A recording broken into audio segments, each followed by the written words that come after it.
The following is a special presentation of ABC Sports. We welcome you live to Atlanta Motor Speedway, where today 42 of the finest stock car drivers in the world are set to do battle for 500 miles in the 38th running of the NASCAR Winston Cup PRIMESTAR 500. Most assuredly, they each want to win, but for some, the reasons extend far beyond simple victory. For Dale Earnhardt, it is a chance to regain lost glory. You see, Earnhardt's last stand in victory lane came here in this race 1 year ago. After the way he dominated that day, no one would have guessed that the 7-time Winston Cup champion would begin a 30-race winless streak. Week after week, historically friendly playing fields turned angry. Talladega left him battered and beaten, and the Brickyard forced him to give up his most prized possession, his race car. Through it all, this modern era icon managed to finish fourth in the points. 1997 harkened a new beginning. Maybe a sharpened focus with crew chief Larry McReynolds would propel Dale to win at Daytona, but it was not to be. This tumble would prove to be an omen. And despite the smile, he is painfully aware that for the first time in a career that spans 3 decades, he has failed to record a top 10 finish in 3 starts. Well, the events leading up to today's 4th race of the year haven't been overly encouraging either for Dale Earnhardt. On Friday, a disappointing first-round qualifying run left him 43rd. Now, he rebounded yesterday by posting the fastest lap in second-round qualifying. Thus, he will start 26th. How appropriate, given the luck of this team this year, that they will start outside row 13. But it's a brand-new race car, and Spinney, Clendenin, and the guys in the engine shop have been burning the midnight oil. Just maybe today is a brand-new beginning for Dale Earnhardt. If the Iron Man has seen misfortune, then this man, NASCAR's youngest champion, has seen virtually bulletproof. Jeff Gordon backed up his '95 championship with a series-leading 10 wins in 1996. In Daytona this year, Gordon went on to the World Center of Racing and beat Dale Earnhardt and 42 others to score his first Daytona 500 victory. 1 week later, he came to Rockingham and scored back-to-back, taking the checkered flag at the Rock. Last week, Gordon found himself out of contention after clipping a tire barrier. But Richmond may have identified an intangible that Gordon and the Rainbow Warriors have. Ignoring the smoke, a sure signal of impending tire failure, Jeff stayed out, gambling that luck would lean his way. It did. Gordon then slugged it out with Rusty Wallace to get in a position to win. A late race tangle with Ernie Irvin caused this blown tire and pushed Gordon further up the ladder. A 4th place finish was his. Think like a winner, and more often than not, you'll be one. Jeff Gordon comes to Atlanta Motor Speedway trying to prove that adage one more time. He only could qualify in 23rd position, but he brings a car that has never won. In fact, it's the only car in the Hendrick Gordon stable that is winless. It's old backdraft. The best finish for this car, 2nd place here in Atlanta. Jeff Gordon hopes to change that with a winning attitude and bring backdraft to the front. In recent years, Dale Jarrett has become one of the driving forces in NASCAR Winston Cup racing, clearly emerging from the shadow of the other Dale. To go and grow in this competitive alley, you must first learn to finish, car and confidence intact. Then you continue the fight. You race and chase, seeking wins and titles. Sometimes at the finish line, you can see the future behind you. They bump, they touch, they love going down the backstretch, side by side, wheel to wheel. Who is it going to be in the Champions Spark Plug 400? It's going to be a photo finish. They touch coming down through the tri-oval at the line. Who wins it? I believe it's The thrills have continued, and for Dale Jarrett, his climb to the top has been boosted by different cars and different colors, different teams and different tracks. Maybe winning is in the blood. Certainly it's always in the heart. It's been said great drivers win the great races, but only the greatest drivers win the championships. The checklist to a championship must include consistency, but it also demands talent and timing. Dale Jarrett has the talent. His 1997 is time. Well, if all that cloning stuff everybody's talking about really works, this might be a great guy to start with. Last year, Dale Jarrett won 4 of the biggest races on the NASCAR Winston Cup circuit, including the Daytona 500 and the Brickyard 400. This season, this series has run 993 laps, and Jarrett has led 49.8% of them. I did the math. He was second 2 weeks ago and third last week. And that's good for the big picture, but this team is looking at the championship and they want the points. But after winning 4 of the first 21 races last year, Dale Jarrett hasn't won in 13 races. He wants to get back to victory lane today because winning proves one thing to you. Second place on Sunday means you're the first loser. From Atlanta Motor Speedway in Hampton, Georgia, located about 30 miles south of Atlanta, ABC Sports welcomes you to the PRIMESTAR 500 NASCAR Winston Cup race. Beautiful warm spring weather has greeted a huge crowd of race fans for this 4th event of the 97 season. Entering this race, Jeff Gordon has won 2 of the 3 races and is atop the point standings. The defending series champion and Gordon's teammate Terry Labonte is second. Dale Jarrett, Ricky Rudd, and the third Hendrick driver Ricky Craven is 5th. The second 5 includes home state favorite Bill Elliott and last week's winner at Richmond, Rusty Wallace. Hi everyone, I'm Bob Jenkins along with Benny Parsons, and if today's race is anything like qualifying on Friday, we're in for a few surprises here this afternoon. The drivers that you normally think of qualifying well are starting in the mid to back pack. And some of the drivers that don't normally qualify well are up front. Well, you know, folks in the cars get to the racetracks. There are 2 distinct races. The first is qualifying. That happens on Friday afternoon, the first round. And it was weird, cars, just like Bob said. You expect to be in the front, they're in the back, and vice versa. But, you know, some of those cars in the front, they're going backwards. Some of those cars in the rear, they're coming forwards. And what happens when they get in the middle? You have thunderstorms. We should have a big one here today. For more on the scrambled starting lineup, here's Jerry Punch. You know, Bob, it is almost expected here in the spring that qualifying will yield some surprises. Row 2 starters Dick Trickle and Darrell Waltrip proved that you can be just as fast after you turn 50 as before. But the big surprise is up front, where 28-year-old rookie Robbie Gordon claimed the pole in just his 12th Winston Cup start. Yes, the already talent-rich Winston Cup pool gets richer as rookies like Robbie Gordon surface as rising stars. Jack? Jerry, what a difference a day makes. What a difference a week makes. How about the winner of last week's race at Richmond? Well, the best that Rusty Wallace could do in qualifying here in Atlanta was the last qualified spot. He'll go to post in 38th and actually in 39th position. Now, what about a month ago, the outside pole sitter for the Daytona 500, Steve Grissom? He could only make 39th spot with a provisional spot. What about 5 months ago? The man, Bobby Labonte, who ran so well here. What about a year ago? Johnny Benson, who ran so well. They're mired in the back of the pack as well.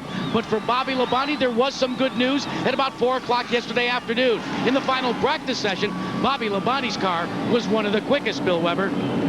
Jack, this is the last race the Winston Cup Series will run on this oval. When we return here in November, the track will be a more passive and predictable tri-oval. Now, you veterans know how thrilling racing on this configuration can be. For you new fans, well, what would you see if you were here in Atlanta today?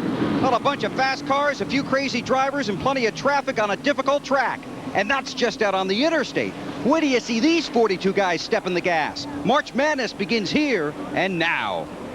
And here's the starting lineup for the PRIMESTAR 500 on the pole. The third rookie to win a pole in the last 4 PRIMESTAR 500s, Robbie Gordon.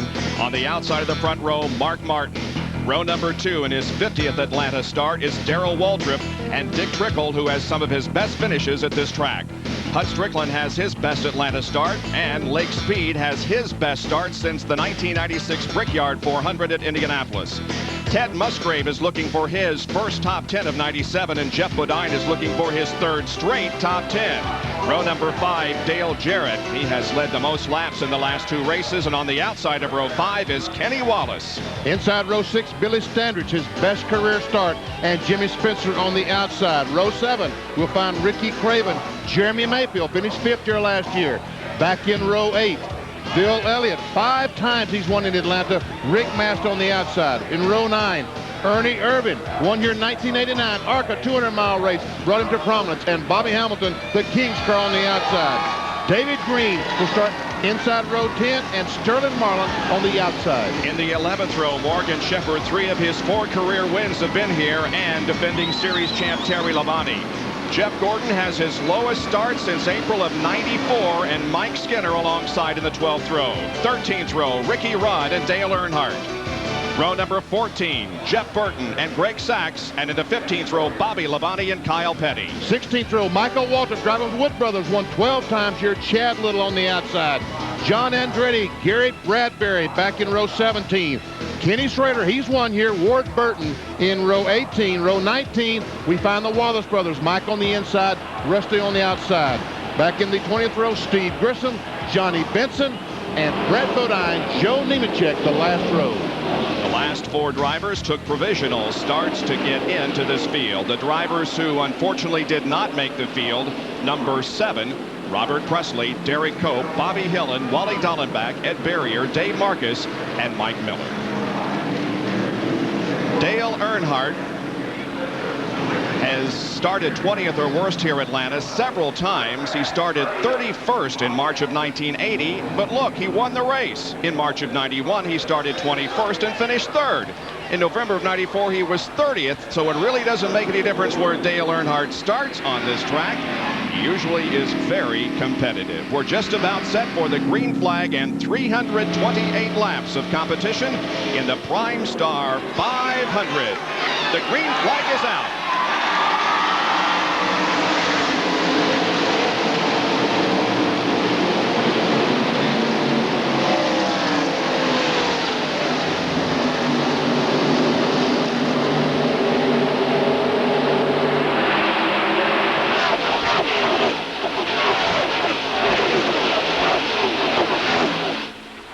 Gordon has never led a competitive NASCAR Winston Cup lap. He brings his car off corner number 4, and he will make that right now. He leads the first lap.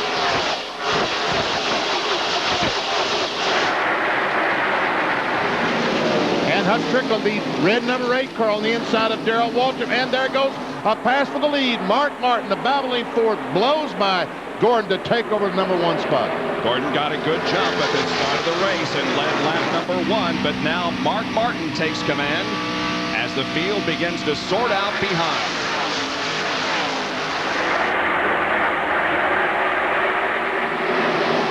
The 16 car of Ted Musgrave is on the move. He's worked up to 6th position.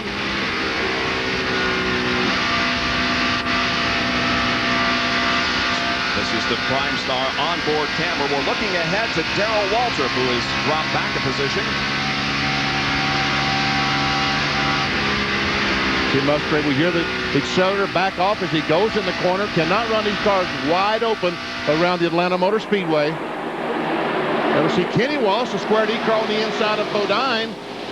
There is Lake Speed, Jimmy Spencer, Dale Jarrett also in this group of cars. Jeff Bodine and Kenny Wallace race side by side now. Bodine pulls ahead briefly, but Kenny Wallace fights back on the inside. That's Ernie Irvin in the 28 car in front of the 37 of Jeremy Mayfield, and Irvin going to the outside of Spencer. That red number 9 car there, driven by Lake Speed, had an incident in the pit area before happy hour yesterday with Billy Standridge and damaged the car a little bit. Not enough to go to a backup car.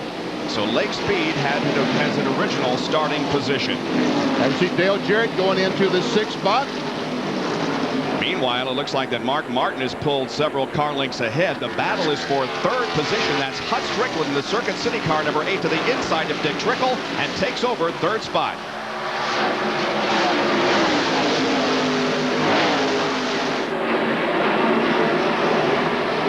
Ernie Irvin still trying to make his way to the front, gets by Spencer.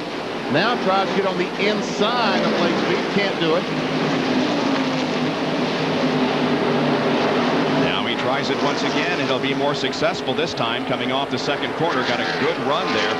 Very long corners here at Atlanta. The straightaways total a half a mile, whereas the long sweeping 1st and 2nd and 3rd and 4th corners total a mile. So you're mostly in a corner here. Field summary will show you where everyone is running at the moment, and the numbers in parenthesis indicate where they started. Dale Jarrett is on the move. He moves into 4th position, putting Dick Trickle back to 5th.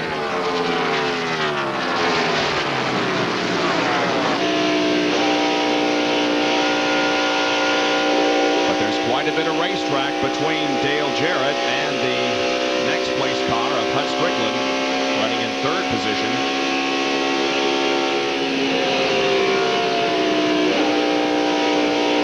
Right now, folks, the man on the move is Dale Earnhardt. There we saw the 37 just a moment ago. Jeremy Mayfield, Earnhardt already by him.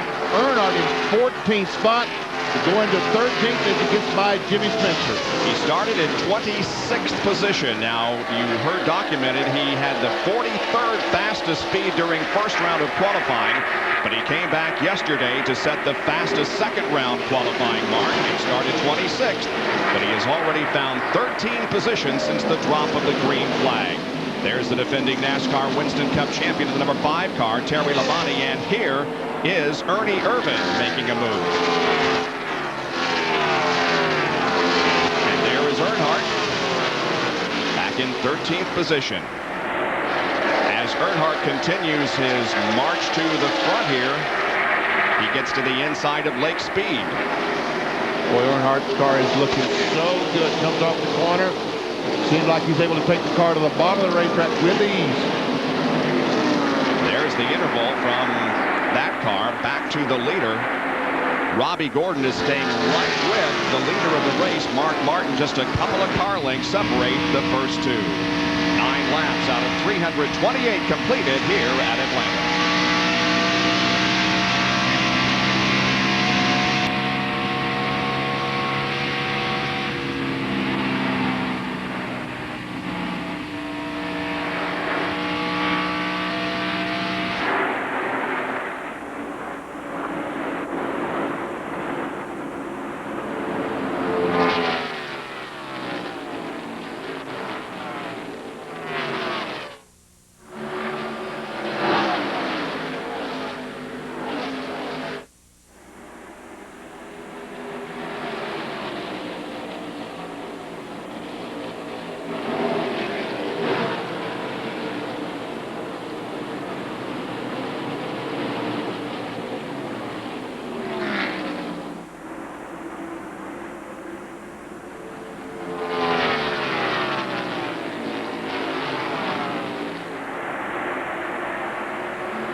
The PrimeStar 500, you saw just as we went to break from Mark Martin's onboard camera, Robbie Gordon pass and retake the lead. And now the first 4 are very close together. And let's take a look at how Robbie got by Mark.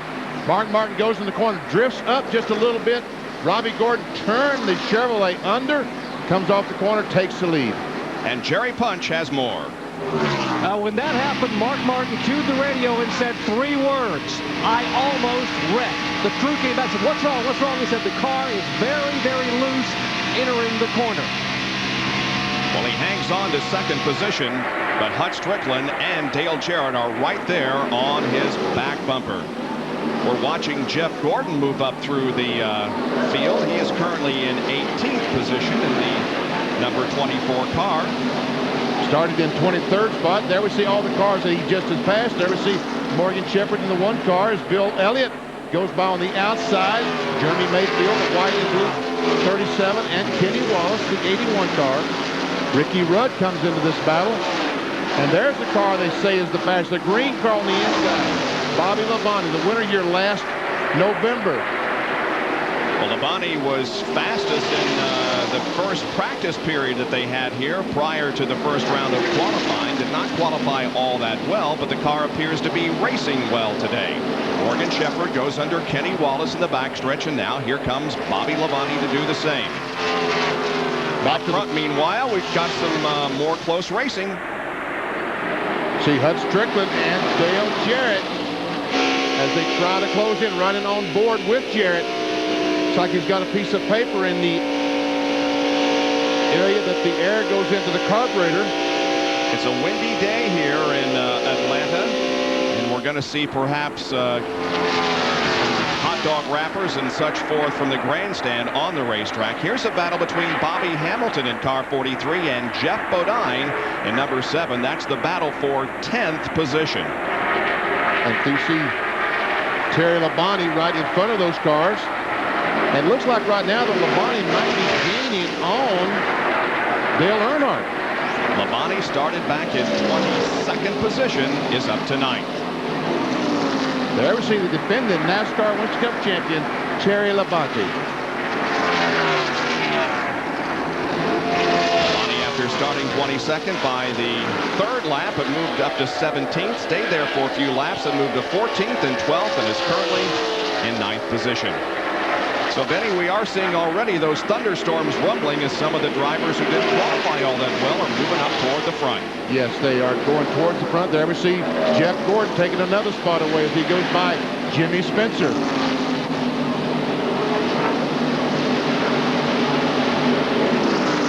And that's Darrell Waltrip there in the number 17 car. Here's a side-by-side battle. Jeff Burton and Jeff Bodine. And Jeff Burton trying to take that spot away. Looks like he will take it as he come off the corner.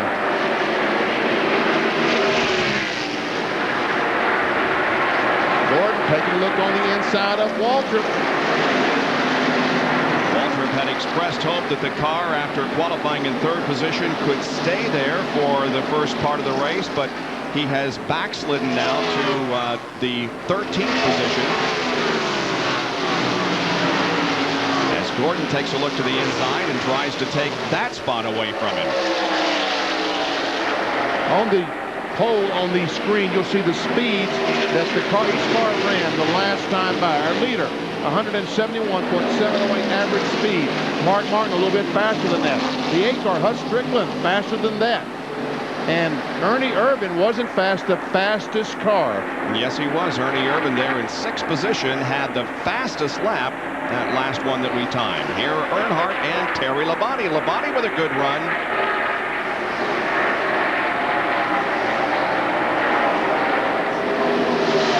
Earnhardt currently occupying 8th.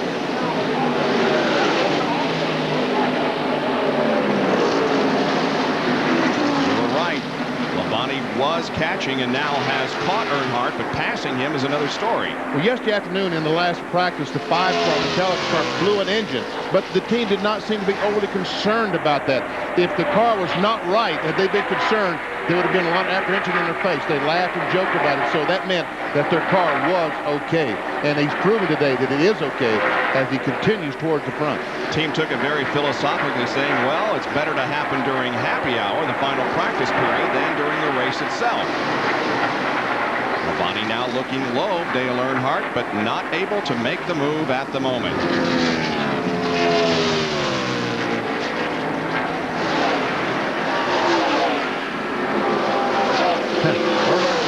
Racetrack, Terry Labonte up on the top of the racetrack. 2 entire different lines around the corners. This Atlanta Motor Speedway, very, very wide corners, and the drivers can run a variety of places around the racetrack. If the car doesn't handle on the bottom, they can go to the top or vice versa.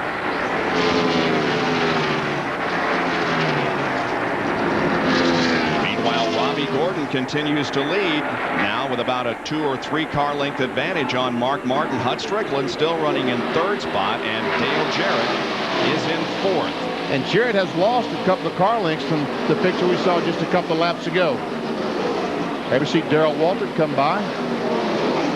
Darrell Waltrip has fallen back to 12th position, Jerry. We heard Mark Martin say his car was loose entering the corner. Darrell has the opposite problem. His car is tight from the middle of the corner coming out, which means he turns the steering wheel and the car doesn't want to turn. But a moment ago, Darrell radioed in and said, hey, this upper line, the high line is coming in. I've moved up high, and I've picked up quite a bit of speed running up near the wall.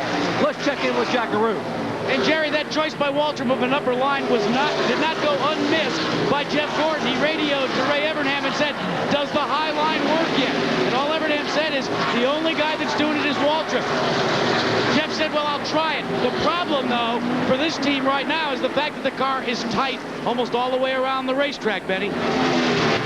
Yeah, we can see that Darrell Waltrip is. A moment ago, we saw Jeff Gordon trying to pass Darrell Waltrip just a few laps ago. And now Waltrip has pulled off to a 15, 20 car length advantage on Jeff Gordon. So, yes, the high group is working well for Darrell Waltrip. But Jeff Gordon can't take his thermometer and get it to react the same way that Waltrip's car reacted. Great side-by-side battle ahead of Darrell Waltrip between Jeff Bodine and Bobby Hamilton. Darrell Waltrip tested here and was so happy with the car after the test that he didn't want to take it from here, thinking there would be something go wrong with the car in the transport back to the shop.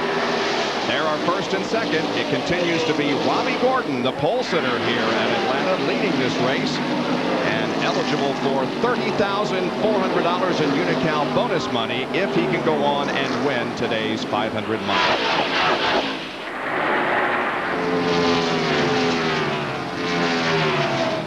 And there is Earnhardt, who has moved up from 26th to 7th position in the first 28 laps of the PRIMESTAR 500. From Atlanta Motor Speedway, we'll be right back.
From his face cam, you can see the current leader of the PRIMESTAR 500 here in Atlanta and the pole sitter, Robbie Gordon. From Cerritos, California, over from the Kart PPG Open Wheel Series and making his mark today in NASCAR Winston Cup competition.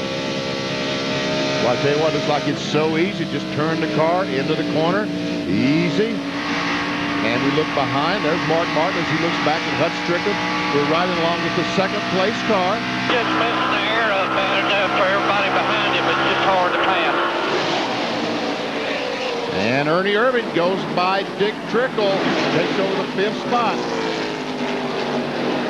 So now we have the Yates cars. Dale Jarrett and Ernie Irvin running 4th and 5th.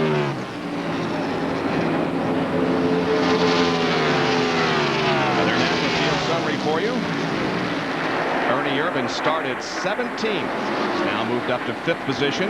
Here in the second 5, you can see some real good movements. Earnhardt from 26th to 2nd. Terry Labonte from 22nd up into the top 10. And Jeff Gordon has improved his positions also. And we see that Terry Labonte had caught Dale Earnhardt. Looks like he was going to go by him and go on, but now he's caught Earnhardt, and either Earnhardt changed his line or these cars both have slowed down. There is Ted Musgrave. He's a 9th place car. Rusty Wallace still back in the 45th spot, not able to make a huge charge towards the front. Here's the group that includes Jeff Bodine, Darrell Waltrip, Bill Elliott, the home state favorite who is from Dawsonville, Georgia, here.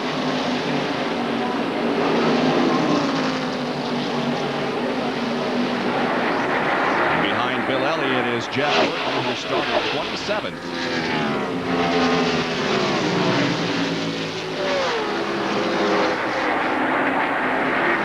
Elliott dive down to the inside, see if he can do something on the bottom of the racetrack. Can't work, doesn't work for him. Actually lost the spot at Carlington to Walter. Bobby Labonte is losing positions now. He was one of the fastest cars out there. Has been all weekend, as a matter of fact, but is now backslidden a little bit. There's Ricky Rudd and Jimmy Spencer running side by side. And Morgan Shepherd looking on in the number 1 car. That's 18th, 19th, 20th. And right now, the racetrack just does not seem to be the place to run. Yeah, it looks like that high line that Darrell Waltrip is using, among others, is the place to be at the moment. Bobby Labonte, there he is running behind Michael Waltrip. Bill, what's the problem with Labonte? He's lost some positions recently. But he's very happy with his car. He knows he's got one of the fastest cars here. He has told his crew that this track is extremely slick. So right now, he just wants to take his time. He doesn't want to get in any trouble this early in the race. He's happy with the car. It's the track he's not real thrilled about right now. What a tremendous celebration and what a tremendous scene in the world of sports. Last November, when Bobby Labonte drove to the victory here at this race, in the same race that Terry Labonte won the NASCAR Winston Cup Championship. Let's check the speeds out here on this lap. We'll see if our suspicion of Ernie Irvan being one of the fastest drivers out there is... right now, he's just a little bit slower than the leader, Robbie Gordon.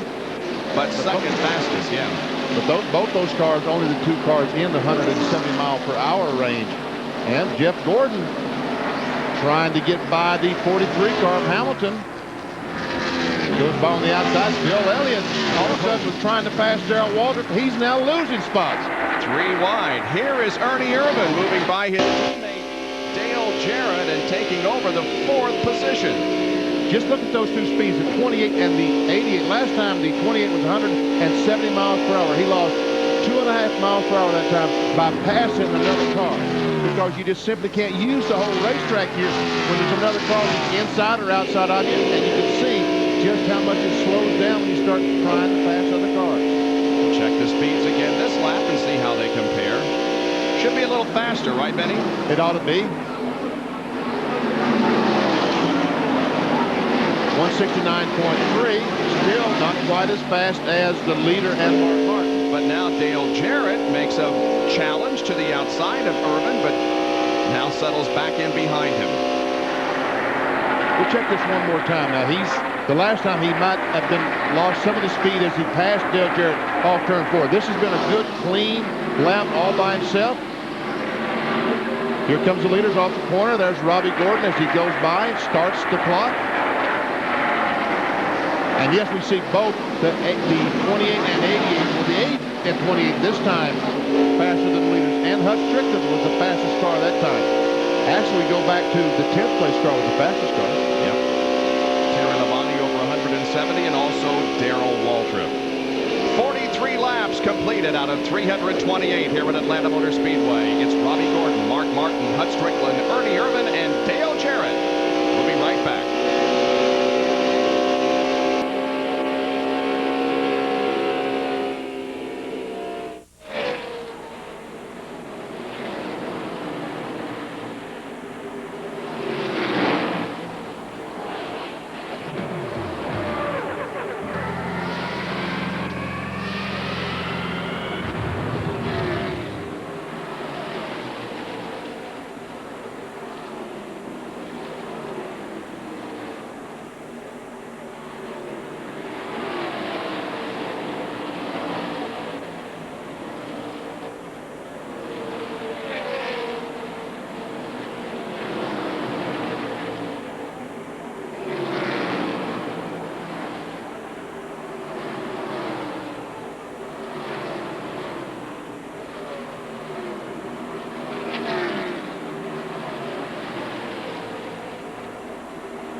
Back at Atlanta Motor Speedway, debris on the racetrack brings out the first caution flag today. 46 and 8, top 3 cars to pit. The 40, Robbie Gordon, top of your screen, left side tires going on. Likewise, the Valvoline Ford of Mark Martin, who had a problem. Gordon is out, Martin is out, and now Strickland is down and away. The pit stop, the best one of the 3, Robbie Gordon, 19.9 seconds. Then Strickland, 20.4, and Martin, 22.5. A tire rolls out down toward the wall, and Jeff Bodine's car has come to a roll. There's a tire rolling around the concrete wall, guys, and a miscue here on the first pit stop of the day. Looks like the left rear tire is off Jeff Bodine's car. Yes, indeed. He backs up into his assigned stall, but the left rear is gone from Jeff Bodine's QVC Ford. Back to Jerry. Well, he backs the car up. He's actually dragging on the axle, and the exhaust pipes are dragging. You're exactly right, Bob and Benny. The left rear tire came off. They've dropped the jack, and now they put a pry bar underneath the left side of the car to try to pry the QVC Ford up. Oh, my, what a disappointment for Jeff Bodine with that great qualifying run, trying to follow up on that second-place finish last week at Richmond, Virginia. They still have not gotten the car off. They get help from the PRIMESTAR crew, and he will go a lap down here as the field comes by the start-finish line under the first caution of the day, the first round of pit stops, and Jeff Bodine will go one lap down as they get that left rear tire on, and the field passes by. Tough break. Now we see there's some damage to the left rear fender, the left rear quarter panel. They're trying to bend that out because that will act as a parachute as he goes around the racetrack. He will catch air and slow the car considerably. And still, Jeff Bodine sits on pit road, and everything that he had gained on the track goes by the wayside. He was running in 12th position when this caution for debris came out. So Bodine still waits as the track is under caution at Atlanta Motor Speedway. We'll take a break and be back in a moment.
Just as you rejoin us, you see the pace car pulling off the racetrack, and the command from the spotter to go, go, go. The green waves again at Atlanta Motor Speedway, and we're back to competition on the 51st lap. On the inside, Billy Standridge. The lead of the race still is Robbie Gordon. Earnhardt and Jeff Gordon trying to work their way towards the front. That's 11th spot. Up front, meanwhile, it is Robbie Gordon still leading, but that's Dale Jarrett now running in second spot. Hut Strickland is third, and Jarrett moves to the inside of Gordon. Out in turn number 4, as they come down the straightaway, Dale Jarrett is the leader of the race. It's incredible, but Dale Jarrett has led more than 50% of the total laps run entering this event, and he did not lead a single lap at Daytona. It gives you an indication of how well he has run in the last 2 races. And right now, Jeff Bodine got alongside Robbie Gordon, moved Gordon up the racetrack, and now he's losing 1, 2, 3, 4 spots. The 7th car, QBC car, we saw this man go get a lap now. All the rest of these cars passed Robbie Gordon 4th position.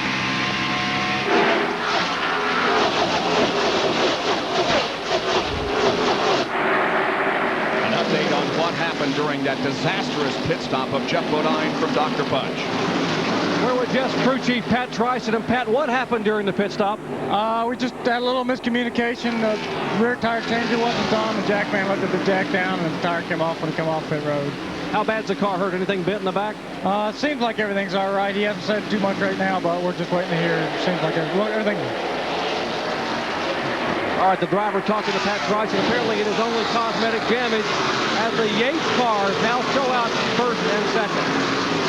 And we have side-by-side racing, almost 3 wide there at one time, as Earnhardt looked like he was going to go 3 wide, but did not. That's Jeff Gordon and Dale Earnhardt. Here comes Michael Waltrip in the 21 car. Bill Elliott in there also. And we ride now with Michael Waltrip in the Citgo onboard camera. And you see Kenny Schrader down to the inside, got a great run off the corner. Kenny Schrader currently in 16th spot. And he started 35th. And Jeff Bodine's car is not operating. You see him there at the top of the racetrack, and nearly everyone is going by him. Dale Jarrett now is the leader. Back to Robert Yates. Cars are running first and second. Here's the battle for third spot. Strickland, Jeff Burton, and Mark Martin along with Robbie Gordon. Here's the statistics on Dale Jarrett. Only driver to complete every lap run this season. Had led only 14 laps and 18 starts here at Atlanta, but he has the car out front here. And now we see this battle once again. Originally this was for first and second early in the race, and now it becomes a battle for the 5th position, as Mark Martin has 5th and Robbie Gordon wants it.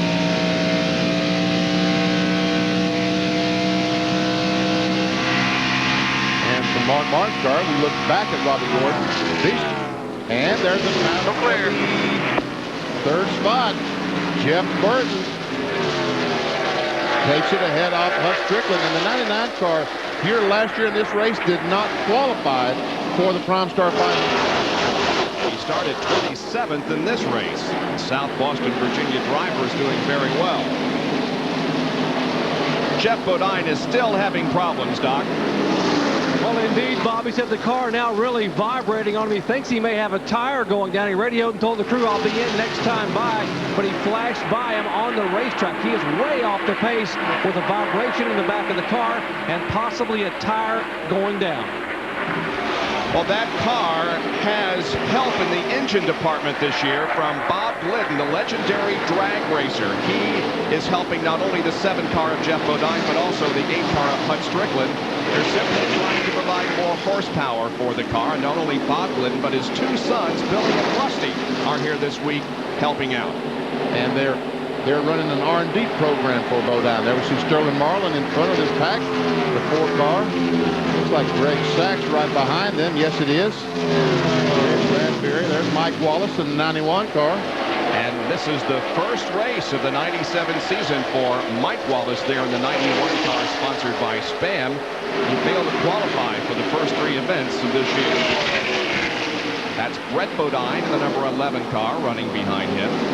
And once again, we have a Hut Strickland and Mark Martin battle. This is for 4th. And the 24 car, Jeff Gordon is off the pace. Gordon slows in turn 3 down on the apron of the racetrack. The 1995 NASCAR Winston Cup champion and the current points leader. He won 2 of the first 3 races of the 97 season. But something has gone wrong with the DuPont Chevy. Bill? And they've radioed for Jeff Gordon to come down pit road, waiting for Gordon to get to his pits. Haven't got a word on what the problem is, but as soon as we do, we'll relay it to you. He's going behind the wall. He's not even stopping in his assigned pit area. He's taking the car behind the wall. Look to the crowd as they make the noise. And yesterday afternoon, the 5-car lost an engine. Could it be the same problem? Bill Weber? Right on, Benny. Said the motor just let go. He's got it behind the wall here. Hood is up. Told the crew the motor just simply let go. Jeff sits in the car. Window net's still up. They look under the hood. Now they lower the hood. Jeff Gordon, the points leader, on pit road behind the wall. Off come the gloves. Jeff removing the helmet. Very disappointed, obviously. Still sitting in the car. This car has been virtually bulletproof, the entire team for that matter. But here at Atlanta, this track may have gotten them today. And we've talked about how you have to be consistent to win the championship. Well, you know you're going to have trouble somewhere along the way. Today, Jeff Gordon has had some. And there's so many statistics you could go over at this point. 3 consecutive top 5 finishes, including 2 wins. And led at least 1 lap in the last 4 races. And a 4.33 average finish in the last 6 races. But it looks like that Jeff Gordon's day may be over. The DuPont Chevy behind the wall, and it's being pushed behind the wall into, apparently, the garage area. So we'll take another break here at Atlanta Motor Speedway and be back after this message and a word from our ABC stations.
number 4 of the 1997 NASCAR Winston Cup Series. The PRIMESTAR 500 from Atlanta Motor Speedway. And the overhead shots today are being presented by Pennzoil. The Pennzoil Copter Cam bringing us these beautiful shots of Atlanta Motor Speedway, located about 30 miles south of downtown Atlanta.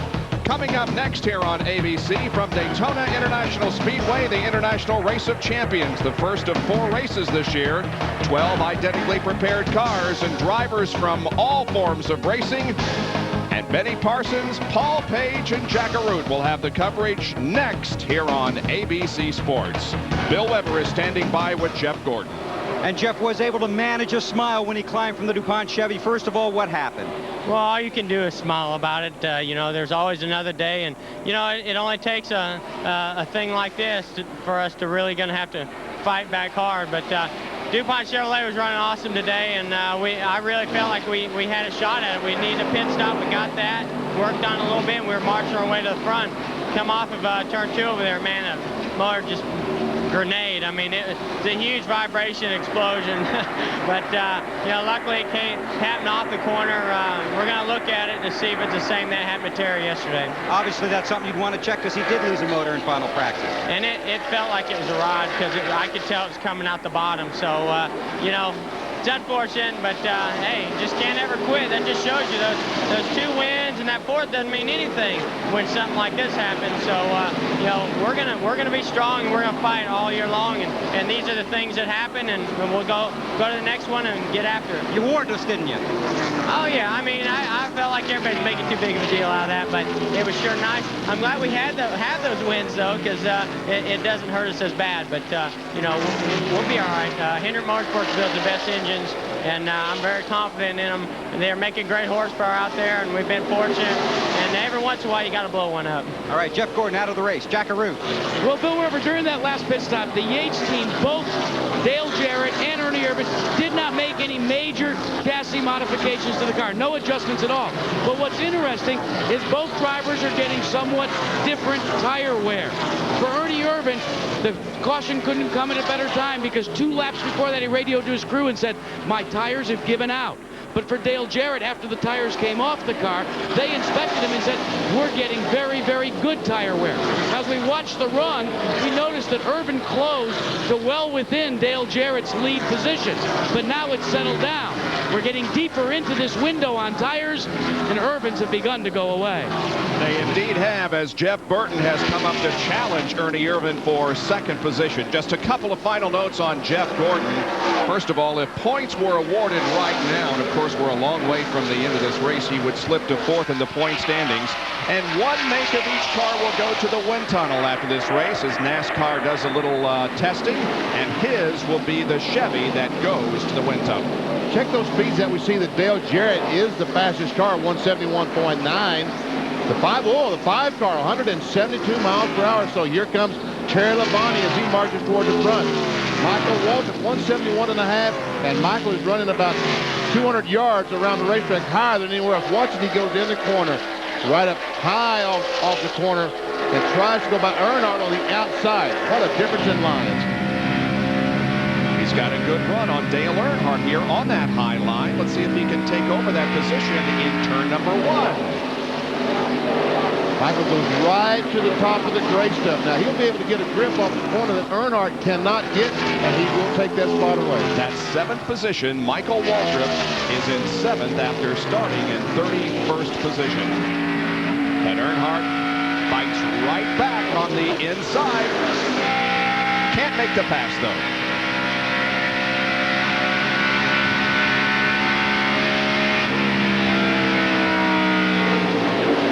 Second place changes as Jeff Burton takes the number 99 car to the inside of Ernie Irvan and goes to the runner-up spot, now behind Dale Jarrett.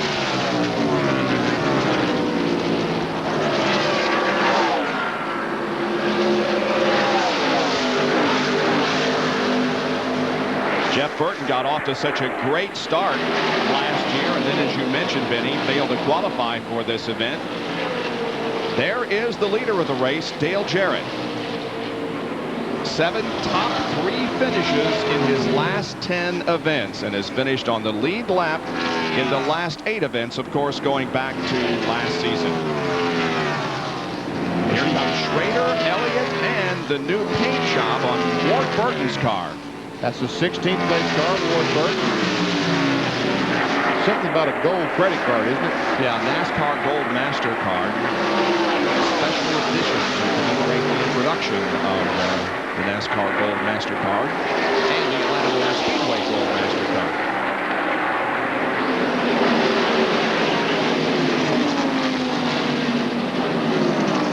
Dick Trickle, the 90 car, still running well. Right now, Trickle in 13th spot.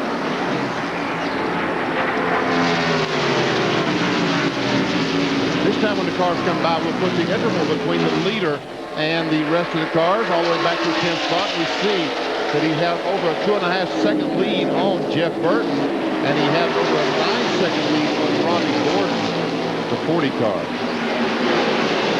Gordon, after that restart from the caution that we had for debris on the racetrack, has fallen back to 10th position and 9 seconds behind the leader.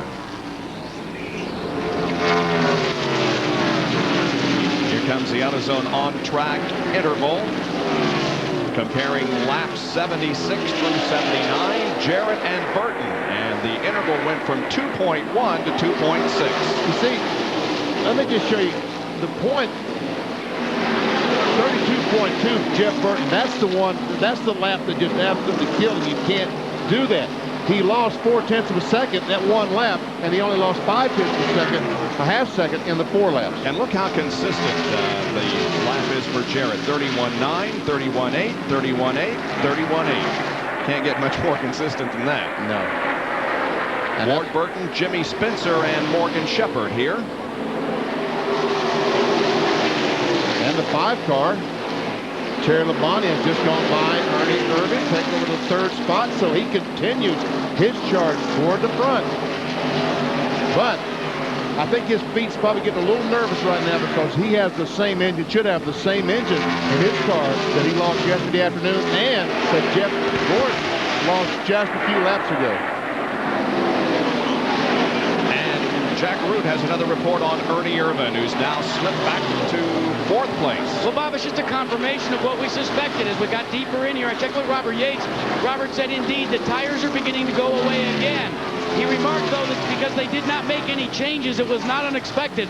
Plan for some changes in the next pit stop on Ernie Irvin's car. Here's Bobby Labonte racing to the inside of Darrell Waltrip and going into 11th position. Waltrip back to 12th. Now Bobby Labonte has his sights set on Robbie Gordon, who's just a few car lengths away there in 10th. Darrell still running that high line. Goes to the corner high. Continues through the corner. Came off the corner in the middle of the racetrack, still running the bottom of the racetrack. And both Labonte and Waltrip go up there and close in on Robbie Gordon. Yes, so Robbie Gordon is getting a great education today on the art of driving a stock car at Atlanta Motor Speedway. He is young, but has a great future ahead of him in NASCAR Winston Cup racing. If he stays with it, the lead continues to be held by Dale Jarrett in the PRIMESTAR 500.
From the 1.52-mile Atlanta Motor Speedway, we welcome you back to coverage of the PRIMESTAR 500.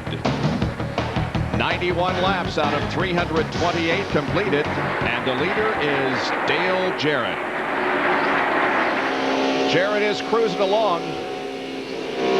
Now, his teammate, we heard Jack Arute report that his teammate Ernie Irvin's tires are going away. He's already fallen back to 4th position, but Jerry Punch, that's not the case with his teammate.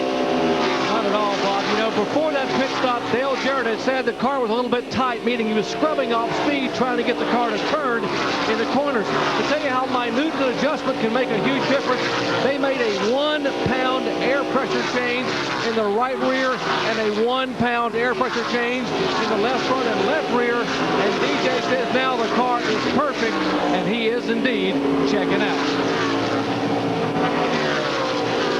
Rusty Wallace started this race back in 38th position. He was the slowest qualifier to get into the field. Right now, he is running in 26th position. So he's gained 12 spots, but we would think that, you know, Rusty Wallace, if he's got the car to win the race, would be up in the top 10. So obviously, he is struggling today with his Miller Lite Ford. There we see is on the back bumper of Steve Grissom. Rusty won the race this last weekend in Richmond, Virginia on the 3/4-mile track. Elevating himself to 10th in the point standings. There you see the top 10 and their make-up car. Jarrett and Burton are first and second in the Ford. Labonte has the best Chevy in third. As we watch as Sterling Marlin makes a pit stop. And there's a great battle between Ricky Rudd at 10, Ward Burton in 22. Looks like Ted Musgrave in the 16th car. That's 18th, 19th, 20th. Sterling Marlin is in the pits, Ben. He just went a lap down. And they've changed 4 tires on the Kodak Film Chevrolet. As soon as these cars will go a lap down to the leaders, they will go in, and look, they're having trouble. They're looking out of the rear of the car doing something. Long pit stop for Sterling, finally gets away, and this is going to drop him another lap down at least. Ted Musgrave, meanwhile, is running in 20th position. He was up in the top 10 before that first caution, but has dropped back here recently. Yes, he has, and he tries to close in on the back bumper of the Pontiac, driven by Ward Burton. Goes to the inside and closes up and might take the spot away. Coming down the front stretch right in front of us. And there we go. They're side by side, and finally Musgrave gets around Ward Burton and takes over the 18th spot.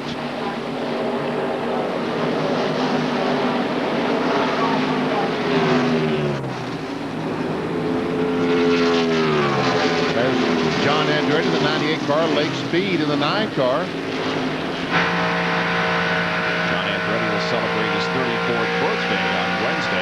along now with Ricky Craven.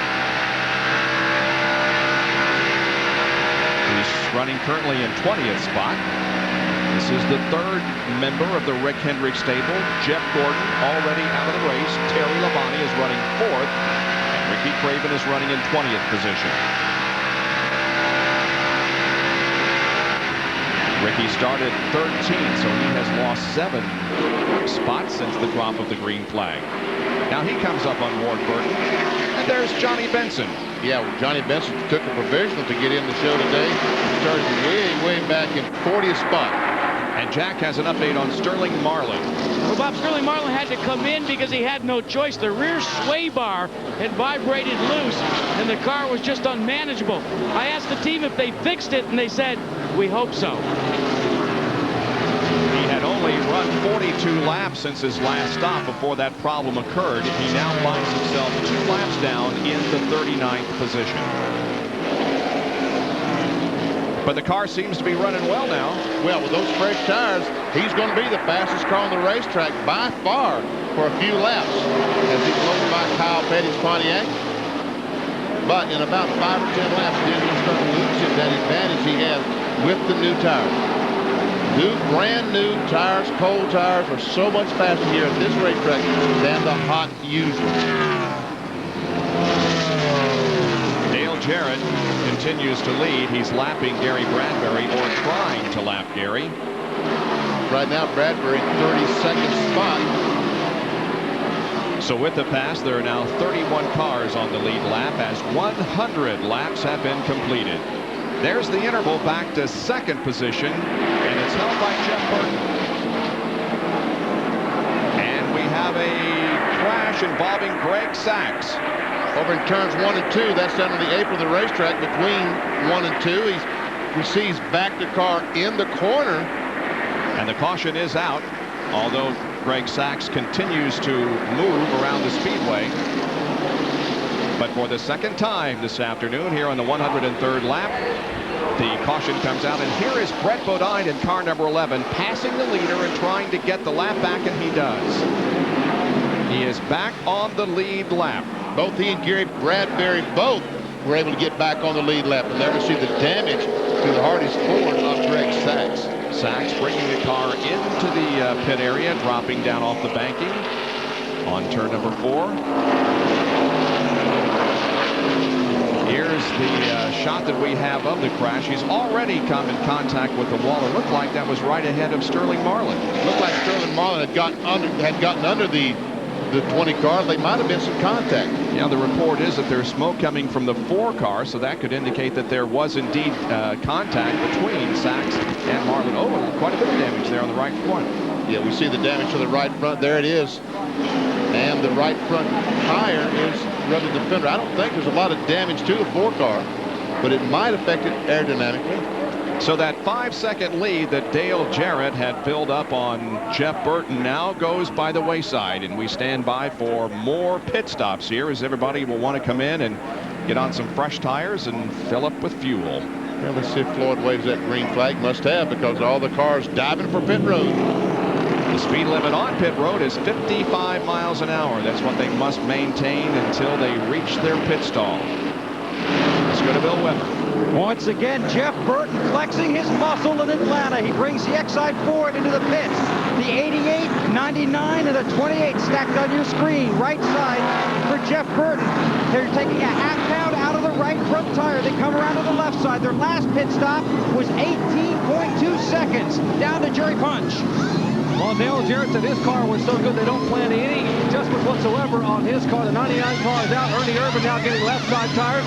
Left side going up on Dale Jarrett's Ford Credit Thunderbird. Left front, left rear lug nuts on. Ernie Irvin is down and away. Jarrett is down and away. 55 miles an hour. They head back toward turn 1. And you would think that perhaps the Yates team makes pit stops and practices them together. They had exactly the same time. And Bobby Hamilton and Jimmy Spencer make contact on pit road. Cars coming out now. John Andretti coming out. That's the last car to leave pit road. Well, there is one sitting there.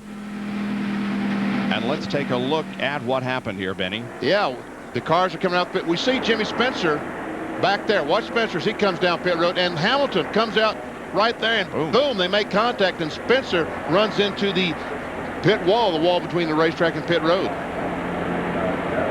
So obviously some damage done to the Jimmy Spencer car after that collision on pit road, and now those cars that are a lap down are allowed to come into the pits and get fresh tires. We'll take another break and be right back at Atlanta Motor Speedway.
PrimeStar 500 is under caution here at Atlanta Motor Speedway for the second time this afternoon. The Pennzoil copter cam has our overhead shot of a beautiful Atlanta Motor Speedway. There, the new condos have been built over in what is now turn number 2. Well, Saturday at 4:30, 3:30 Central on ABC's Wide World of Sports, the World Cup Alpine Skiing Finals from Vail, Colorado, featuring the men's giant slalom. Then the Florida Derby presented by Visa, the early Kentucky Derby favorite Pulpit. Never raced as a 2-year-old. He's undefeated now at 3-0. Plus, highlights of the Special Olympics World Winter Games. And as a bonus, Wide World Classic has wrist wrestling. That's at 4:30 next Saturday, 3:30 Central on ABC's Wide World of Sports. The top 10 at the moment: Dale Jarrett, Ernie Irvin, Jeff Burton, Terry Labonte, and Mark Martin. 6 through 10, Michael Waltrip, Dale Earnhardt, Darrell Waltrip, Bobby Hamilton, and Bill Elliott. One more lap and we'll be back to racing. This caution was caused by a crash involving Greg Sachs, who hit the wall over in turn number 2. And then the collision on pit road involving Jimmy Spencer and Bobby Hamilton. And Spencer has been back into the pits with his 23 car, and they checked it over. Jack Arute has more. Bob, let's update you first on Dale Earnhardt. They made some major changes. They took some bite out of the car, and they also took some pressure out of the rear tires. And when you take bite out of the car, you guys know you're literally trying to loosen the car up. But for Terry Labonte's team, what they decided to do was take 1 pound of air pressure out of the rear of the tires. I asked Gary Dehart as to why, and he said, well, the car we want to try and experiment with it right now, see what taking 1 pound out will do. We may need that later in the race. Let's check in with Jerry Punch real quick. A number of drivers are trying to lobby through their car owners or crew chiefs. One of those is Ernie Irvin, and Ernie has talked to you, Robert Yates. What is he saying about the racetrack? Well, he says, you know, it's starting to get where they might think about sweeping it later on today if you get a caution. When you're moving from the high groove to low groove, it gets pretty exciting, maybe too exciting. Okay, what they're saying, indeed, what he's talking about, there are marbles, what they call marbles, little chunks of rubber up high on the racetrack. And so later on, they've asked maybe that NASCAR, in one of the subsequent caution flags, if there are some, would bring the blower out and actually blow the racetrack off so you could run up near the wall if you wanted to. And running on those little marbles or little pebbles is like running on ice to you and me. Exactly right. Jack Root was talking about air pressure. When they put air pressure in these tires, they make the tire firmer or add spring to the car. That is an aid that they use to adjust the chassis on these cars, simply adding or subtracting air pressure in the tire. On the 108th lap, we are back to racing here at Atlanta. Dale Jarrett moves back out front.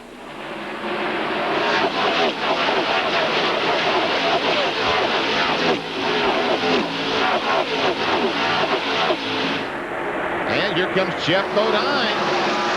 Remember, he lost that lap 40, 50 laps ago.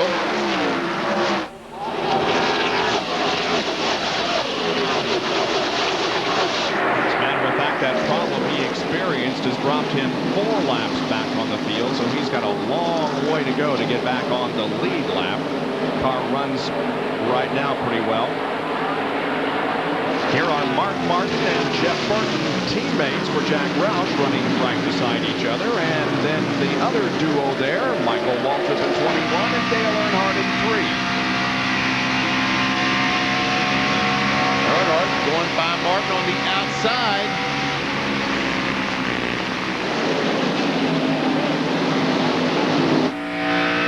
And Michael Waltrip does the same thing. And now Earnhardt takes a look on the inside. Can't get by. Meanwhile, Michael Waltrip does make the pass on Mark Martin. And that Citgo Ford up ahead of Mark Martin is owned by the Wood brothers, and they lead in terms of number of wins by car owners. They have 12 victories at this racetrack. We now ride with Michael. And Rusty Wallace, there's Rusty Wallace right from the start-finish line. He was 26th when the caution flag waved on the pit stops. He moved up to 17th position. Right now he's in 16th position. Bill, what adjustments did they make to his car? Well, I just talked to the crew. They said Rusty's been a little tight, so they made an air pressure adjustment in the tires. They also made a wedge adjustment, and they also pointed out there are more than 200 laps to go in this race, saying that they're fine, confident Rusty's going to take that Miller Lite Ford to the front. That's a very good point. There's a long way to go, and so they have a lot of time to make adjustments and get that car just right. Never seen Ricky Craven dive to the inside of Rusty Wallace. That's Craven. Red, white, 25. And here comes Earnhardt on the inside, trying to get on the inside of Jeff Burton. That's for 4th place.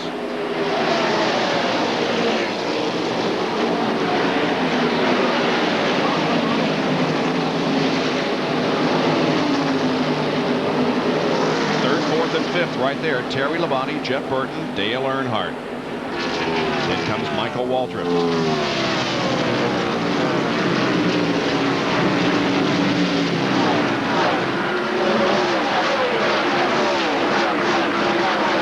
Earnhardt, 43rd. First round qualifying, started 26th, now 5th. And there's Hut Strickland, the 8th car. Remember how well he run early on, qualified 5th. Ready to the top 5 early on. Now he's back in 12th spot. So I wonder what's happened here. And here comes Earnhardt on the inside of Labonte. He will take that spot away, move him into the 4th spot. Terry Labonte drops back to 5th and now may get a challenge from Michael Waltrip and Mark Martin.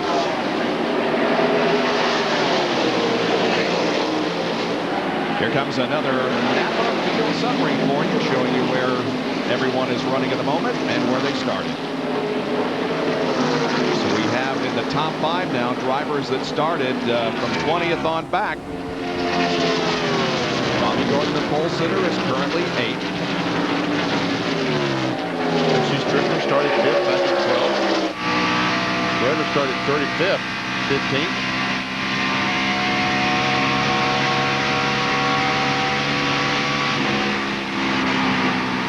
Big Trickle has moved from the 4th spot back to the 23rd spot.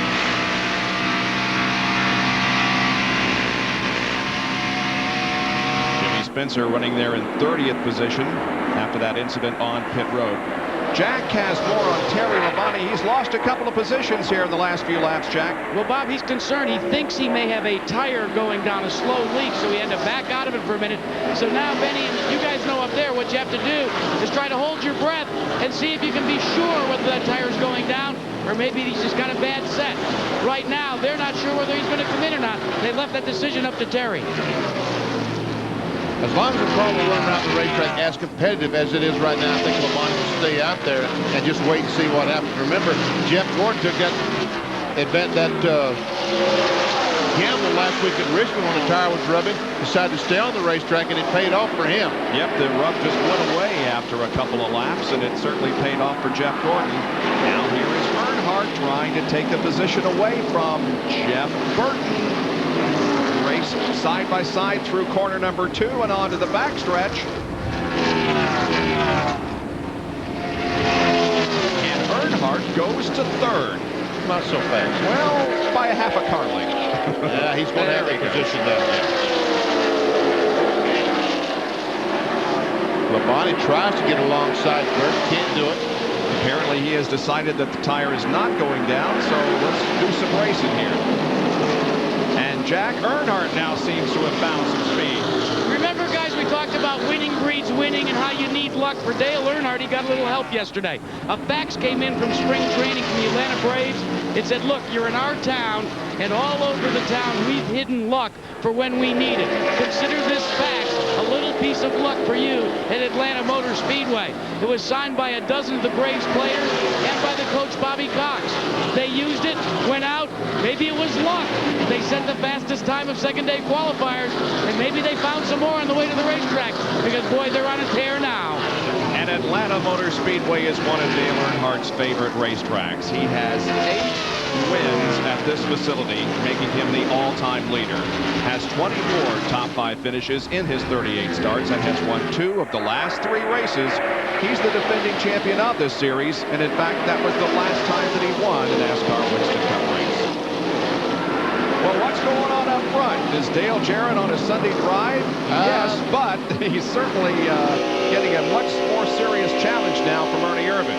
Yes, he is. As a matter of fact, Irvan is closed up just within a couple of car lengths of Jarrett. I mean, this 88 car, the Ford Quality Care car that we're riding along with, has been, we've talked about it this afternoon, the dominant car in 1997 on the NASCAR circuit. And he continues on again this afternoon, but Ernie Irvan is certainly not letting him get away. And although he has run well in each race in 1997, and in fact dominated a couple, he has no wins. Jerry Punch. Well, you guys mentioned the car number 8 qualified 5th and has dropped back to 13th position. He really doesn't have a problem. His lap times haven't dropped off that much. Is the problem he's had when he lost 1st and 2nd gear in the pits. Only has 3rd and 4th and lost a lot of very valuable time on that last pit stop, which put him back in the 2nd group. Now, he's trying to hang on and be smooth, but the concern is subsequent pit stops are going to be a problem, as now Jeff Burton makes a move inside of Terry Labonte for position off turn 2. We're seeing some good competition here in the top 5 as these guys are running with each other now since the green came out from the most recent caution. Here comes Michael Waltrip now making a challenge on the outside of Burton, but Jeff, on the other hand, gets a good bite there on the low side. And he's trying to go by the Kellogg's car of Terry Labonte. Michael goes in, drifts high. We can see how much lower on the racetrack the 99 car of Jeff Burton is than Michael Waltrip's. Michael Waltrip has finished 32nd, 26th, and 27th in the first 3 races of 1997. And look how low those 2 Jack Roush cars are running on the racetrack, both Jeff Burton and Mark Martin. And it's not working for them. We see that Michael Waltrip closes up right on the back bumper of Jeff Burton. Michael Waltrip finished 9th here at this race last year, and he finished in the 11th position at last fall's race here at Atlanta Motor Speedway. So 124 laps completed here out of 328, and Dale Jarrett continues to hold the lead along with Ernie Irvan running 2nd, then Earnhardt, Labonte, and Burton. We'll be back after this message and a word from our ABC stations.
The interval between first and second here in the PrimeStar 500. Jarrett leads Ernie Irvin. Third place, Terry Labonte. And these guys are putting on a great show back for fourth position. That's Dale Earnhardt and Jeff Burton. And also in the mix is Michael Waltrip and Mark Martin. Jeff Burton passed Dale Earnhardt a couple laps ago, and Earnhardt passed him right back. Cars awful equal here this afternoon. Let's update our pole sitter, Robbie Gordon. He's in 11th position now, and we ride along with him with an onboard camera, the Briggs & Stratton on board. Well, Robbie is, of course, a rookie contender this year and going for Rookie of the Year honors. He started first, is currently 11th. David Green started 19th. He's currently 34th. And Mike Skinner, who actually leads the Rookie of the Year point standings right now, started this race 24th, and that's where he's still running. And we see Morgan Shepherd go by the 40 car, the Coors Light car of Robbie Gordon. So Morgan moves to 11th and drops Robbie back to 12th. And we see Joe Nemechek. That's a team car to one of the three cars this year owned by Felix Sabates, going by Robbie Gordon. Joe is running back in 35th. He's 2 laps down. And now the battle for the lead becomes a little more heated as Ernie challenges Dale.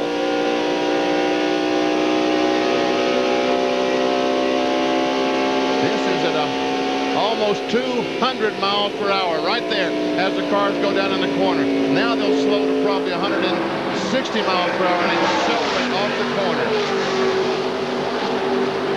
And Ernie Irvin is the new leader. Ernie did lead a lap at Rockingham earlier this year, so this is the second race that he's led in 1997. Jerry? I told you in the previous pit stop that Dale Jarrett said his car was perfect and made no adjustments whatsoever, but teammate Ernie Irvin did. He made air pressure adjustments like Dale Jarrett had made on the previous stop, and those adjustments did for him what it did for Dale Jarrett. The 21 car makes a move underneath Earnhardt and, of course, Michael Waltrip. That's the good thing about having a teammate. If one makes a change and it works, you know it's going to work for the other.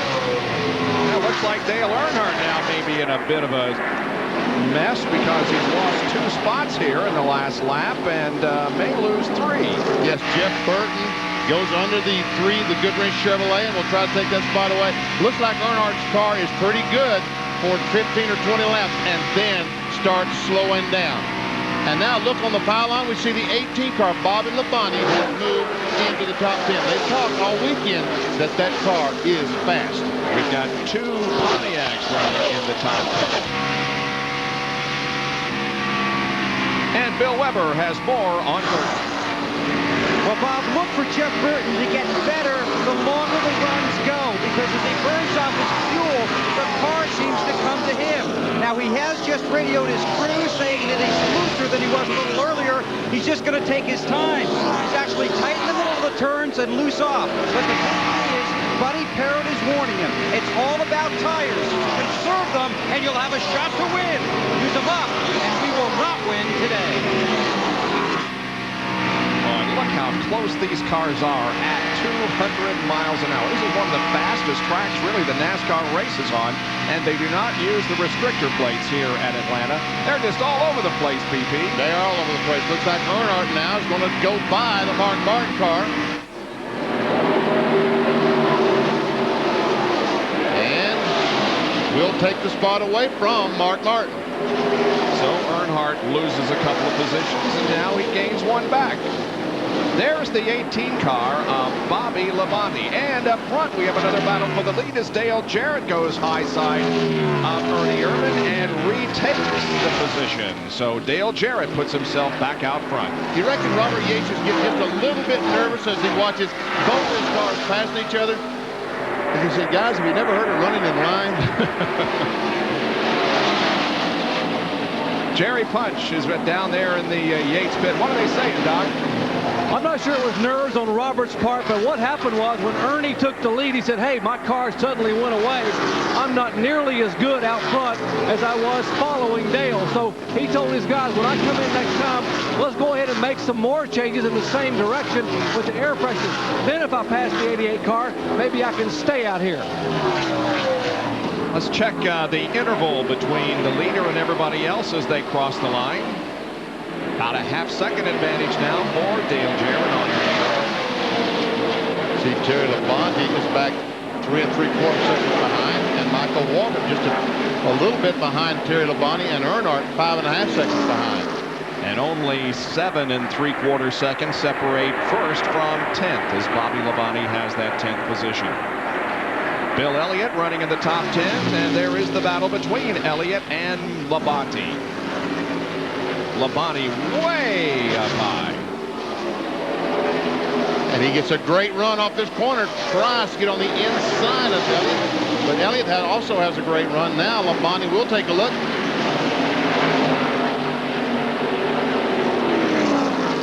This is the battle for 10th spot. Bill Elliott finished 4th at Daytona, was 22nd at Rockingham and 15th at Richmond. He finished 10th in this race last year. He's currently 9th, but battling for that spot, trying to hold on to it.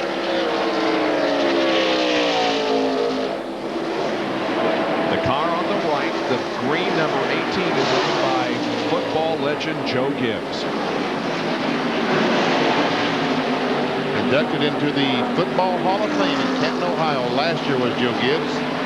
And it's interesting because Joe Gibbs' drag team is sponsored by McDonald's. The car that Labonte is battling here on the racetrack. The highest running Pontiac is piloted by Bobby Hamilton. That, of course, is the car owned by Richard Petty. And then this great 3-car battle continues. 2 Roush cars, the 6 of Mark Martin, the 99 car of Jeff Burton, trying their best to catch Dale Earnhardt.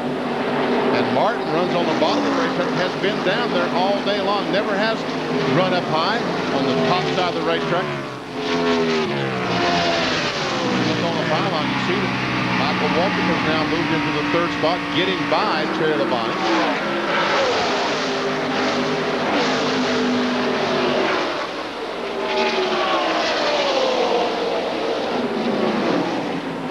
Michael Waltrip has never won a NASCAR Winston Cup race. Points paying race.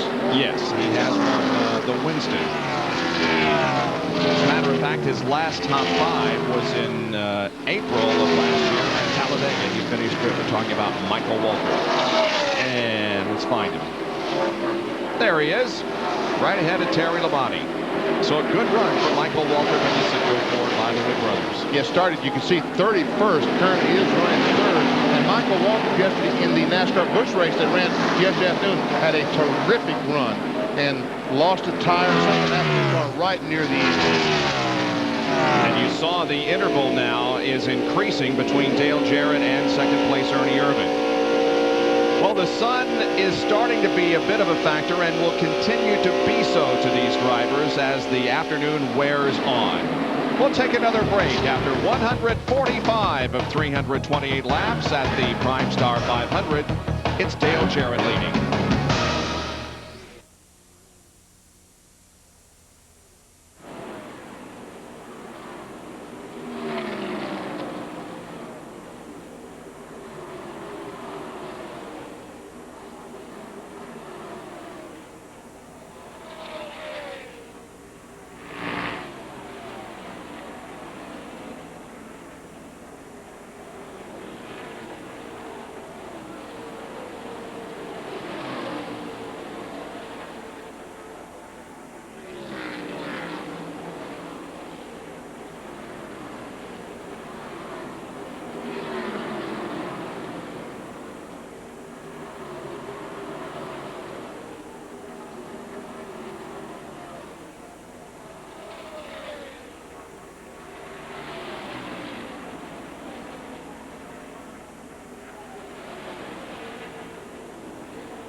Trackbacks are brought to you by Quaker State Motor Oil for a clean running engine.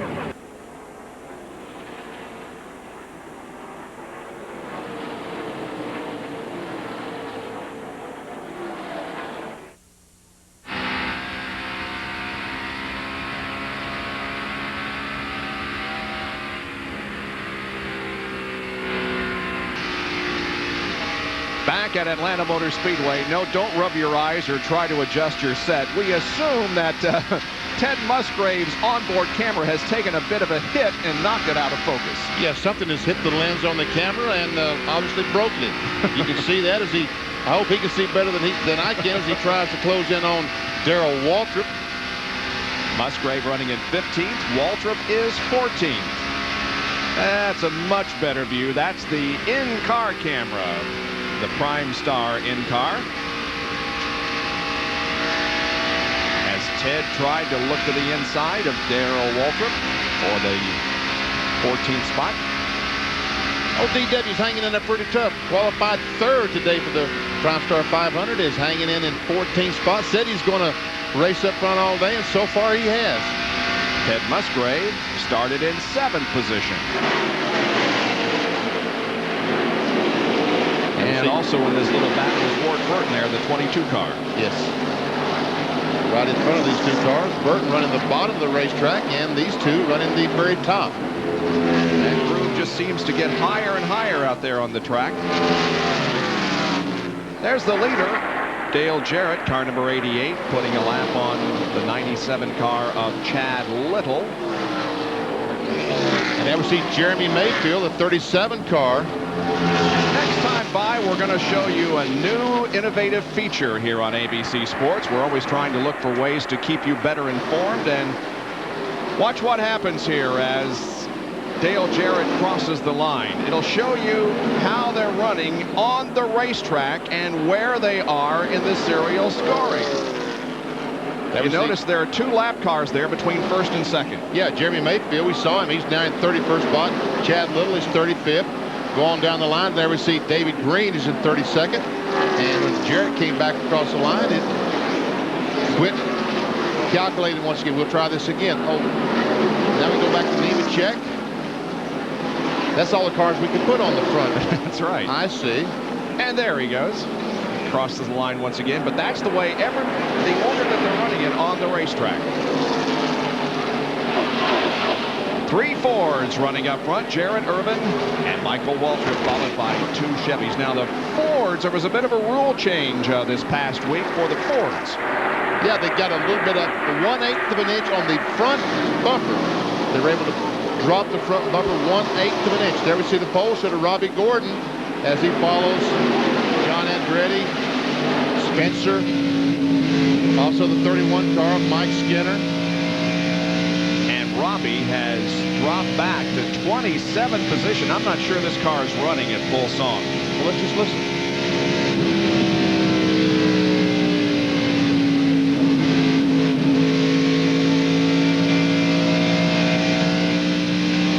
It sounds okay. Robbie Gordon was not able to wade back in the accelerator, hit the accelerator, and go all the way to the floor. He had to kind of play with it to keep the back end from coming around. So obviously the car is loose, and he's just slowing down simply because the car is not handling all that well at the moment.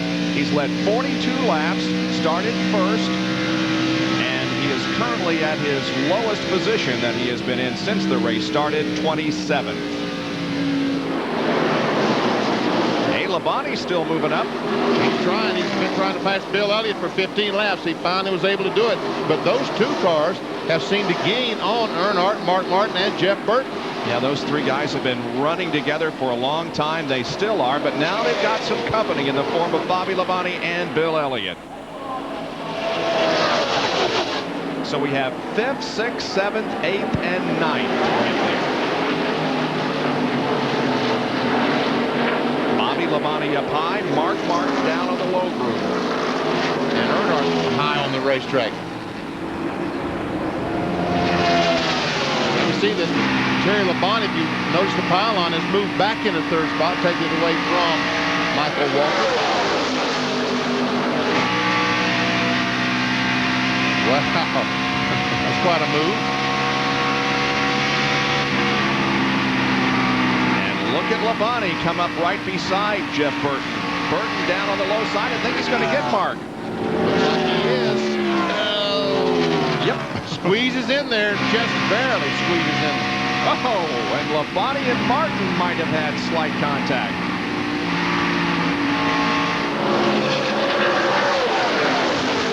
Well, these guys are putting on quite a show, and they have been for the last few laps. And Bobby Hamilton not that far behind. Mark Martin finally says, okay, guys, go ahead. I will be glad to follow you fellas. Martin drops back to 9th. Dale Jarrett continuing to lead the race. Has led 600 of the 1,153 laps raced this season, more than half. And Jarrett continues to add to that total here this afternoon.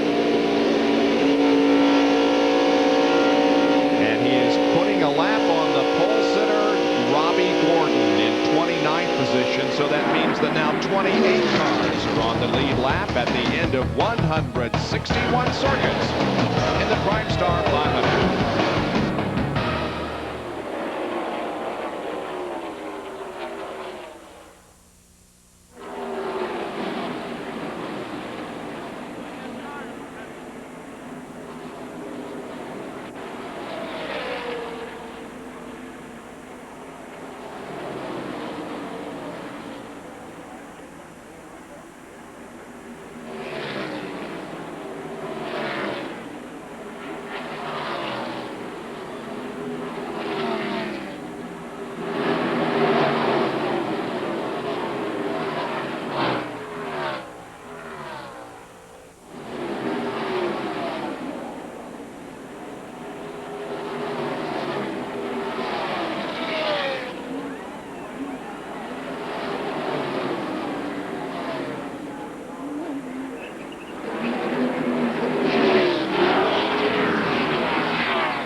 car.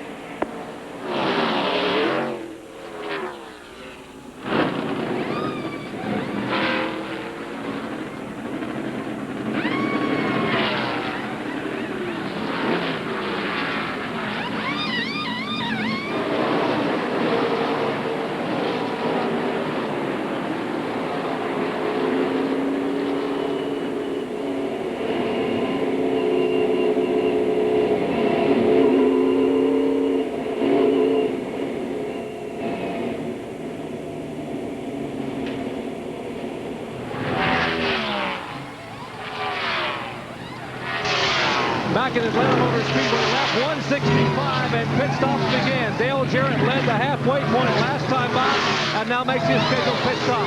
They'll make a half a pound of air pressure adjustment in the right front. Right side tires already on, left side tires going on, and Jarrett kills the motor.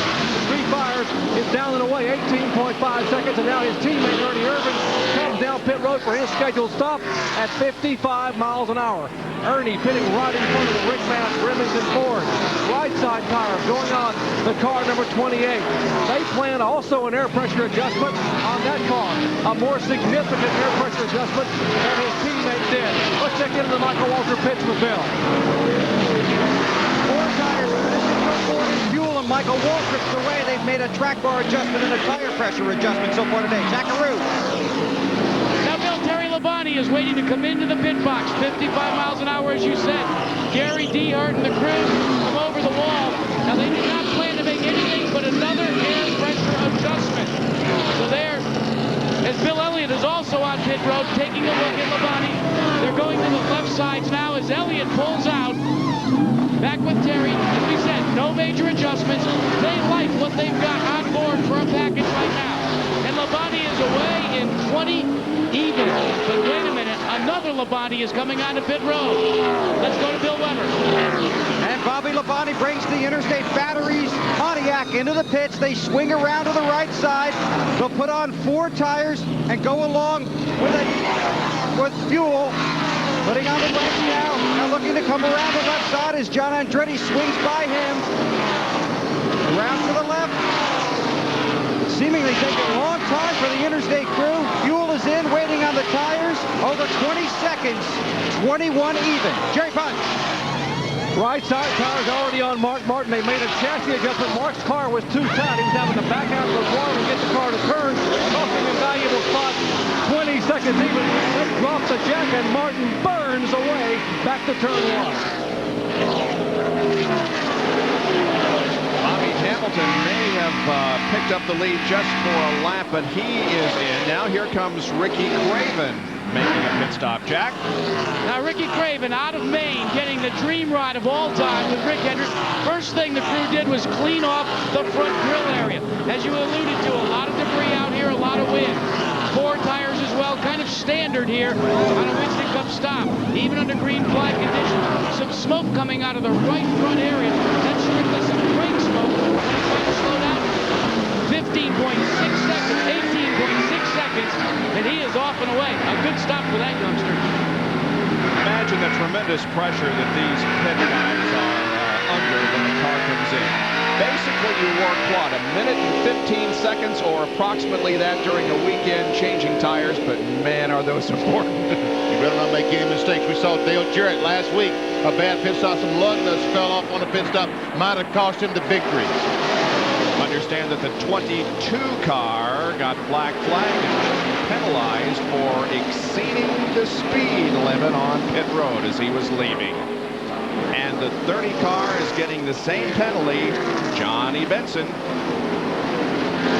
So the NASCAR officials are watching very closely the speed on pit road.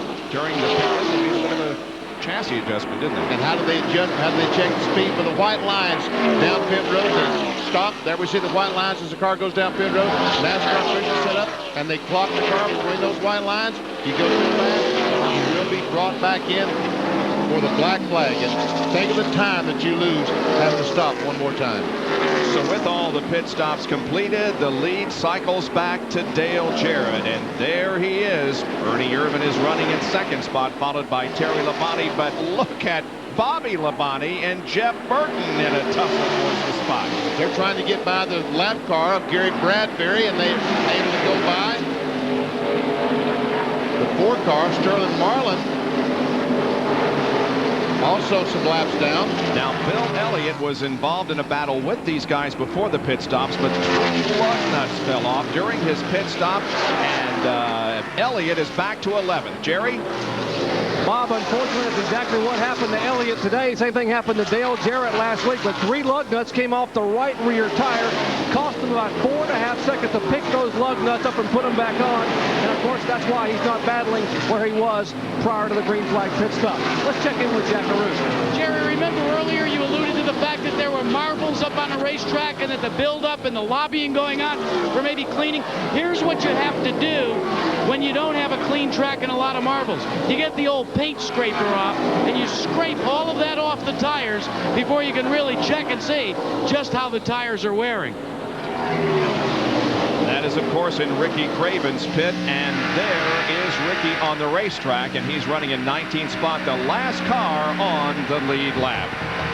We'll be back with more from Atlanta Motor Speedway after this message and a word from our ABC stations.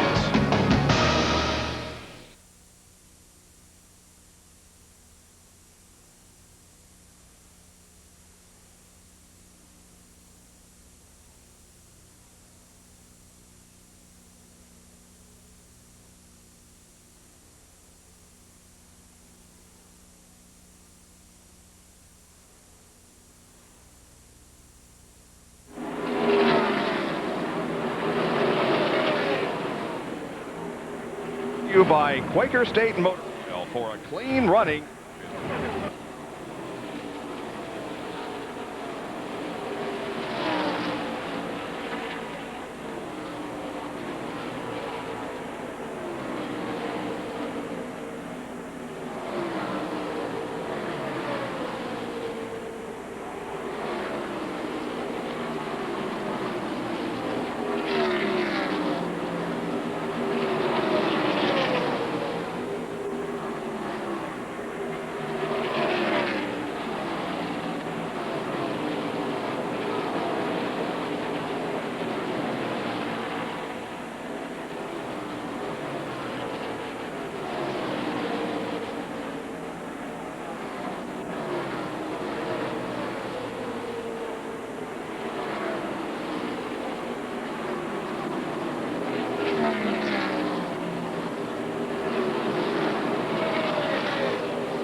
.179 laps completed out of 328 in the PRIMESTAR 500 at Atlanta Motor Speedway. Tonight on ABC, an all-new Lois and Clark at 6 Central Time, followed by America's Funniest Home Videos.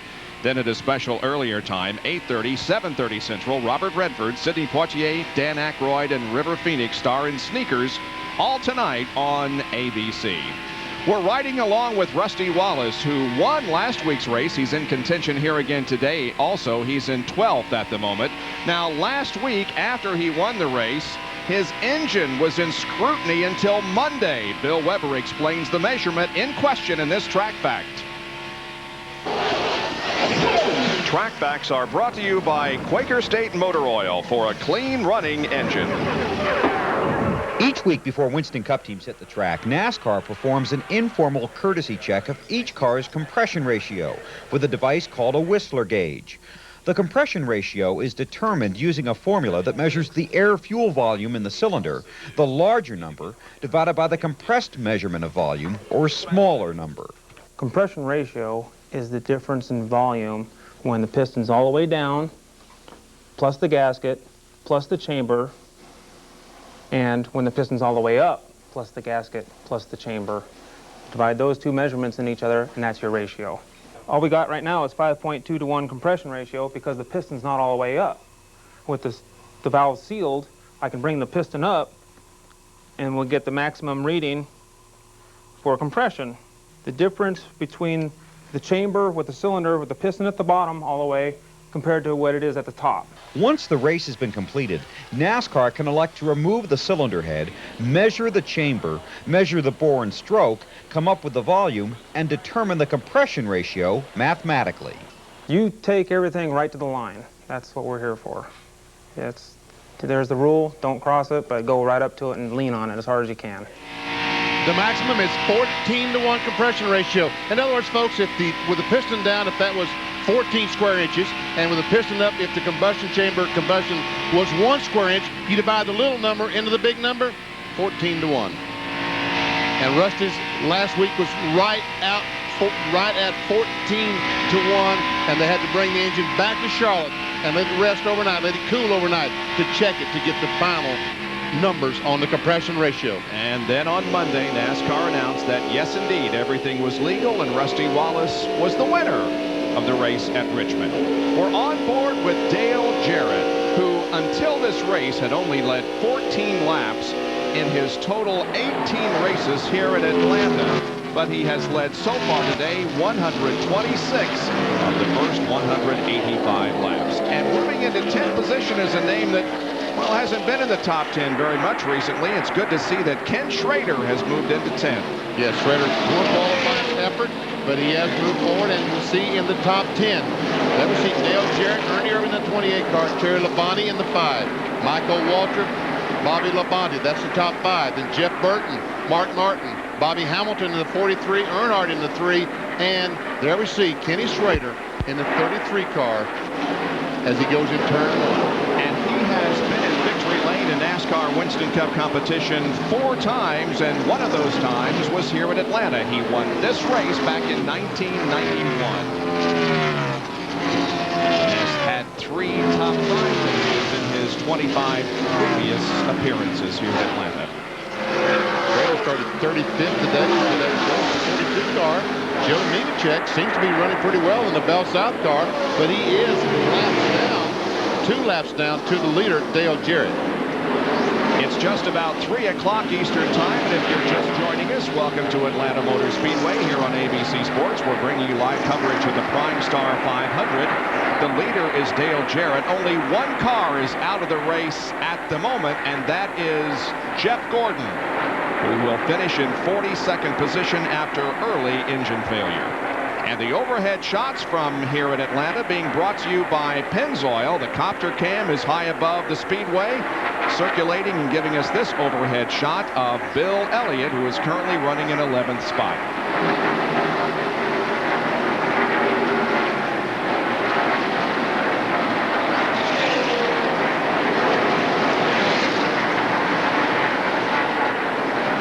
We see Elliott as he dives in the 3rd corner here at the Atlanta Motor Speedway. And not too far behind Bill is the leader of the race. Dale Jarrett just setting a tremendous pace here this afternoon.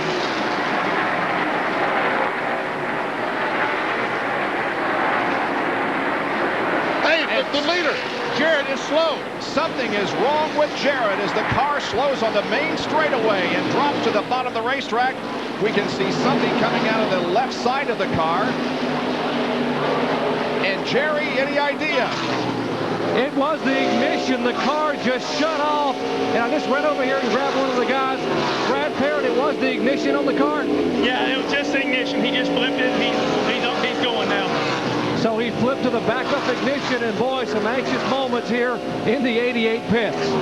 Well, he did lose the lead, but he held on to second. Ernie Irvan went around him and took over top spot, but Jarrett was able to get that ignition, that backup ignition turned on and saving second position. Wow, that was a tense moment, Benny. Watch as he comes off the corner. He's coming off the corner. We see this.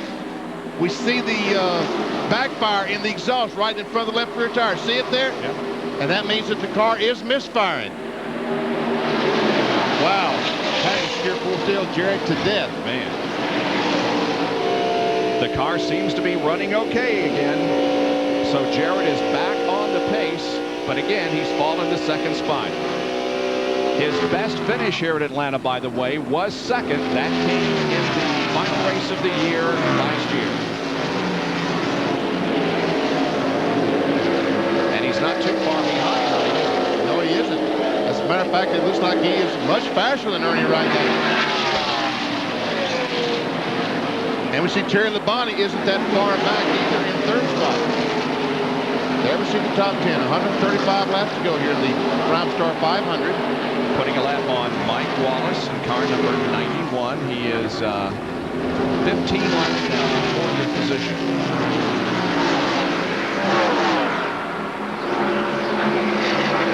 This time by, we want to check the speeds at the line and just see who of the cars in the top 10 might be the fastest as Irvin goes by.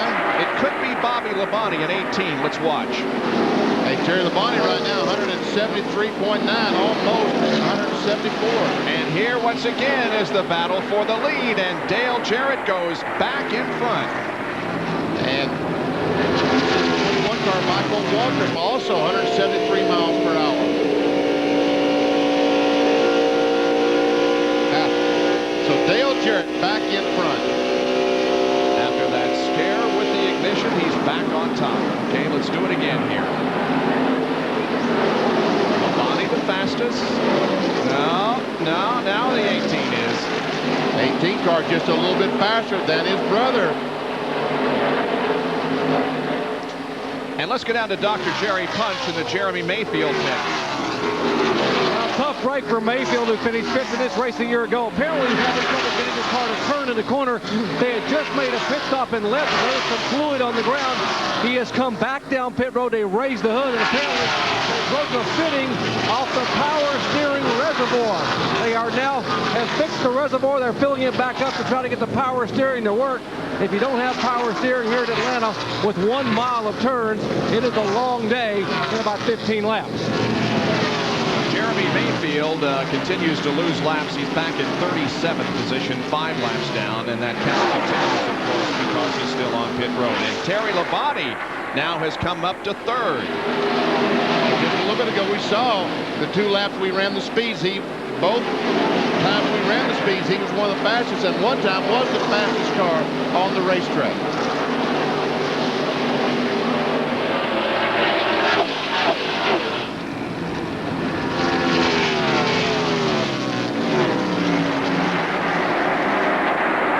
Labonte with 10 straight top 10 finishes.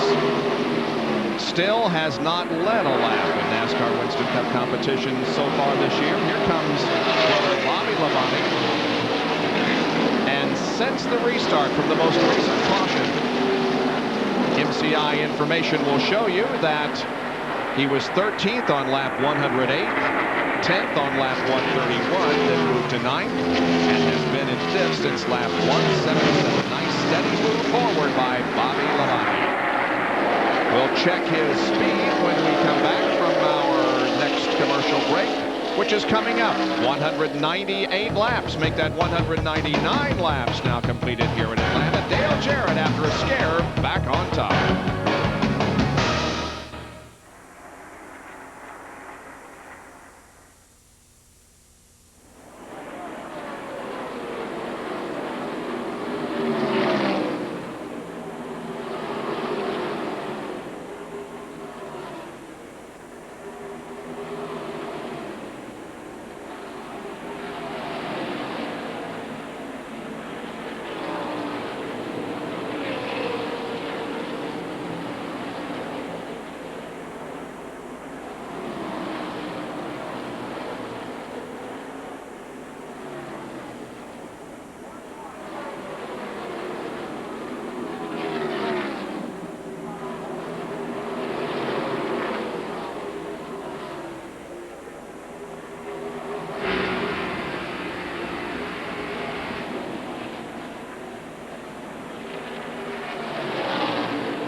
Dale Jarrett continues to lead the PrimeStar 500 here at Atlanta Motor Speedway. I'm Bob Jenkins, along with Benny Parsons, Jack Arute, Jerry Punch, and Bill Weber. Here's our Bud race recap.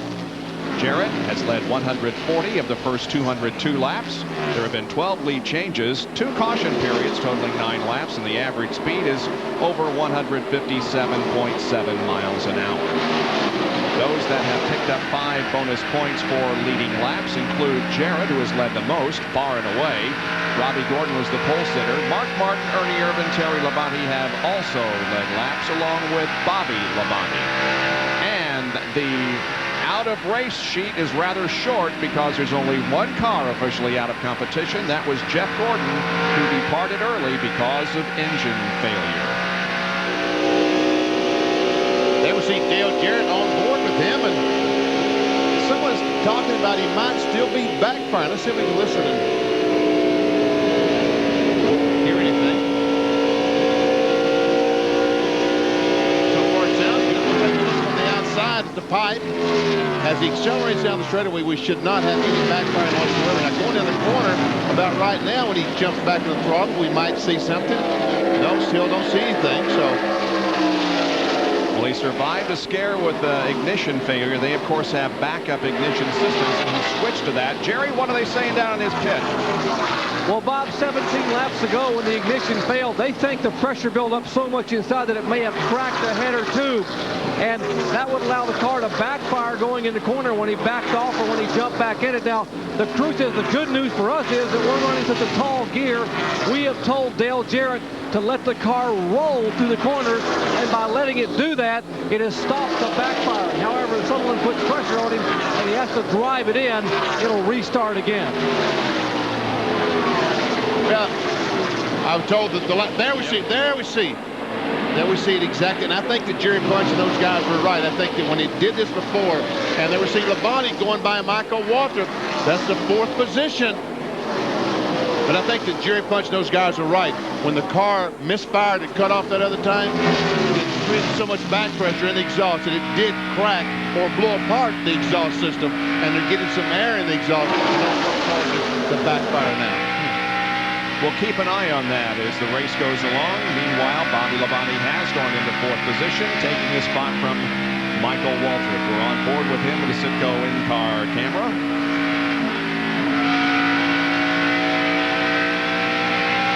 Michael has been a contender all afternoon, though, and has been in the top 5 for quite a while now. And there we see Earnhardt, Schrader, and Elliott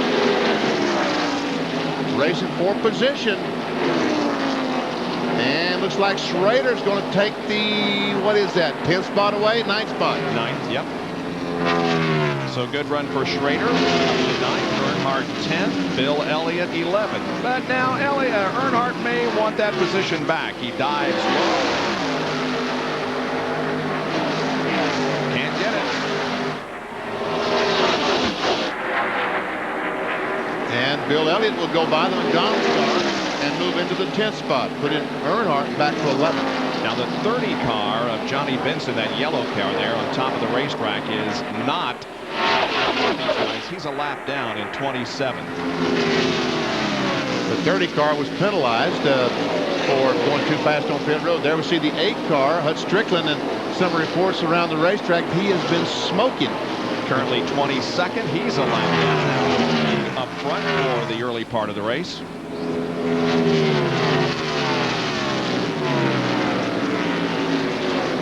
Certainly don't see any smoke now in the Circuit City car. And again, this team coming up on that cat car again. Doing good, drivers. Staying in there, bud. Trying to find horsepower is Bob Glidden. He's working on that team also. Well, Bobby Labonte having a good run, Bill Weber. Certainly is, Bob, going down the backstretch. And what's been working for Bobby Labonte and a couple of other guys has been the high groove. Now, he's been higher than that at times during the day, and that's really helped his speed. But the guy that found it first was Michael Waltrip. Earlier in the day, his car had a push. They made a track bar adjustment and a tire pressure adjustment, but the biggest adjustment was made by the driver. He found a new groove. He took it up high on the track and has been running it up there most of this race. This is a 500-mile race, but Michael Waltrip may be running a 510-mile race if he stays in that groove. Dale Earnhardt's crew noticed this. They said, let's try the high groove. Larry McReynolds timed the high groove and the low groove. For Earnhardt, the lower groove is faster. But for Michael, it's been up against the wall and put to the floor here in Atlanta.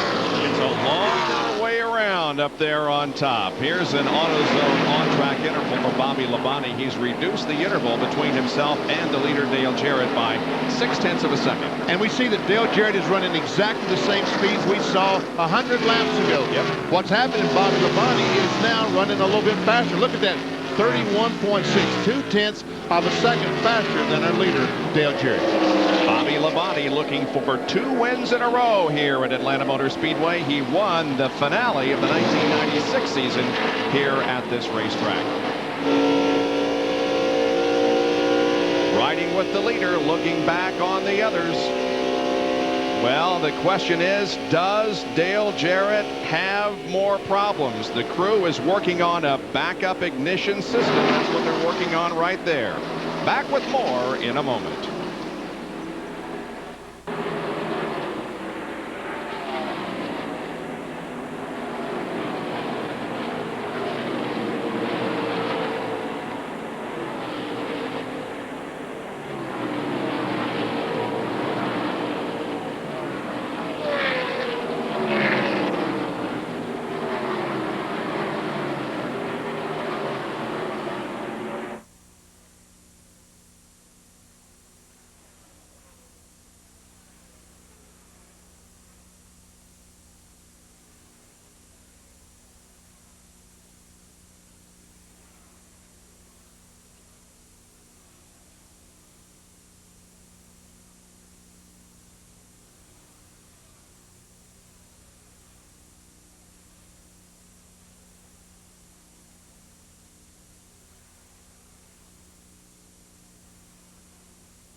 Back at Atlanta Motor Speedway, a 20.6 pit stop for Dale Earnhardt. He had just cracked into the top 10, running 10th and 11th. An early stop, and guys, he's been out of sequence by about 5 or 6 laps in the lead through most of the afternoon. One other point to mention, we noticed down here during those pit stops that there's a crew member from Jeff Gordon's team changing the left rear. Is it maybe an on-the-job interview? Time will only tell, Jerry Punch. Going to break, we showed you the Dale Jarrett crew looking at this backup ignition system. We told you at lap 190 his primary ignition failed. He is now running on the only one he has left. They brought this one to pit road. Look, take a look. All the switches in the front. In the back of this is the MSD amplifier box. And you say, well, what good would that do him? How long would it take him to hook up all these wires? Well, it would take him about 10 seconds because all these wires in this harness run to one central connection. They pulled the old one out, popped that one in, and gained 10 seconds during a pit stop, and wow, he has another backup ignition ready. So we'll see if they make that change during his next pit stop, which should be coming up before too very long. See Dale Jarrett, the lead of the race, trying to go by Darrell Waltrip. And we see still got some flame coming out of the exhaust pipe. That will put Darrell Waltrip in the Western Auto Chevy a lap down. So Darrell Waltrip goes a lap down, and now 14 cars remain on the lead lap as you take a look at where everybody is running. Radio Shack field summary. It doesn't show Waltrip a lap down there, but he just went down. And now we see all the cars that are now one lap down. Back to the 25th spot where Robbie Gordon, who just made a pit stop, is now 2 laps down. He was the pole sitter of the race. Earnhardt also just made a pit stop. He's 2 laps down in 26th. And Rusty Wallace, the winner last week, about to be lapped by Dale Jarrett. Jarrett just moving through the field at random here, making a shambles of this race. Now there are 13 cars on the lead lap, and the next car that may go a lap down would be the number 10 car, Ricky Rudd. Jarrett way up high. I don't want my picture. Now see Jarrett going by the 96 car of David Green, and Rusty Wallace will head towards the pits.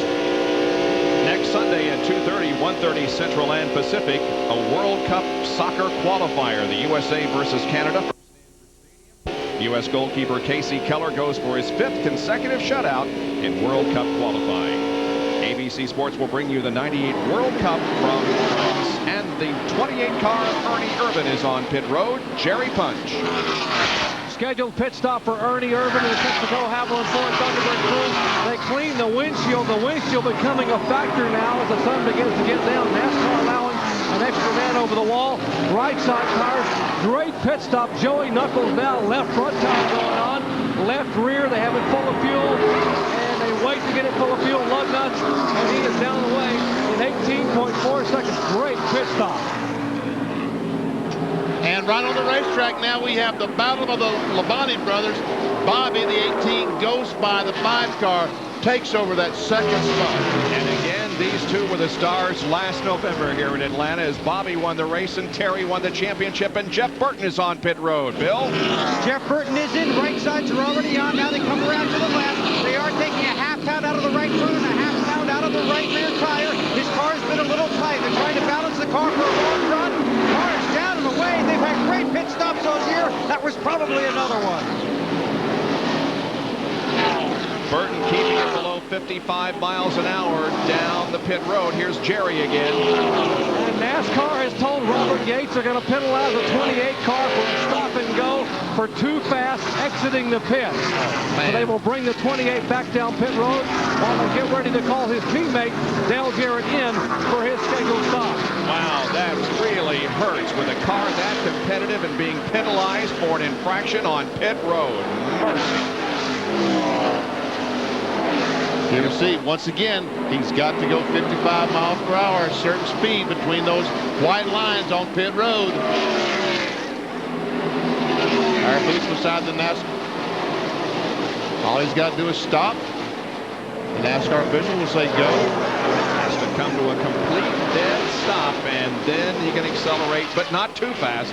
Here comes his teammate, Dale Jarrett, down pit road, Doc. And Bob, 55 miles an hour. They just reminded Dale, remember, you cannot speed leaving the pits. Take your time. No adjustments.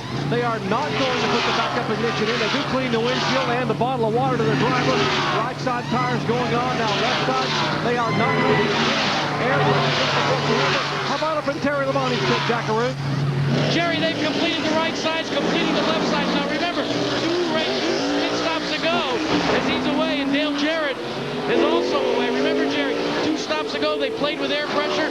They've split the difference between the last 2 stops, and they have actually gone down a half pound. And now the other Labonte's in. Bill Weber's there.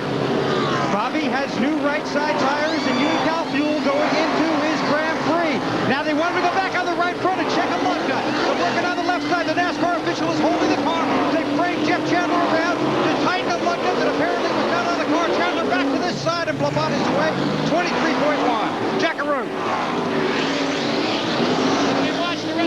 team completes their pit stops. The 25 for Ricky Craven, very quick. And I'll tell you what, gentlemen, Craven's crew has been right on the money each and every stop.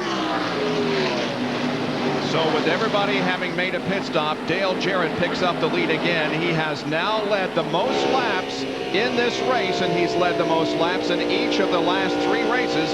He only led the most laps in 2 races in all of 1996. We'll be back after this message and a word from our ABC stations.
Welcome you back to ABC's coverage of the PRIMESTAR 500 NASCAR Winston Cup race from Atlanta Motor Speedway, race number 4 of the 97 series, and we are under caution.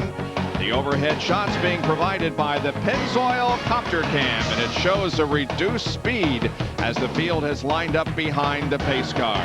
We are under caution because Ken Schrader kind of bumped into the wall here on the straightaway, but he got some help, Benny. Yes, we see the leader is right behind Schrader and Ricky Rudd to come off the corner, and contact right there between the 10 car, Ricky Rudd and Kenny Schrader. Schrader almost saved it, but he goes back, hits it with the rear, and bam, now the front goes in. There the leader, Dale Jarrett, sneaks by. Wow. On the inside. That was close. That was very close to Jarrett being involved in that thing. There we see the cars are 3 abreast, and there is Jarrett right behind Schrader. And Jarrett's trying to figure out, what do I do? What do I do? He goes and almost runs in the side of Billy Standridge. Watch from Dale Jarrett's onboard camera. You'll see just how close this was.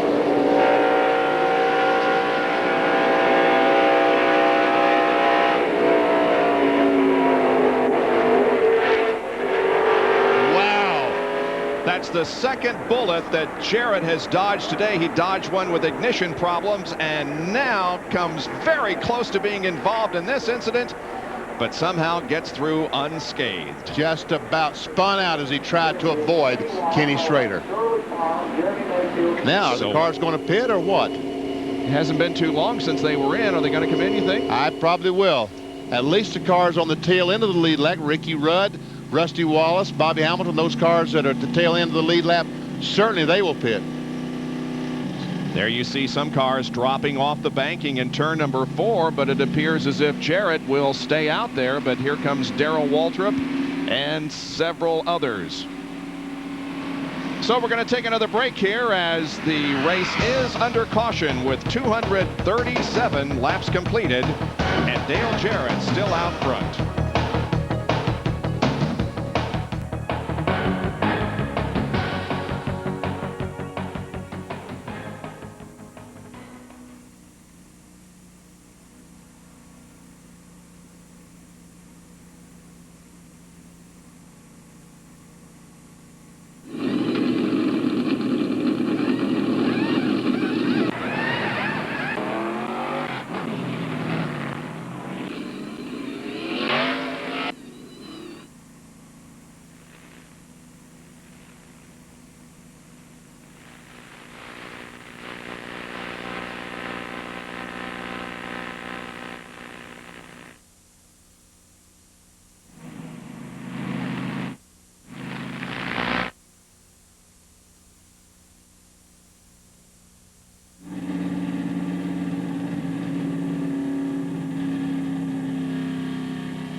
Less than half a lap away from the restart after a caution because Ken Schrader hit the wall here on the straightaway. And Earnhardt and Ernie Irvin both about to get lapped when that caution flag down. A good break for them. Cars that pitted: Earnhardt, Rusty Wallace, Ernie Irvin, Bill Elliott, Ted Musgrave, and Johnny Benson. All those cars pitted, put on fresh tires, and here we go on the restart. And Dale Jarrett is complaining about that backfire. Green. See if it has any effect on the car at the drop of the green flag. He's got a good jump on Terry Labonte in second.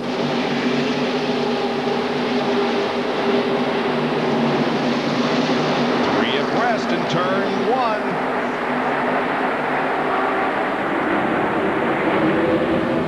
That's Mike Skinner, the second car, and Labonte and Lane Speed side by side, and there's a battle. 21 and 5 are battling for third spot. Boy, Michael Waltrip is just having a tremendous race, and what a great day it is for Michael Waltrip and the Waltrip family if Michael can take that car to victory lane. There he is, Michael in the 21 car.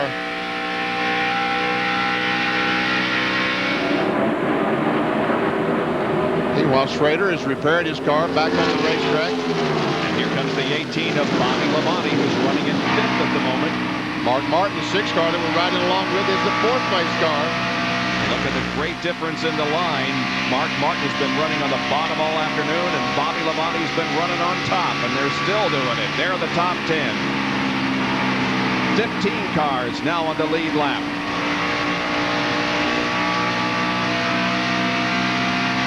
And there's Morgan Shepherd, who's also having a great run. He is having a great run. 6th place for Morgan Shepherd as he goes on the inside of Labonte. 3 wins at this racetrack. Morgan Shepherd has won this race twice and has won the fall race once.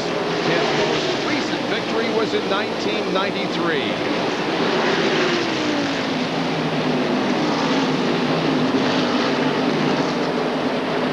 Morgan Shepherd, the white #1, closes in on back bumper, and the Ricky Rudd spin. Down the backstretch, hasn't hit anything. Caution flag is waving. Left front tire is flat.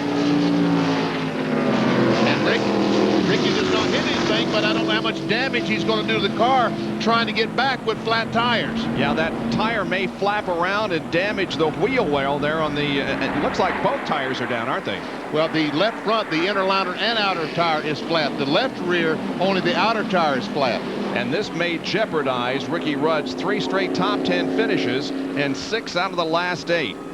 It's the 4th caution, and it comes on lap 245. So the Tide Ford limps to victory lane now to get some fresh rubber. And here it is once again. Here we are. And we roll forward, and we see back there is Ricky Rudd. And the car will come off the corner. Rudd on the outside, and just a little bump from, is that Earnhardt? Yes, it is. Dale Earnhardt, just a little contact between Rudd and Earnhardt. Well, there was contact between Ricky Rudd and Ken Schrader earlier, and now Rudd is the victim of contact with Dale Earnhardt. And Rusty Wallace had a great view of this from his on-board camera.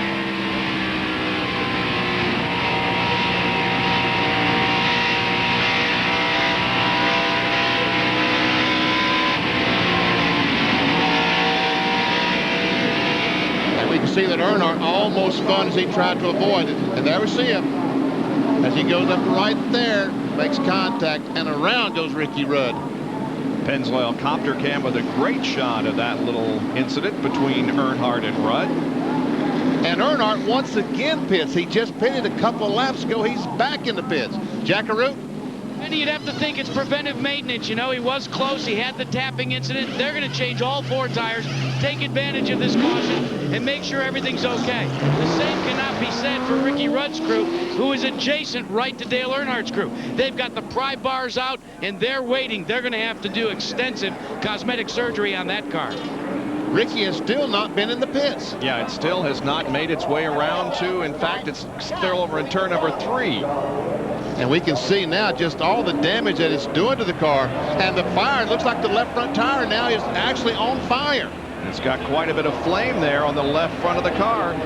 Maybe he's broken an oil line or a brake line or something, and that's what we're seeing. Well, there's lots of sparks there that could ignite something down in that area. He's finally just about made it to pit road. I hear someone on a mic someplace telling them that the car is on fire, and those guys had better be ready with the fire extinguisher. They are ready as he comes down pit road to go to work on the machine. Jack, he's right there in front of you. And the tire does not exist on the left front. Quick call by NASCAR. They called the fire service out to the head of pit road to make sure that the fire was extinguished. Having a little bit of difficulty lifting the car up to get it under for the jack. They finally accomplished that with the pry bar of all things, but there is extensive damage in the front of the car. A lot of liquid. The oil cooler has been busted loose. Guys, it's going to be a long time, if any time today, when Ricky Rudd is going to be able to come back out. They're trying to stow the oil cooler now, try to cap it off, but this is going to be a long stop for Rudd and company in the Tide machine. Well, a tough break for Ricky Rudd, who was running in the top 10 when this incident happened with Dale Earnhardt on the backstretch. We'll be right back.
Caution remains out at Atlanta Motor Speedway. Ricky Rudd with an accident on the backstretch after contact with Dale Earnhardt. And there we see Ricky Rudd's guys trying to get the oil cleaned up on pit road, because, see, here's Earnhardt's pit right beside him, so it's important that they get the oil out of the pit, because that's where Earnhardt is going to have to accelerate through when he leaves his pit for the next time he does make a pit stop. They have taken the 10 car behind the wall. Jack Arute is with its driver. Good news is you're okay, but tell us your version of what happened, Ricky. Well, it's not, it's a pretty simple version. You get hit in the back coming off turn 2, you get turned around. That's what happened. Earnhardt got in the back of me, turned us around, and actually didn't hit anything. I saved it, and all the damage was done trying to limp back around with flat tires, but tried to get back around so we wouldn't get a lap down, and it ended up costing us a lot of damage. A lot of talk by the drivers that the marbles are beginning to accumulate up in the high groove. What was your experience with that? Well, I didn't really see it. We could run on the top, we could run on the bottom. The racetrack was actually in real good shape. You know, shortly after restart, the track would be a little slick, take about 4 or 5 laps to work it back in. But no, it was actually in real good shape. Guys, the tough part for the Tide guy here is that not only is he the driver, he's the car owner. So he's got a big bill to pay this week. Jack, we've shown people throughout the day that a small change in the air temperature or track temperature makes a huge change in the race car. That's why every time Dale Jarrett pits, Brad Parrott comes back here to this little weather station and records, we pitted, we changed 4 tires, and he looks here. Here's the air temperature, 81 degrees, the barometric pressure right at 30, and of course the time. And he also records with an infrared gauge the track temperature. He just pulls the trigger and shows 110 degrees.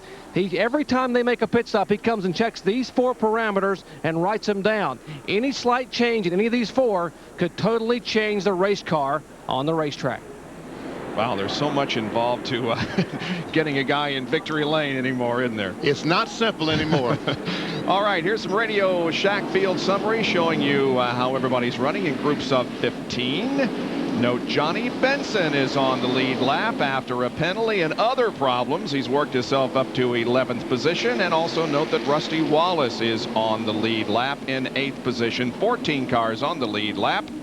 And here are the ones that are 1, 2, and in Ricky Rudd's case now 3 laps down. And of course, that will continue to mount as Rudd's car is behind the wall. And there's the 42 cars. Let's see, Jeff Gordon, 1995 NASCAR Winston Cup champion, the first car out today. Also Hut Strickland, I don't think we've told you that he is in the garage area out with an engine problem, and the car ran so well early on. Well, next Sunday at 5 o'clock for Central and Pacific, A Passion to Play, the making of a champion. Explore the lives of 3 young women determined to be the best. 14-year-old U.S. figure skating champion Tara Lipinski, reigning Grand National go-kart champion Danica Patrick, and rising tennis star Anna Kournikova. Next Sunday, 5 o'clock for Central and Pacific here on ABC. We see Lake Speed on the inside, the unsponsored number 9 car, trying his best to get a lap back. He is 1 lap down in 15th spot.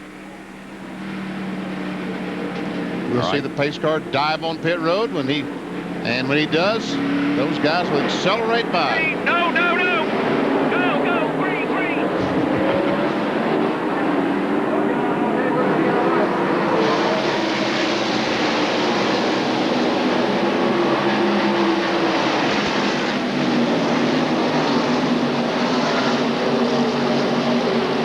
Terry Labonte gets a good restart, breaks into the next car behind the leader, Dale Jarrett. 2 and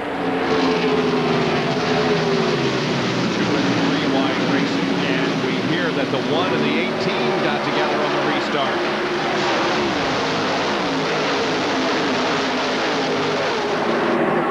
The 1 is Morgan Shepherd, the 18 is Terry Labonte, a couple of Pontiacs. Running 5th and 6th. Bobby Labonte in 18, brother Terry in 5, running 2nd. Did I say Terry? I think and there's Rusty Wallace, the winner last week, the 2 car, the blue 2, is currently in 7th spot. Riding with him.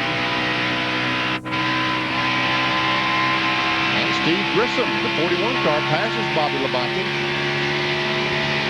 Steve is 2 laps down in 25th. And Labonte passes him back.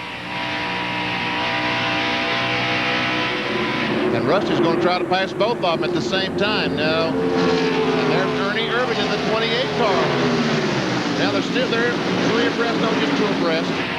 Almost 3 abreast. Mike Skinner there in 31 almost was in the middle. And the 94 car smoking.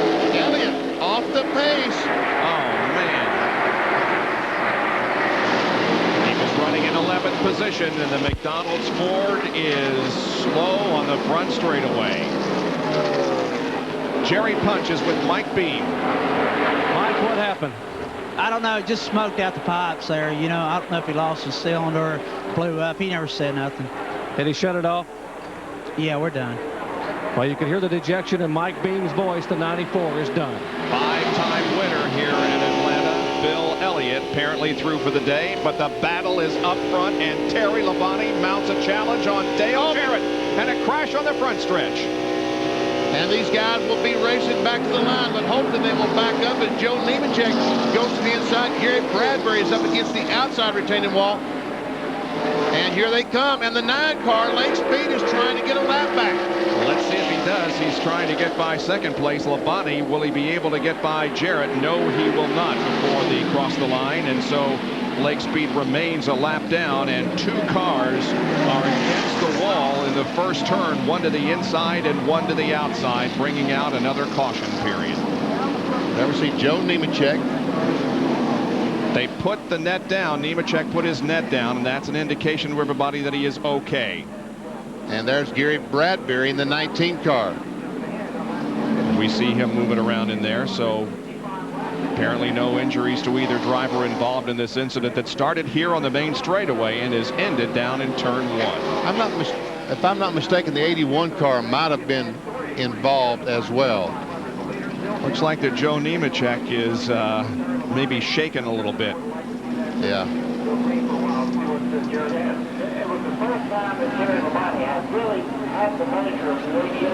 Nemechek having a tough day, was running in 28th position, 2 laps down, and yeah, he's a little groggy as he is sitting there on the edge of the car and is being assisted out of the machine.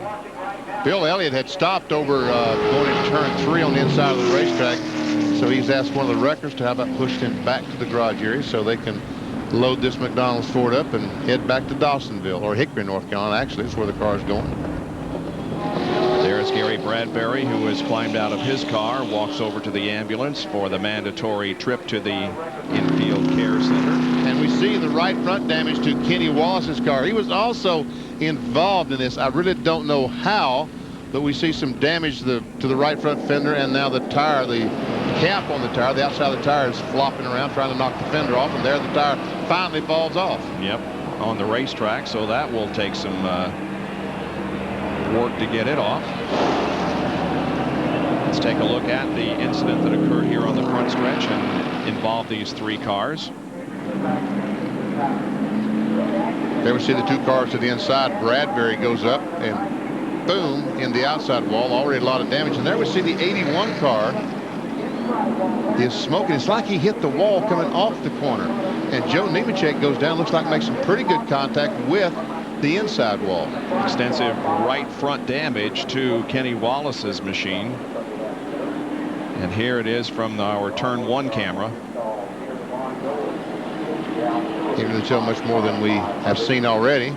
Let's see if Joe Nemechek does go down and how hard he hits the wall. Not too bad, man, on the inside. But Joe obviously a little shaken as he got out of his car. Now the cleanup begins down in turn number 1. So this caution will be a rather lengthy one. 256 laps out of 328 have been completed here at Atlanta. And Dale Jarrett was just beginning to get a challenge from Terry Labonte for the lead when the incident occurred here.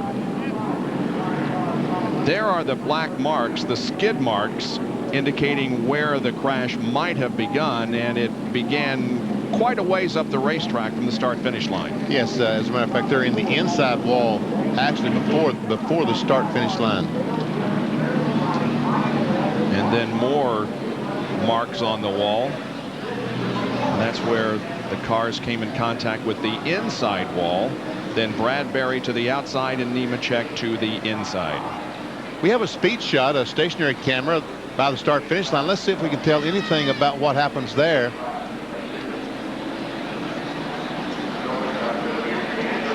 No, really can't tell there what might have happened. We saw that they were already locked together when they went by our shot located near the start-finish line. There they are. Now they become separated. And again, Bradbury to the outside wall and Nemechek on down to the inside wall. So I don't know what caused it, but in any case, we have a lot of damaged machinery. No driver injury apparently, but the 19 car and the 42 are extensively damaged. Well, they're going to make pit stops, Benny? I don't know. Right now would not be a very good time since an ambulance is going down pit road, but I don't know. I don't even know that the pit road is open right now. Yeah, no, it isn't open yet, but when it is, do you think they'll come in? Well, let's see. Well, we'll have to figure that out. Don't ask me such a tough question right here, Mr. President. We'll figure that out while you watch this and we take a break from Atlanta Motor Speedway. Stay with us. We'll be right back.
Still under caution here at Atlanta because of an accident in the front stretch and first turn areas. We did have some pit stops just a few minutes ago.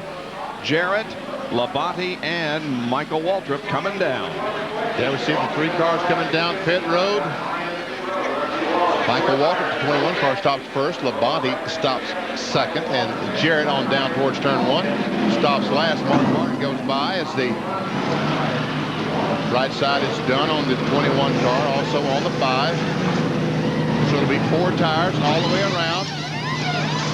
And they've got to get these cars full of fuel, because the question is, can, as we see the cars accelerate, Michael Waltrip in front of the 18 car,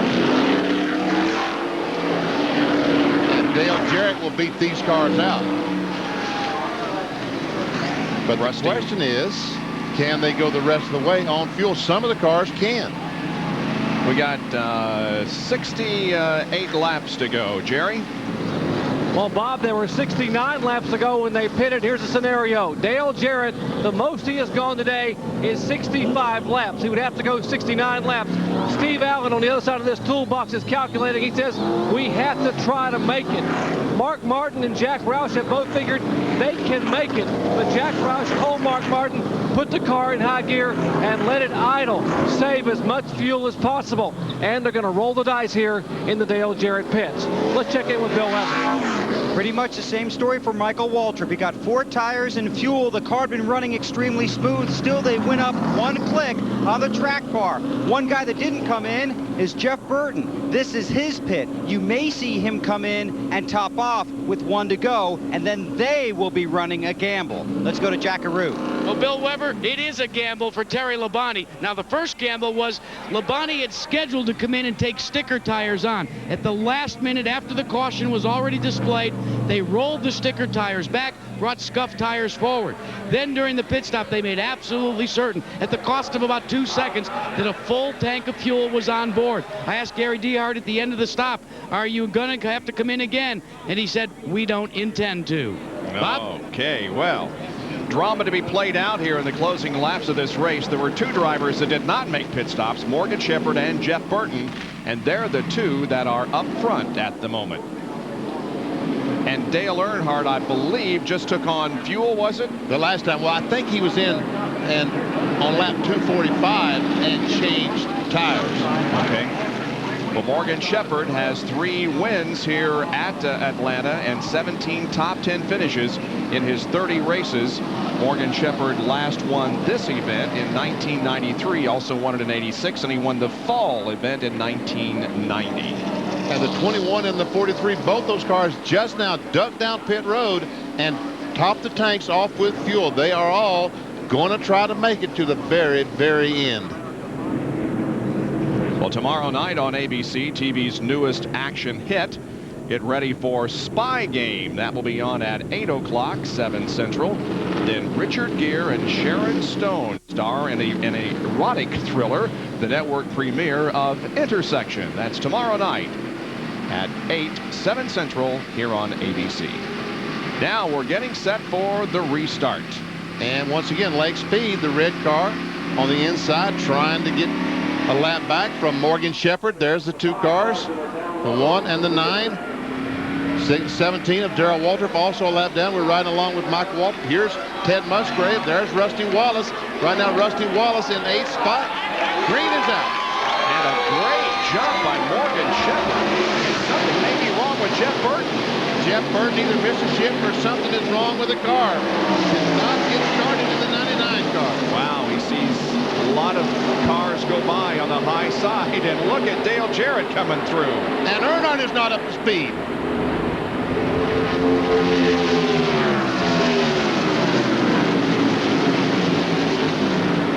Now looks like Earnhardt is going.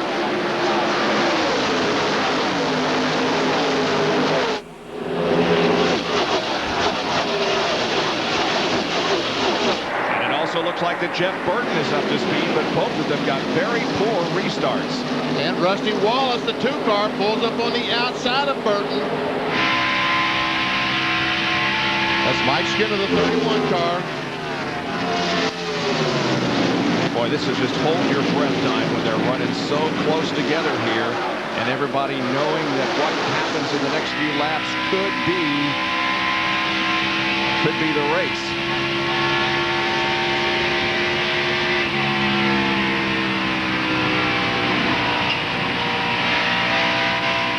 Morgan Shepherd still the leader of the race. This is the battle for 7th spot. And Bill Weber has caught up with Gary Bradbury. First of all, Gary, you told me you're okay. What happened out there? Right, I'm fine. Well, I tell you, I really don't know. We just all got together coming up off 4 there. It ended up, I think, about 3 wide coming off 4.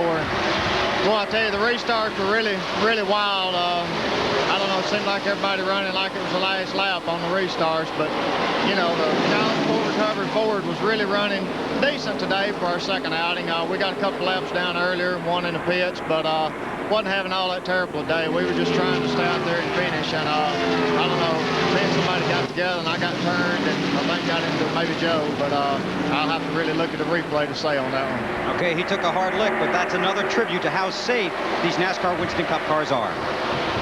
We're watching Ernie Irvan, who's running in 8th position. Or make that 9th now. And the 18 car of Bobby Labonte is 10th. And that's Chad Little in the mix also. There's Jeremy Mayfield, and he's got more problems. And that could bring out the caution flag. Still nothing. He was running in 33rd position, some 6 laps down. There is Mark Martin to the inside of Darrell Waltrip. Darrell is not on the lead lap anymore. He's back in 15th. Looks like the racetrack is clean. Oh, Musgrave goes around. And Rusty Wallace is going in. Oh, Rusty hits it also. And there may be oil on the racetrack. And it's in the 25 car, Craven. Some heavy damage in the front of his car where he's hit the side on the 16. Wow.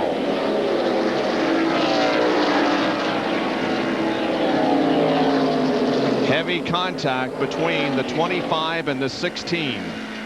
You see the steering wheel is already off the 16 car. Doyle 4-ton. Okay, guys, slow down, slow down. Racing back to the caution, but the drivers are kept aware of what's going on the racetrack by their spotters. And Rusty Wallace suffers a very serious setback here after a great afternoon. Here's Bill. Well, on this side of the car, it's the left rear quarter panel is bashed in. They're trying to top it off with fuel, but working on the right side, trying to pull the sheet metal away. Now they want a sledgehammer to help with that, to get that sheet metal away from the right front tire. So they're working on the right side. Rusty and his crew very unhappy. Robin Pemberton, the crew chief out there, Billy Wilburn, calling for instructions for help on the radio. Rusty cranks the wheel to the left. They continue to work on the front right side of the car. Now they drop the right side. Rusty will go, but I think he'll be back. And more pit stops being made as Morgan Shepherd and Dale Earnhardt come in along with Jeff Burton. So those running 1st, 2nd, and 3rd are making pit stops.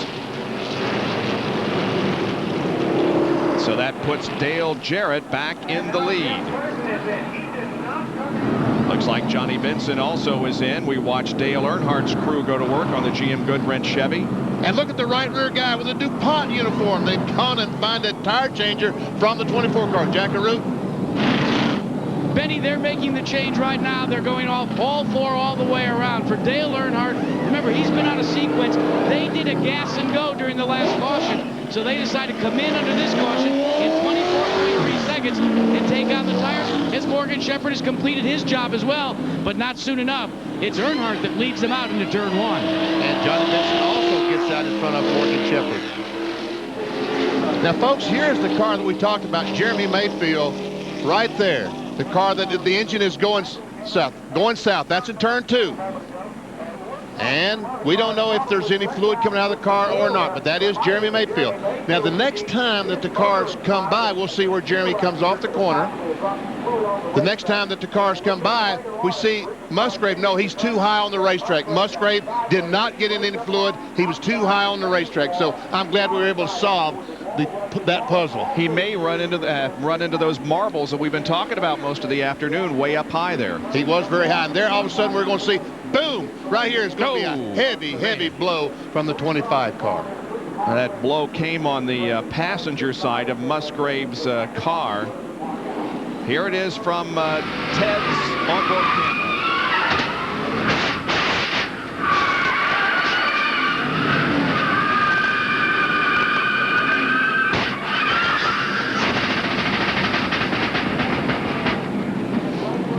A very noisy and a very violent wreck. And just listen.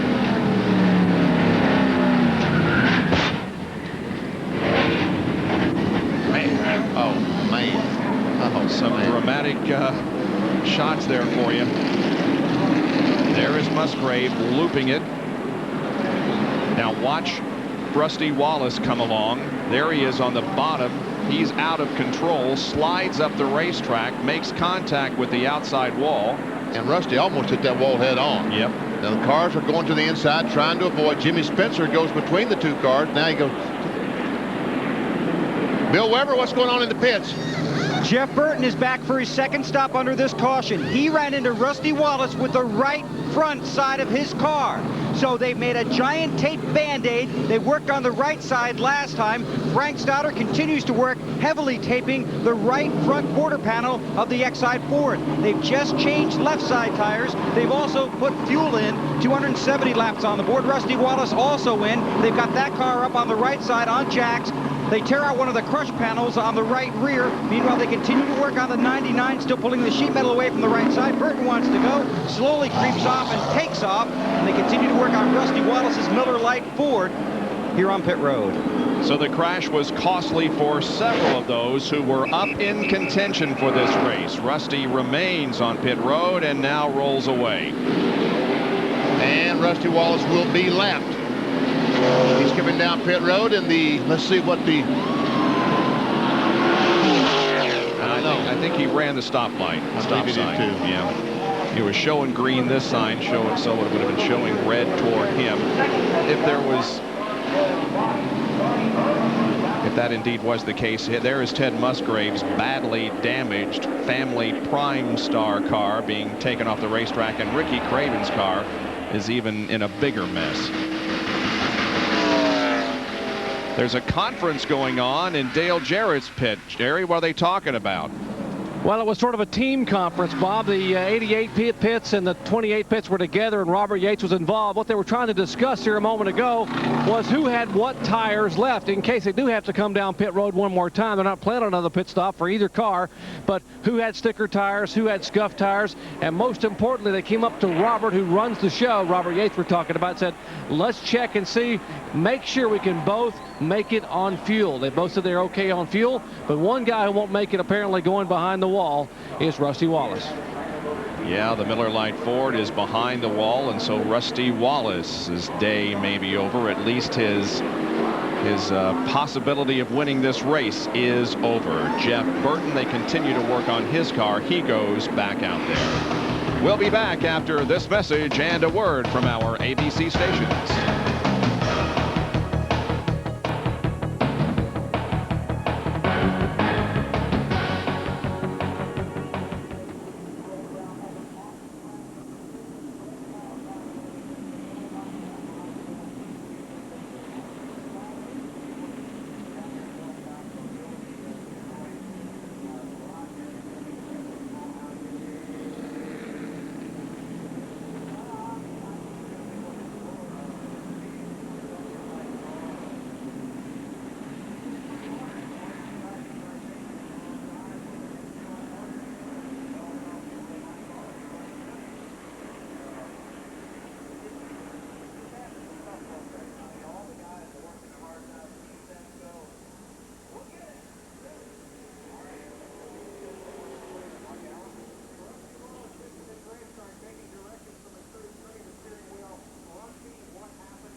There's the overhead view once again of Atlanta Motor Speedway from the Pennzoil copter cam, circling over on the back stretch, but giving us the shot of the front straightaway, which will be the back stretch next year because they're changing the configuration of this racetrack and it will be ready for November. And they're also building new grandstands over on what will become the front stretch. So folks, if you want to see the final race of the 1997 season here at the Atlanta Motor Speedway, they're ensuring that you can.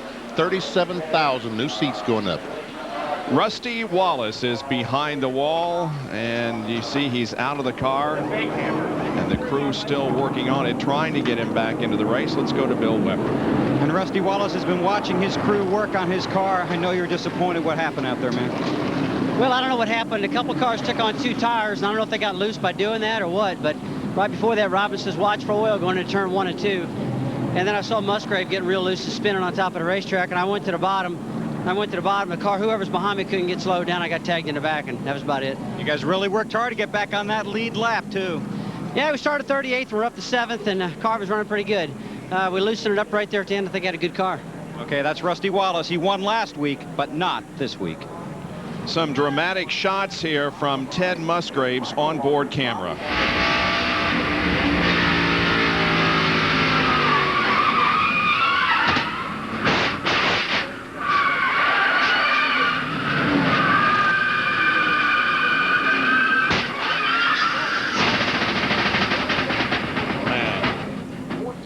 Fasten your seat belts in your easy chair as we ride with Ricky Craven.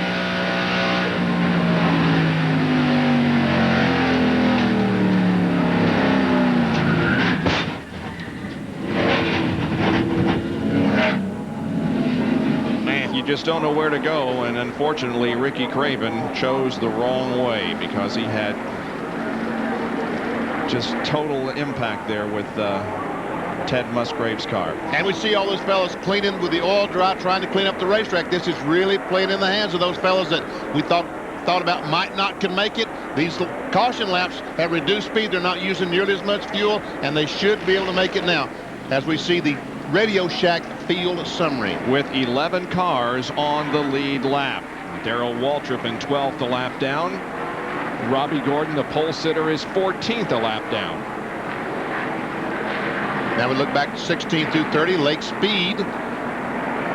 And Rick Mass, Spencer, Petty. Now all those cars 1 lap down. Then Trickle heads the cars that are 2 laps down. Just 4 of those cars.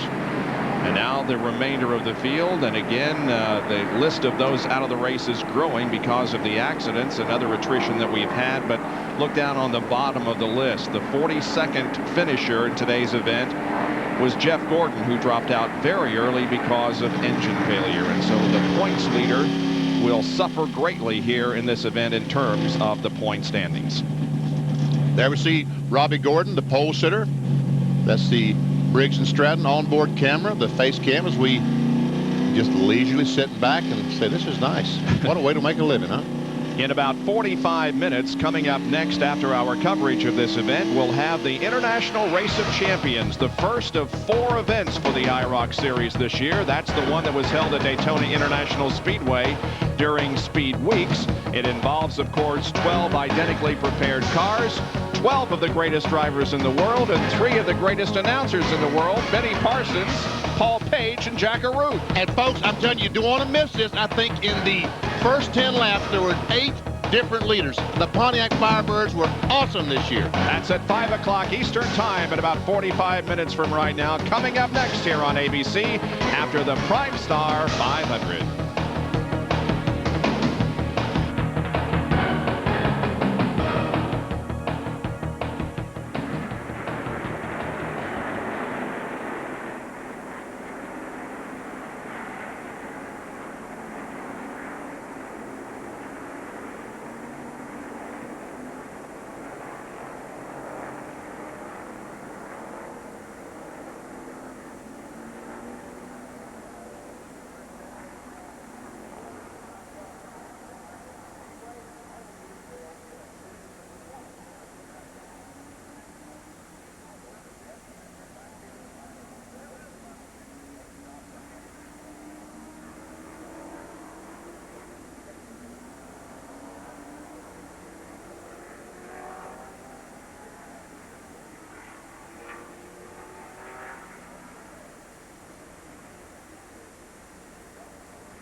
Still under caution here at Atlanta because of the multi-car accident in the backstretch. Now, Ricky Craven is okay, and we'll talk with him hopefully in a few minutes. We will talk now with Ted Musgrave. And Ted, you're limping a little bit. You okay? Well, what a spectacular way to end this PrimeStar 500, huh? I didn't want to bring that up. Wow. Well, yeah, I thought I was going to at least get a good top 10 for the sponsor, you know, maybe top 5. But like I say, the car was just a tick loose, but I don't know what happened down there. It got away so fast on me. I'm not really sure if we run over something or whatever, but I just couldn't gather it back in and tried my darndest. But the guys were working hard. You know, we just kept working at it. Hopefully a top 10 for the PrimeStar Family Channel car, but it turned out a total wreck. An incredible hit, Ted. You wouldn't believe it. I got the frame rail to the right side over by my shifter. I can actually reach out and touch the frame rails over there. I'd never seen a car with so much damage and come out okay, so that thing must be built safe. Okay, another testament to how safe they are. Jerry Punch. About 10 minutes ago, we saw a team meeting here in the Yates pits with the 88 crew of Dale Jarrett, the 28 crew of Ernie Irvan. What they were trying to do was calculate the fuel mileage, and here's the results. The 88 car could go the rest of the way, no problem, but the 28 car of Ernie Irvan could not make it the rest of the way. That is until this caution flag came out. I'm told by one of the engine builders the carburetor on Dale Jarrett's car is a little more efficient, doesn't burn as much fuel as the one on Irvan's car. This caution flag should allow Ernie Irvan to make it the rest of the way on fuel. Well, Jerry, we take a look at fuel. We told you before that this team, Terry Labonte's team, had no intentions of coming onto pit road. But here were some numbers that concerned us. They were averaging about 64 laps a pit stop. When they last pitted on 259, that meant they would have to go about 68 laps. But here's the deal now. With all these cautions, there is no question that this team can go the distance. They don't intend to come back in here. For good news about another driver that was in that crash, let's check in with Bill Weber. Thanks, Jack, and the day is over for Ricky Craven. First of all, you're okay. Oh, yeah. It amazes me, though. You know, you run 200 laps here in Atlanta, 150, 200 laps without a caution, and then you have 3 or 4 in a row. What happened out there, Ricky? Well, you know, what got us was just out of everybody's control, and Ted was spinning, and I watched him all the way from 2, and I had the brakes on. If you're not going to stop, I had a car to the low side of me, so I'm pinned up against the wall, and I never expected him to come back up. I mean, the backstretch is banked, and he just was spinning so much it carried him back up right in front of us, and go to Darlington. Okay, that's Ricky Craven. He's obviously very disappointed. I, too, was a little surprised, Benny, that he did come back up on the track, but he came up right in the path of Ricky Craven. It just happened so quickly. And one thing we can be very, very thankful for, and that is the impact was on the passenger side. Exactly. You see Ricky Craven, and he's not limping at all, walking away, and looks like he is going to be A-OK. KK said, you sure you're okay? Boy, back down to Jack. Bob, real quick, Gary Dehart has radioed to Terry Labonte the condition of Dale Jarrett's car. They were talking back and forth. They don't feel that that is going to be a big problem, the misfire. But the comment back to Dehart, back to Labonte was, maybe if we can get him to have the header fall off, then we'll have a chance at winning this thing. Well, let's see what happens here as we get ready for the restart. It will be at least another lap and a half before they get the green, so we'll take another quick break. Be back for more from Atlanta Motor Speedway and the PrimeStar 500.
ABC's coverage of the PRIMESTAR 500 continues from Atlanta Motor Speedway, and the teams have just been given the 1 lap to go signal, and the overhead shots courtesy of the Pennzoil Copter Cam. You can see them lining up 2 abreast for the restart.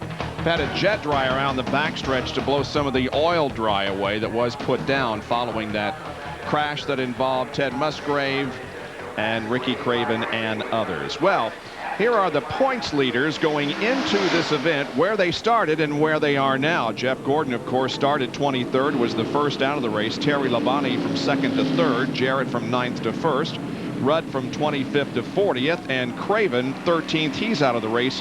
Rudd has just gone back into the race, and so has Rusty Wallace. Now, if points were awarded at this very moment, Jeff Gordon would fall to 4th in the point standings. Jarrett, Terry Labonte, and Mark Martin would be ahead of him, and Bobby Labonte would be 5th in the point standings if those points were awarded right now. Okay, here we go. Car should be able to go the rest of the way. Pace cars off the racetrack. Green flag is out.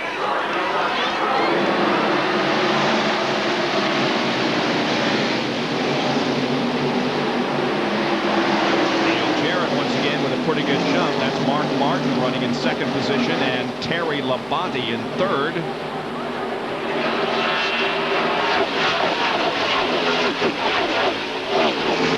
Walter running right up there at the front of the field, but he is a lap down. We look back on Terry Labonte from Mark Martin's car, and here comes Robbie Gordon out of nowhere. Wow, where did he come from? He's a lap down in 14th, but obviously wants to get the lap back.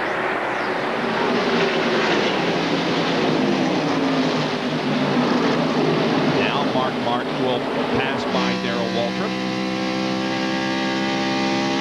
This is Robbie Gordon's Briggs and Stratton onboard camera. And no! Steve Grissom with a horrible crash and fire on the racetrack.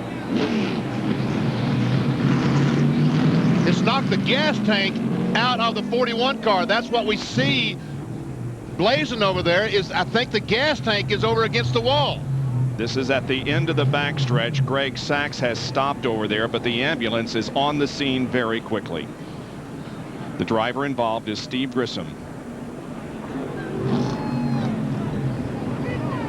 Just tremendous impact with the wall at the end of the backstretch.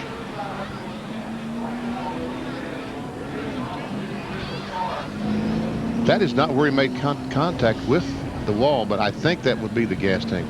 I think it. Have to wait and see. Yeah. There's not much you can say at this point, except let's just hope and pray that Steve Grissom is okay. The fire crew also quickly on the scene. They have that fire extinguished already. You can see the angle of the wall there at the end of the backstretch. Here is a replay. And we see him back at the very end of the screen. Right there.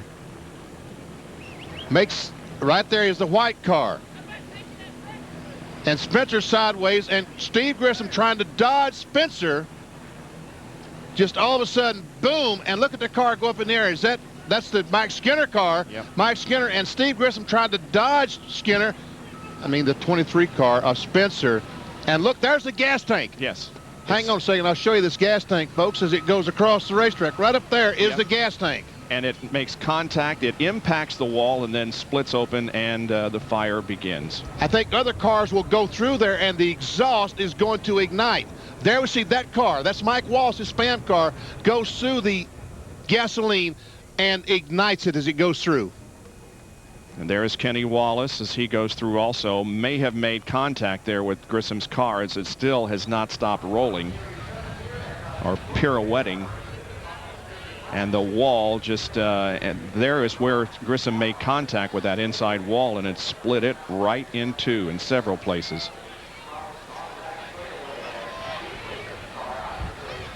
So they continue to work to get Steve out of the car. Here's the Pennzoil Copter Cam shot. And there we see Grissom. There we see the gasoline. Look at all that gasoline when it ignites. when he hits the wall. And there we see Mike Wallace go through, ignite the gasoline.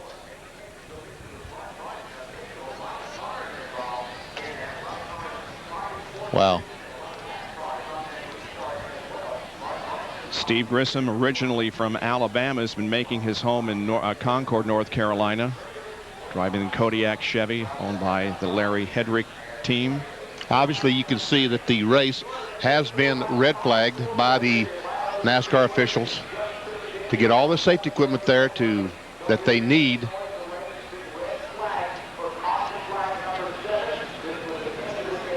Hard impact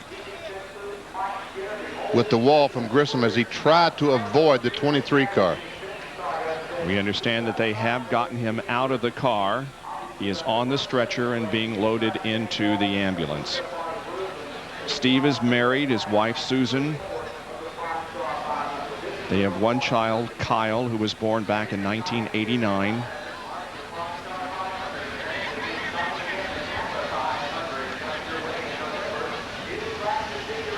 One of the most vicious accidents we've seen in Winston Cup racing in a long time.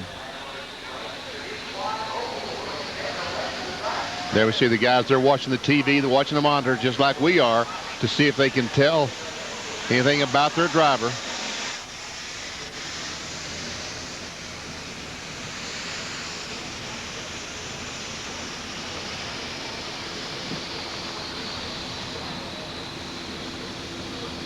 I'm told that he right now is holding his own oxygen mask as they place it over his nose.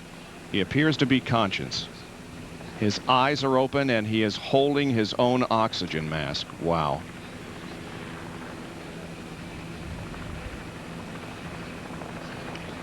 We'll continue to monitor this situation very closely, and just as soon as we have any concrete information on the condition of Steve Grissom, we will of course pass it along to you. In the meantime, let's take a break.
The PrimeStar 500 has been red flagged here at Atlanta because of a horrifying crash involving Steve Grissom. Now, we did see him holding his own oxygen mask as he was loaded into the ambulance, and he even waved as he went into the ambulance. The ambulance has arrived at the Infield Medical Center, and of course he will be checked over there, and if necessary will be transferred somewhere else.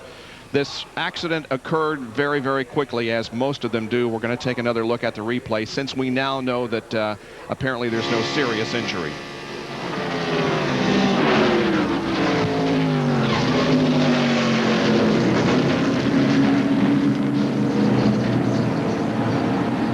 I mean, is that unbelievable? It's unbelievable how quickly that Steve Grissom is going straight, and the next instant he's going straight into the wall and backs into the wall, and then over he goes. And gasoline is thrown every place. Mike Wallace goes through it, ignites the gasoline. Kenny Wallace comes through, almost hits the 41 car as he's coming to a stop. And now we'll take a look at it in slow motion. Back here is the car that we're talking about. There's Grissom. There we see the 23 car. Now then, the 23 car is spinning. Now Steve Grissom tries to avoid him. He turns. He does avoid him. Mike Skinner comes along, boom, and runs over the 23. Now here comes the 41. Pieces are coming off the car. The flaps come up to keep the car on the ground. Now watch the retaining wall as he makes contact. And this guy here needs to turn around and look the other direction. And boom, the wall just comes apart. And then he comes off the wall, and all that is gasoline. And here goes the gas tank across the racetrack. Jeff Bodine goes by.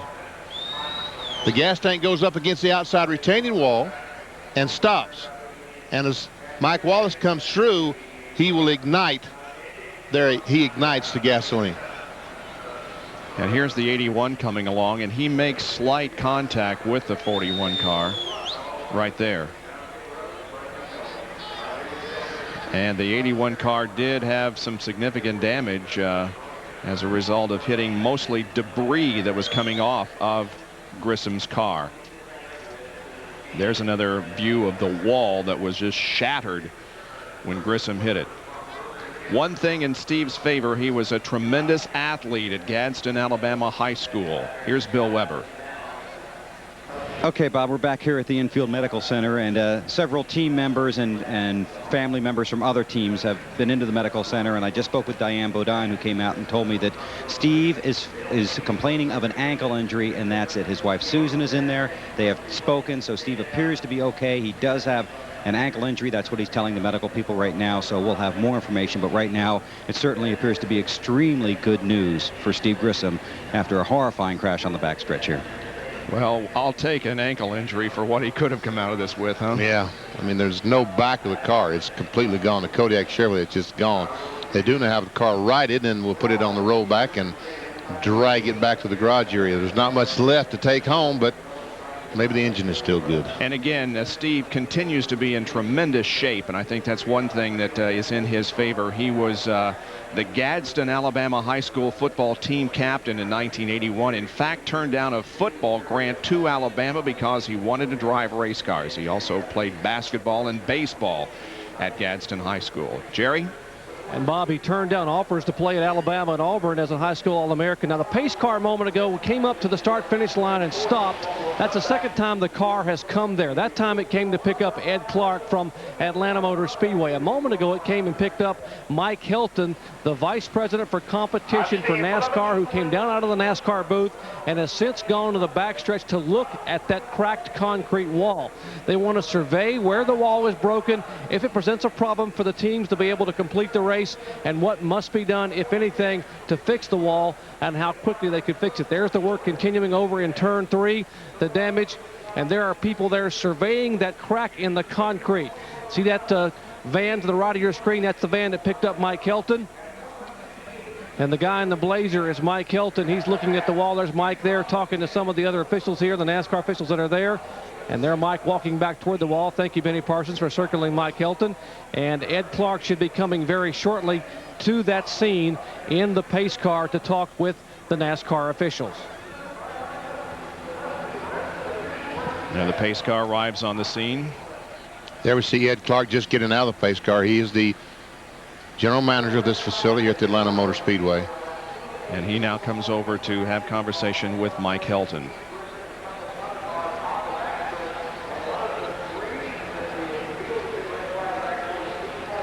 Well, you can see that there is quite a bit of separation there, that grassy area between the concrete wall and the chain link fence that keeps the people from the racetrack. Yeah, you see there's dirt behind that wall. The top of the wall, I mean, the wall is cracked, obviously. It's obviously cracked all the way down, but there's a lot of dirt behind that wall. I would see the crew still trying to put the 41 car. What's left of the 41 car doesn't even look like a race car because the back half is missing. And they're having difficulty getting it even on the rollback. Jerry, why the problems here? Well, ordinarily when they use a rollback like this, Bob, they simply hook to the front of the car and drag it up on the frame. And what we are being told by NASCAR on the radio is there is no frame left under the car to drag it up on, so the car keeps catching on the edge of the rollback. They finally decided just to get the front of the car on the rollback, pivot the rollback forward because the back of the car doesn't exist anymore, and that'll be enough to get the car pulled off the racetrack. But you know, look at this car. I mean, the back of it's gone. But here's where the driver sits. And that really and truly is in good shape. Yep, they build these cages that the driver sits in. Very strong, and fortunately for Steve Grissom, it held up well. Wow. Look at that. The axle housing itself, they're hauling it back with a record. There's a trailing arm. The thing, this piece here is one that you've always heard about, the long trailing arm, the truck trailing arm. That's what that is. It's been broken loose, sheared loose from the cross member up of the transmission where it hooks.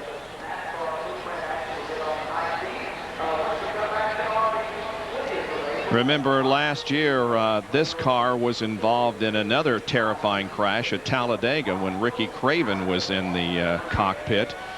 And so this team obviously building some very strong race cars. And NASCAR, Gary Nelson, his guys are ensuring these guys that the drivers at the race cars are built safe. They'll look at this car. Gary Nelson and all of his guys will go over this car and say, look, is there something that we can do to ensure that this doesn't happen the next time? But again, with an impact like that, fortunately the car did tear apart. Yeah. I mean, it's an impact like that, it's going to tear up some stuff.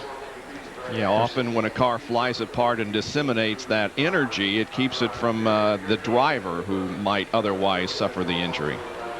Well, some cleanup going on back there. They're throwing some blocks of concrete that have been broken away from the wall.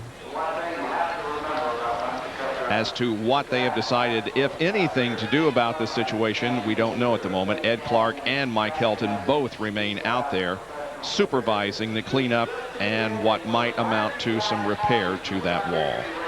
Well, 284 laps have been completed here under the red flag because of the Steve Grissom accident. Back in a moment.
PrimeStar 500 has been stopped because of an accident at the end of the backstretch involving Steve Grissom.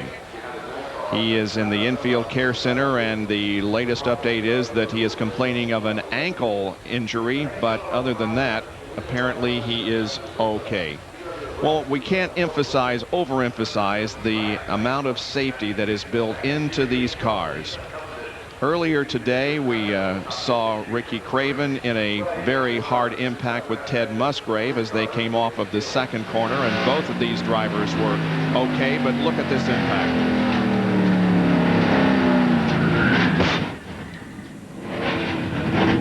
I mean, you're doing 60, 70 miles per hour, and you stop in the matter of feet. And we've talked to both these guys, and they said, man, I hate it happened. But they're okay. And now, this accident just a few minutes ago that scared the heck out of everybody.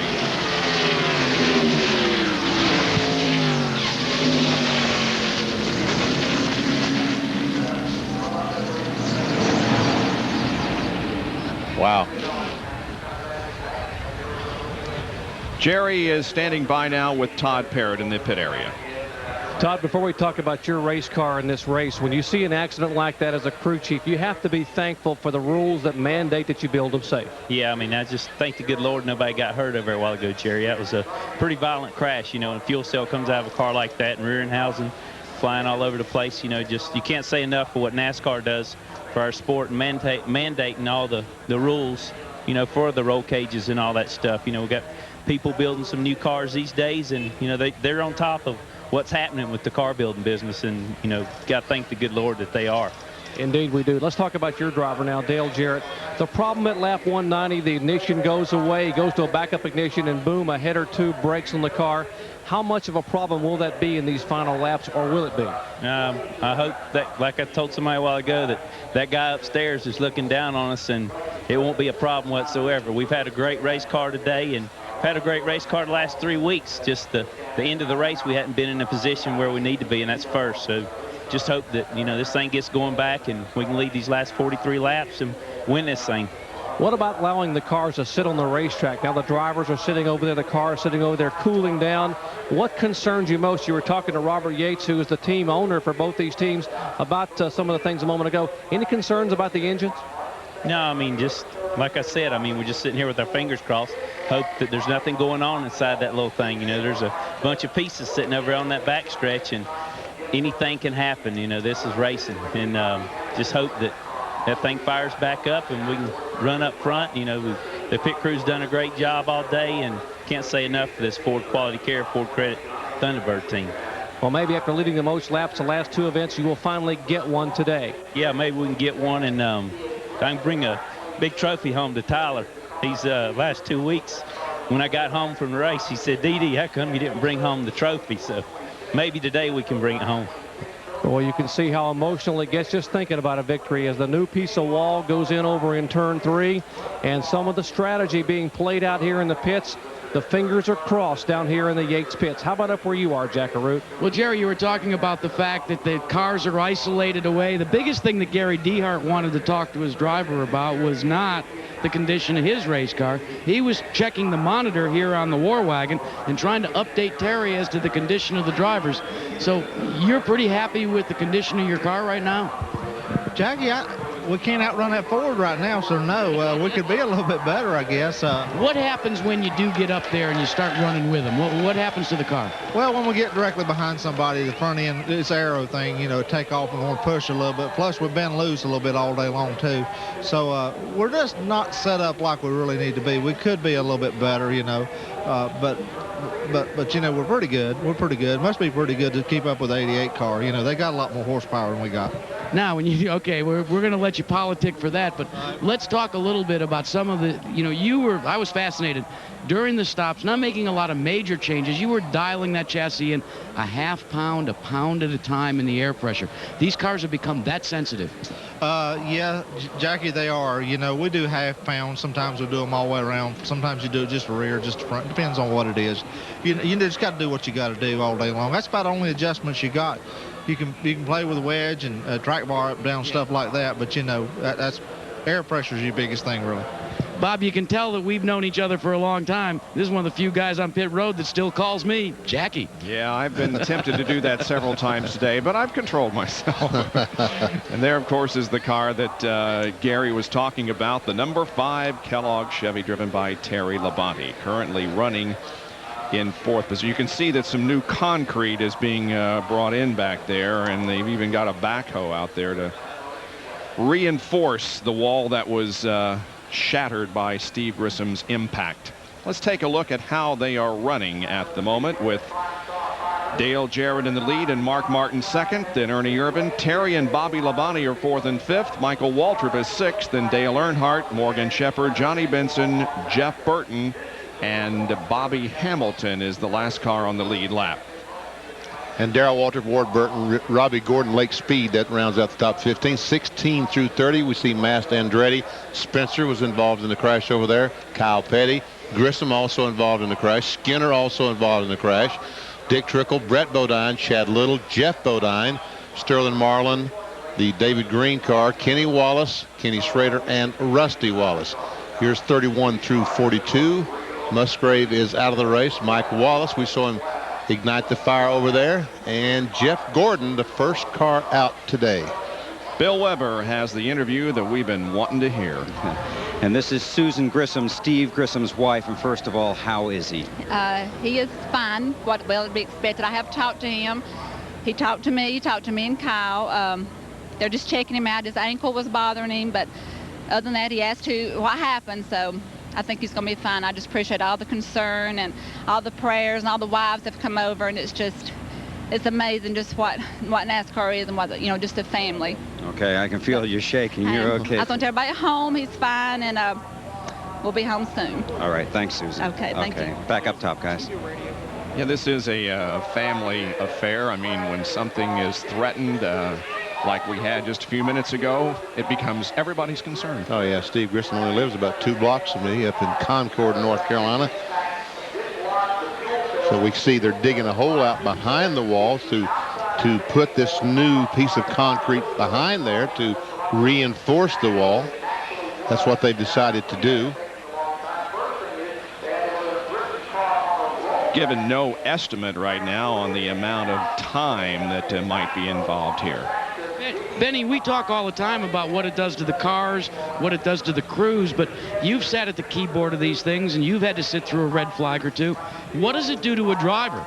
You've had the adrenaline going for 2.5 or 3 hours, and all of a sudden it comes to a stop. You're concerned about your fellow driver. What's going through those drivers' heads out there? I think that's right now what they're most concerned about, and I hope that all the word can get back there, that we've talked to Susan Grissom, that Steve is okay. I hope that all these guys are able to get that information, because they are concerned about him. But once they start the cars back up and NASCAR says, okay, we're going to race for these last 30 or 40 laps, hey, they've got a job to do. They know they've got the job to do, and that's try to beat that guy in front of them. That's the job that they've got to do, and they will try their best to do it. And Jackie, I believe that they will simply put this out of their mind. You got to do that because the race must go on, and it will resume here before long, we hope. But right now, red flag as the repair to the concrete wall out of the backstretch continues here at Atlanta. Back in a moment.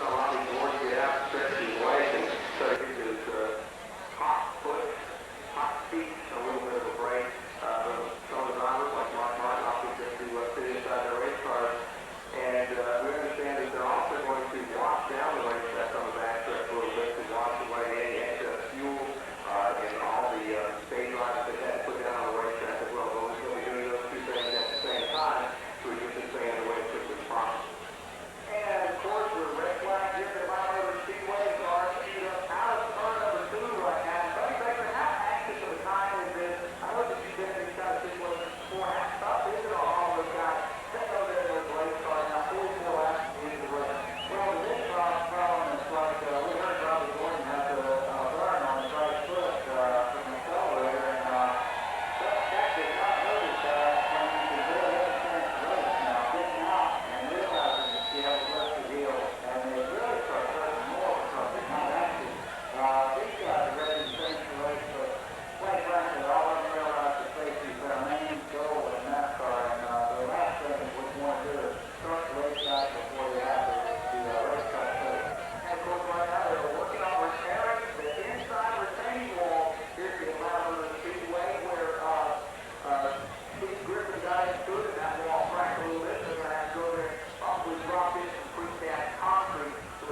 And we welcome you back to the PrimeStar 500, where the red flag continues to be out here because of an accident on the backstretch that has apparently resulted in no driver injury, but the inside concrete wall in the backstretch has been severely damaged, and they're making repairs to it.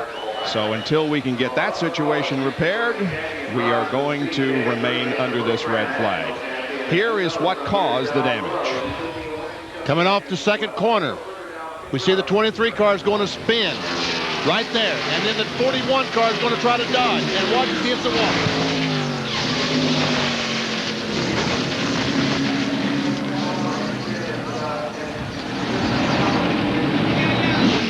Driver of the 41 car, Steve Grissom, he is reported to be okay, although possibly with an ankle injury. We've talked to his wife, Susan, and she has very optimistic news regarding Steve Grissom. There is the piece of concrete that is going to, you see Mark Martin as he has his helmet off. He's trying to look into the sun. And Jerry Punch is with his crew chief. Well, while Mark Martin lounges over in turn 2, we'll talk to some of the Valvoline crew here. Jimmy Finnick, the crew chief. First of all, Jimmy, you sit second right now, 44 laps to go. Do you have anything at all for the 88 car of Dale Jarrett? I don't know. I don't think there's anything left in the car. If there's anything left, Mark's got something left. But that 88's been strong all day. We'll just have to see. Now, what about you guys have been fighting different chassis problems today? The car first was loose, then it was tight. Where are you now? Right now, he said we haven't changed in the last set, that last set of tires to this set. So right now, it's about where he wants it. It's about neutral. Okay, you said you may not have much for the 88, but your concerns are with the other Yates car, right? At 28's coming up pretty fast. Ernie's coming up pretty fast. So I think we'll just have to see what happens on the restart, see if we can get by some lap traffic and go from there. All right, that's Jimmy Finnick, who's the crew chief for Mark Martin. First he was tight, then he's loose, now he's all right, but he's concerned about the car back in 4th spot, Ernie Irva. But there's a car back in 5th that could also come in a hurry. Let's check in their pits. And this is Jimmy Makar, the crew chief for Bobby Labonte. We were here in November. I think you finished in victory lane over there. How about backing that up? Well, right now, things are looking fairly good. We're not in the position we want to be right now. That's obviously be first. But we've got the leaders in sight. The car's been pretty good all day long. We've just had poor track position. You know, the qualifying hurt us, and then passing's been extremely difficult for everybody today. So getting to the front's been hard. But the car's been fast. You know, on these long green stretches, we've been able to close in on Dale. So we just need to get a chance to get up there and race with him and see what happens. A couple of things have happened. I think you guys got trapped in traffic on one of the restarts, and then I know you went over to the 21 bunch and asked Michael to look at, I think, your right front. Yeah, Bobby thought he might have run over something and possibly had a tire going down. So we asked Michael to look at it and see if it was, and he said it wasn't. But what happened there on that restart is we had gotten a bunch of rubber buildup on it, and he didn't get all of it off and went down into turn 1, and the car slid out from under him going in the corner, wouldn't turn. So a couple of them got by there. So we learned a little lesson and scuffed them a little harder the next couple times, and it's been okay. Okay, good luck when we get this thing restarted. Okay, thanks a lot. Jerry Punch. We're with Robert Yates, who owns the car 88 and the car 28 that are currently 1st and 4th. And Robert, what we're hearing, we know the 88 car is strong. We're hearing the 28 car is going to come in a hurry when they drop the green flag. Now, that's a good problem to have. Well, it is. You know, the 88 car is really dialed in today. I'll tell you what, they've been awesome all day long. And, you know, they've had a few things get them at the end of the race. Not as bad as it does in the 28, but I just like to get out of here with 1-2, either way, however it falls. Now, you know how Rick Hendrick feels when he has 3 cars out there battling like they were in Daytona for 1st, 2nd, and 3rd. What happens to you? Do you hide those last few laps if it is Jarrett and Irvin battling for the win? Well, I'll tell you, this business always makes you nervous, and having 2 cars out here, I guess, makes you double nervous, and I don't see how Rick Hendricks could stand it. All right, that's Robert Yates. He has 2 of the cars in the top 4, and 2, if you believe people on pit road, who could have a good shot at battling for the win. Let's check in once again with Jack Root, who's caught up with the Earnhardt crew chief. And Larry McReynolds, it seems to be a never-ending litany. You're close, but not close enough. How bad are you chasing it today? Well, it's like the top of our fence is so narrow. You know, we get it loose and try to free it up and it gets loose. We try to make it turn and it gets loose again. We can't get it off the top of that fence. But, you know, if we come out of here today with a good top 5 or 6 finish, the year we've had so far, we'll be tickled to death. You know, we had a great speed weeks at Daytona and was happy with that. But 2 rough weeks at Richmond and Rockingham, we can come out of here, we'll get this ball rolling. Now, guys, one of the things we haven't talked about all day is the fact that Goodyear brought a brand new tire here. Has that put you at odds a little bit, trying to figure out how the tire reacts when you put it on the car? Well, Larry McReynolds at odds a lot of things. You know, I don't have nothing different from what I raced here last year. You know, the tire's different, working with a Monte Carlo, chassis is a little bit different. We got the cold air boxes, but I ain't going to give up. I'm going to keep fighting and keep trying. I think I got the greatest race car driver that's out there to work with, and he deserves to be back up front. There's another guy that's really done well today, Michael Waltrip, and Bill Weber is with the second-generation leader of the famed Wood brothers.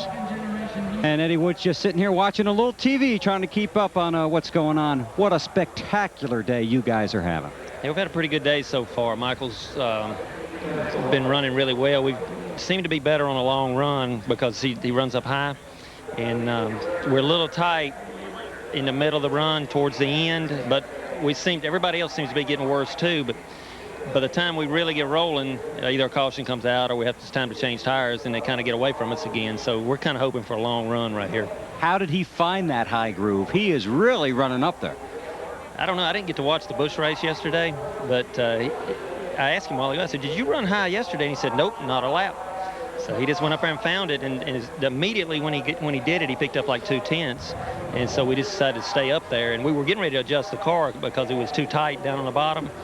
And when he moved up, it just fixed it. So, you know, like I said, we're still a little bit tight, but I'm scared to death to mess with it, you know. So I think we're going to just leave ours alone. So a long run, and maybe you can rope in the 88 and some of the other guys. I don't know whether anybody's going to catch the 88 or not, but, you know, like I said, I said I'd like to have a long run. Being as I said that, we'd probably need a caution. You know, it's everything I think it goes backwards. So I don't know. I think we're going to be okay. Okay, you've had a great day. Good luck down the stretch here. Thank you, sir. Michael Waltrip, by the way, finished 3rd in yesterday's Busch Grand National race held here at Atlanta. Well, coming up next after our coverage of this event from Daytona International Speedway, the International Race of Champions, with drivers like Al Unser Jr., Jimmy Vasser, Dale Earnhardt, Terry Labonte, Jeff Gordon, and others. 12 identically prepared cars. That's on ABC Sports next after our coverage of this event. So stay tuned after this from our ABC stations. We'll have more of the PrimeStar 500 from Atlanta Motor Speedway.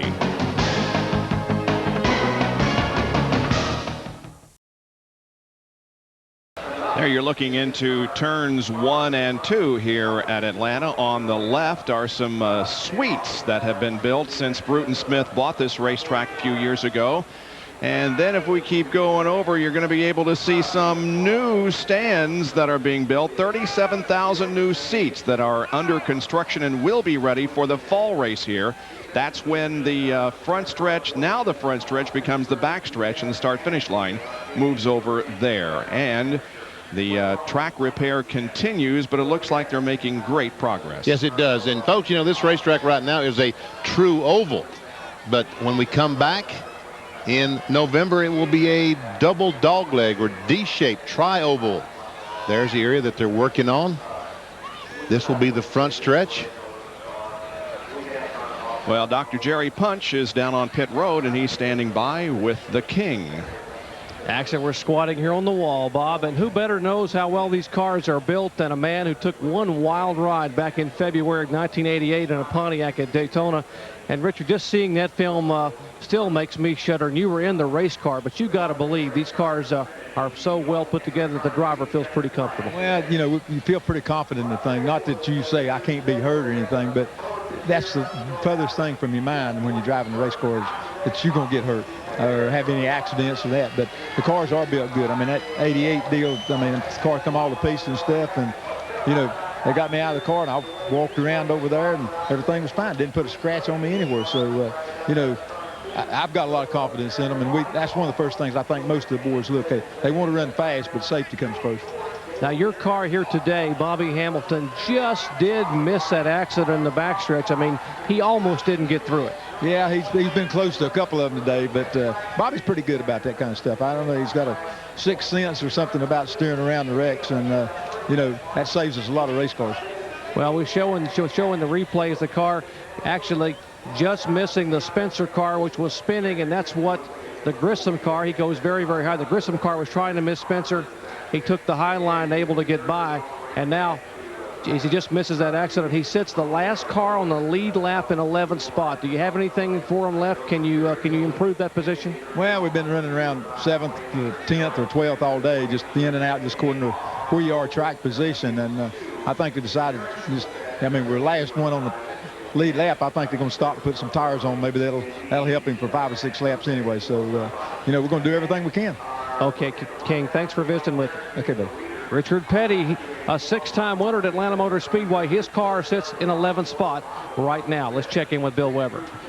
And it's ice cream time here in the pits of the Exide Batteries team, and Buddy Parrott has made a delivery of drumsticks. Obviously a lull in the action here, and what has been a great day for you again. Well, it really has. I'm real happy with the guys and the way they've done. The pit stops have been great. With first pit stop, I think we gained about 12 positions, and Jeff's done a great job. We've been, the car gets in the corner good and right in the middle, it a little loose, but, we've been adjusting tire pressures and things like that. But all in all, we've had a great day. What we're really happy about, we finally made the race down here and didn't have to use provisional, but Exide battery car is doing great, and like I said, we need to bring it home. We need to redeem ourselves from the 42nd starting position, the finishing position at Richmond. And I know Jeff Gordon's having the same thoughts now. So the points are really, really important, for how you line up, and if you do have a problem and need a provisional. There was a lot of good cars went home from the race, this race.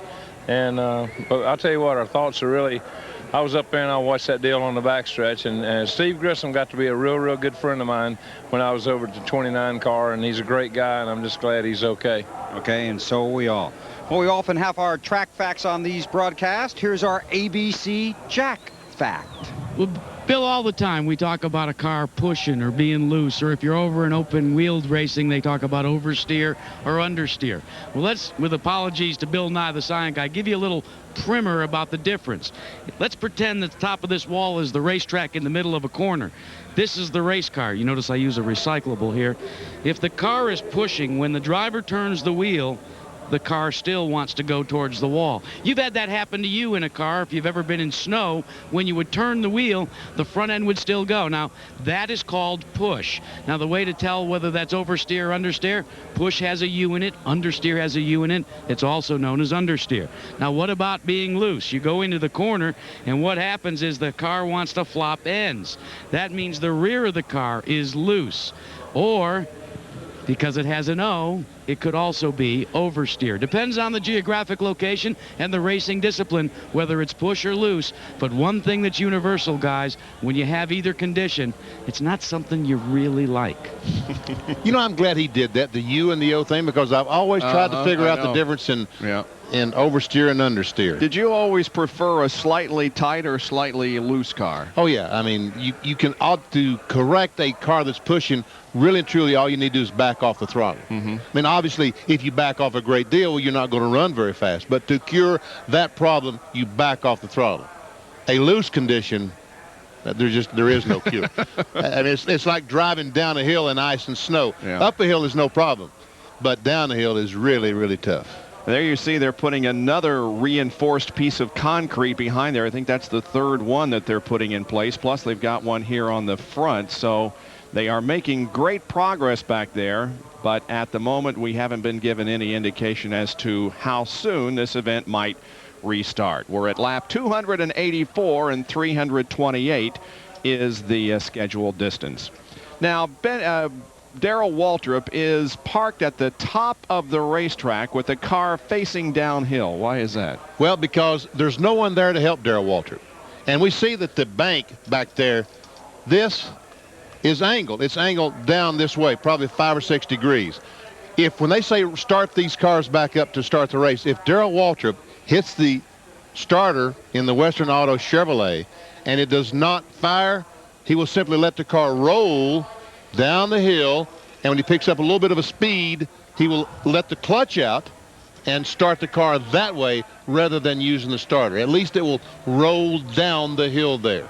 Darrell Waltrip, along with Michael Waltrip, David Green, and Jeremy Mayfield, are drivers that grew up around Owensboro, Kentucky, and that's been one of the hardest hit areas with the flooding that's going on around the Ohio River and other parts of the Midwest. We want to take time out to say we wish our best to those flood victims in the Midwestern part of the state. We understand, Benny, that Morgan Shepherd here in the #1 car doesn't have a clutch in this car. Wow. Jackaroot, you have more? Well, look at this. Now, this is Morgan Shepherd's crew, and they don't seem too concerned about the fact that Morgan Shepherd doesn't have a clutch. They're more concerned about the vittles. Benny, eat your heart out. But, hey, guys, I just want to break the news to you. We just heard that Morgan doesn't have a clutch. Has he talked to you? Talked to any of you about that? We're all right. We're okay. Good to go. We're okay. Pass the mustard. I'll tell you what. Maybe, you know, like Bobby Unser says sometimes, you know, they don't always tell you the truth. Morgan has certainly had a good run here today. He'll line up 8th when we get back to the racing.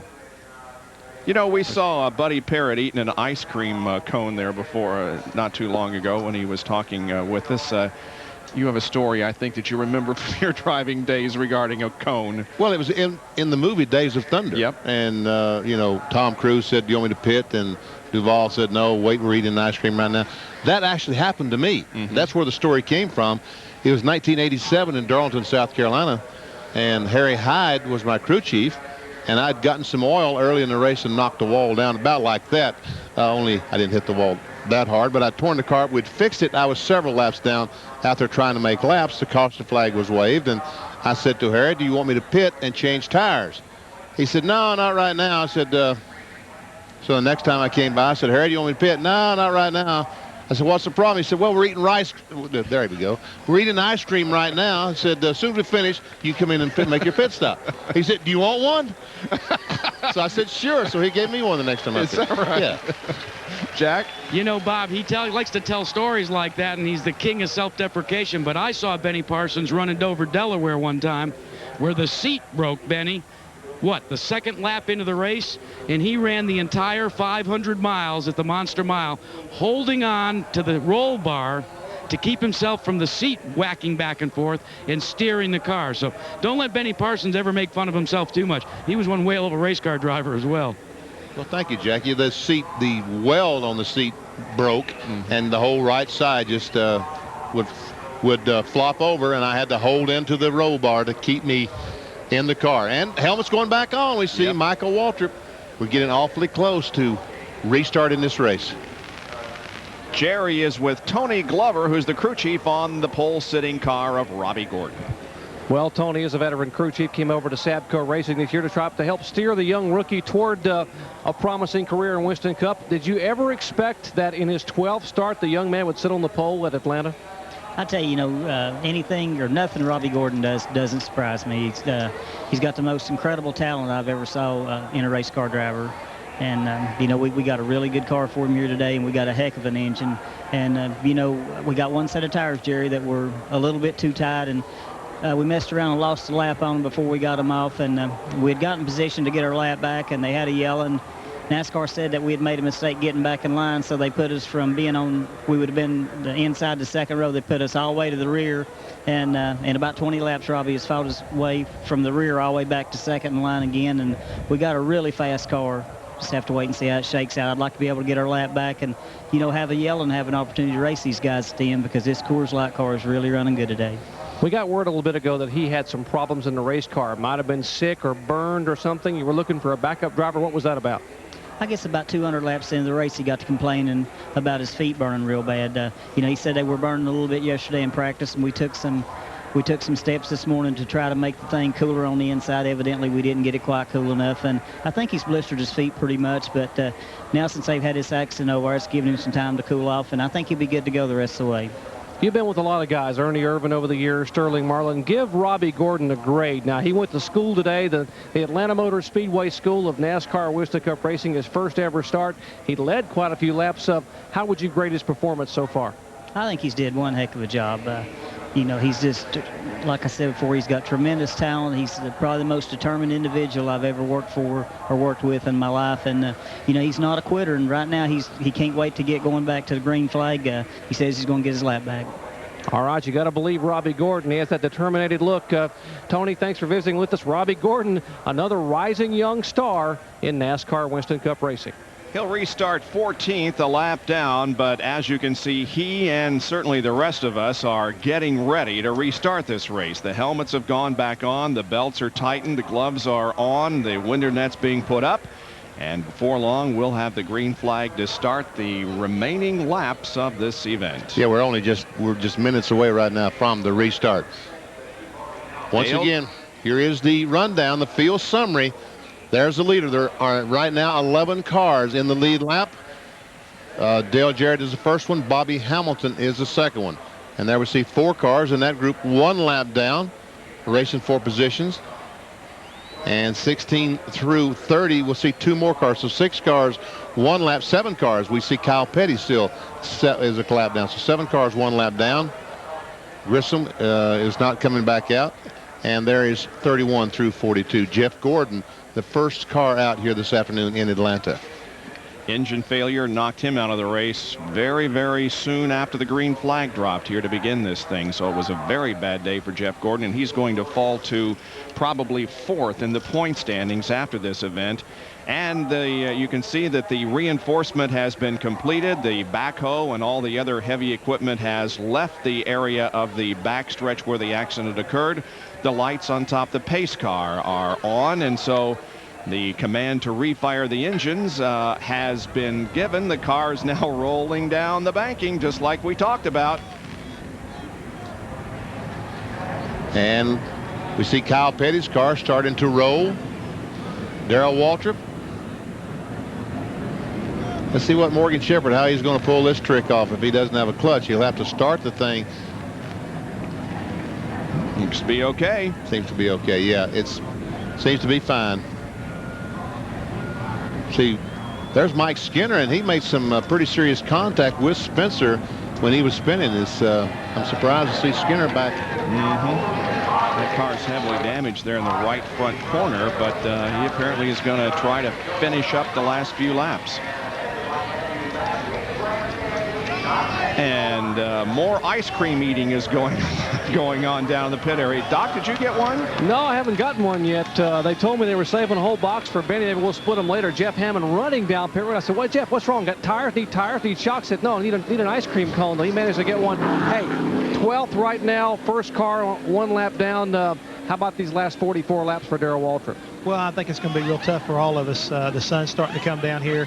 You know, unfortunately, the Western Auto Chevrolet got down a lap. We're not going to be running for the win right now, but we've had a really good day today.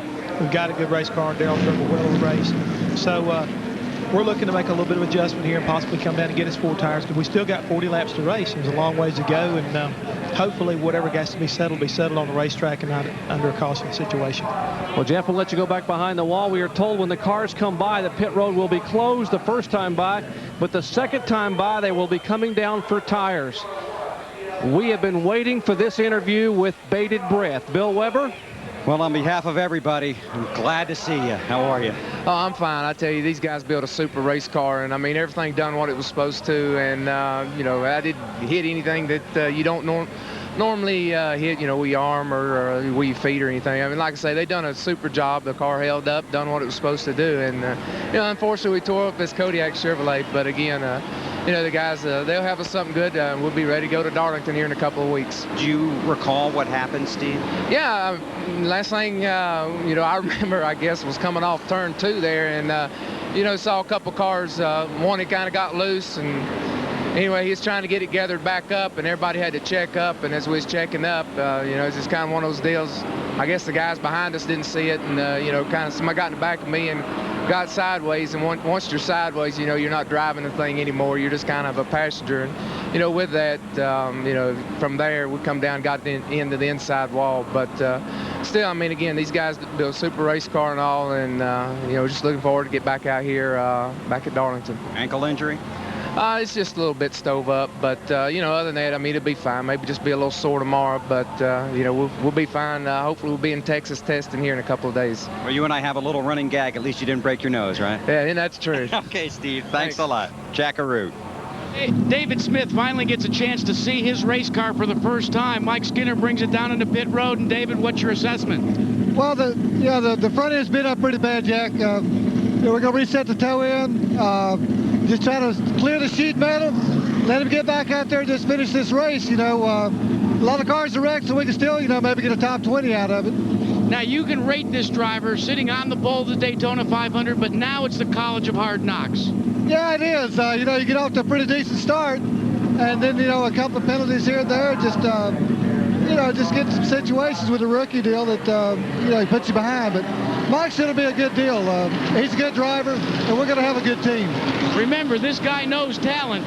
Remember where he used to be? That guy number 3, Dale Earnhardt. Jerry? Well, Jack, we can show you what's left of Kenny Wallace's Square D Ford Thunderbird that just barely was able to roll down pit road, and now Gil Martin and the Phil Martossi crew will go to work trying to disassemble the front. Most of the front sheet metal has been sheared away. They just pulled the hood off, and apparently the problem they're working on right now is the radiator brackets are loose. The radiator's been shoved back up. It has been ruptured. They have another radiator standing by here behind pit wall. They will pull the one that has been punctured out of the car.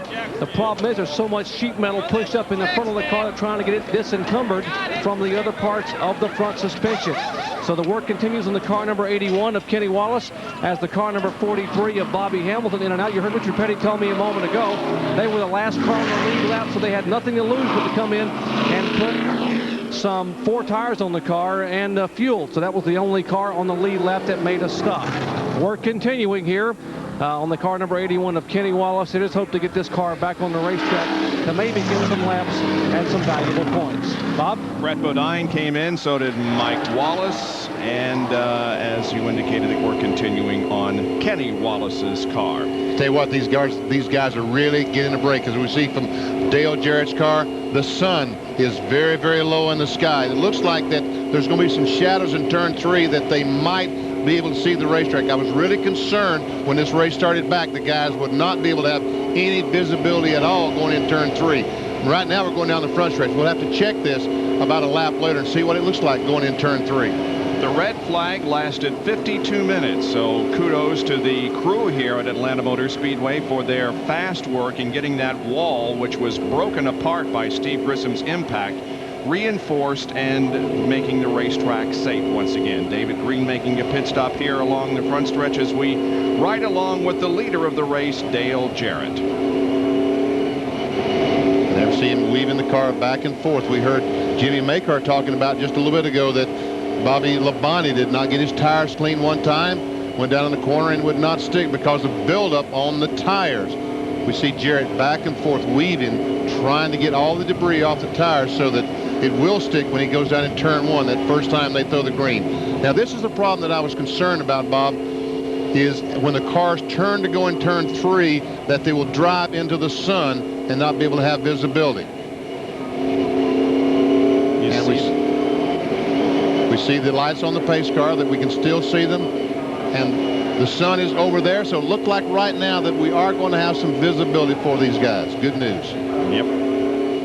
When we come here in the fall race, the sun has become lower in the sky, and it creates even more of a problem than it's going to be today. So that's something we look for in November when the final race of the year. You know, when they reconfigure this track, though, and make this a quad oval, it could have an effect on the sun and where it is. It really could. Those signals been given from Doyle Ford. One more lap, and the green flag will be waving, and we will be off and running. And the green will come out on lap 290. Well, regretfully, we're going to have to tell you that the International Race of Champions event from Daytona is going to have to be postponed. We simply won't be able to get to it. It will be rescheduled, however, and we will bring you information on that when it becomes available. So stay tuned, and we will check your listings and make sure that you see all that. One thing we didn't want to do is join it in progress because there's too much action from beginning to end to interrupt that racing. Yeah, folks, you just keep checking that schedule because it is a great car race. Unfortunately, we have had this red flag that's delayed the end of this race, and so that's the reason that the IROC race will be postponed to a different date. The overhead shots coming to you from the Pennzoil Copter Cam, and it has been with us all day long and still have, what do we have, about 48 laps? No, we'll have 38 laps to go. And about 22 minutes of racing. The lights atop the pace car are out, and we are set to go back racing. Stay with us. This thing is far from over. It's still anybody's race. Dale Jarrett leads him down at a rather slow pace. Now he picks up the accelerator, and the green flag resumes at the PRIMESTAR 500. And I'm told that the racetrack right now is 22 degrees cooler than it was 1 hour ago when they were racing. So some of these chassis will not be as good as they were an hour ago. Or some of them might be better. Oh, the car's very high to get through. Raising some dust was Robbie Gordon as his car was high on the racetrack. The drivers complained about the track changing so much during qualifying on Friday, and it's going to change here this afternoon, too.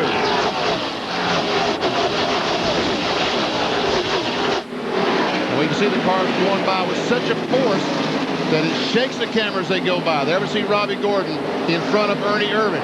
Irvin is a third-place car. Robbie is trying to get that lap back, but not having much luck because that 88 car has taken off like a shot. Here's Dale Earnhardt trying to get through the traffic. He goes to the low side of Darrell Waltrip, looking to the inside at least. Now lines up behind him. It's John Andretti beside him in the 98.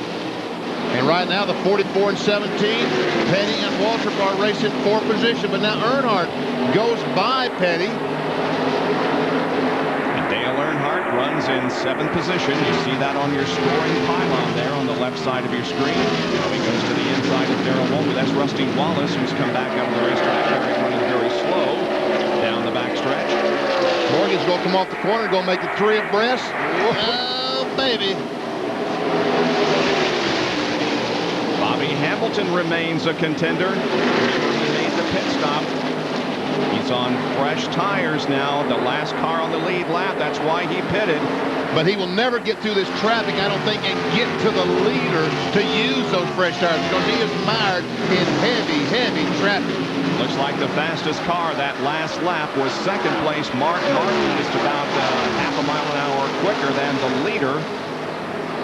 Here is Dale Jarrett. The 22 car is not on the lead lap. He is situated between first and second. And we see what these cooler temperatures are doing to the speed. Earlier today, we've seen 172, 173 miles per hour. Look at this, 179 miles per hour.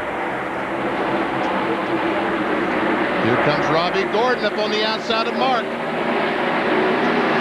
Gordon is passing the second place car, so it is not out of the realm of possibility that he could get back on the lead lap if we have another caution, but he's going to have to, of course, pass the leader to do so. The 5 and 18 cars are battling for 4th position. Terry in front, Bobby, his brother, behind.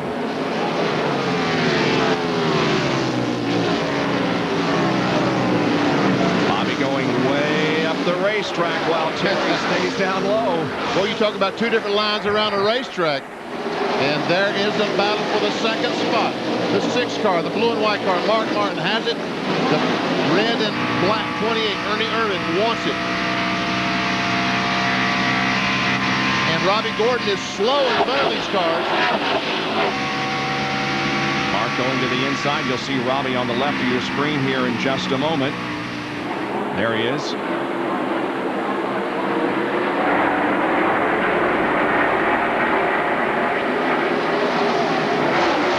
Staying ahead of Mark, and the 28 car of Ernie Irvin takes over second spot. And 18 car takes a look. Bobby Labonte takes a look on the inside of Terry, his brother.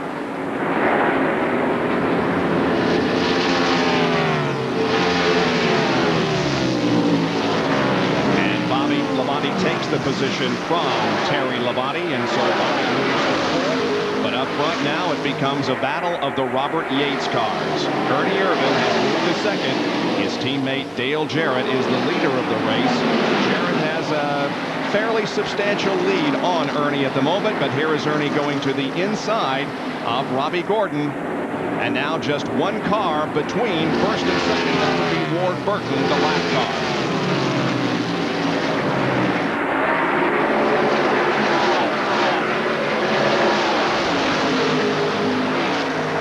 298 laps are complete. We have 30 to go here at Atlanta Motor Speedway.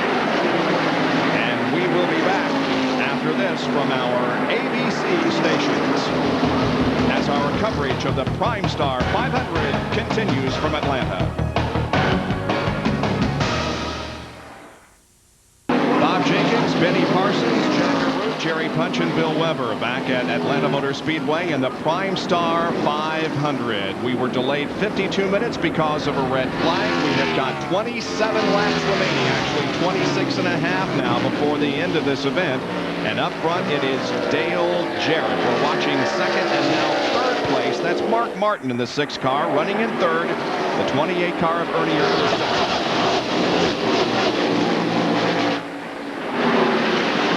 Coming up on the 22 car of Ward Burton, who is a lap down in 12th position.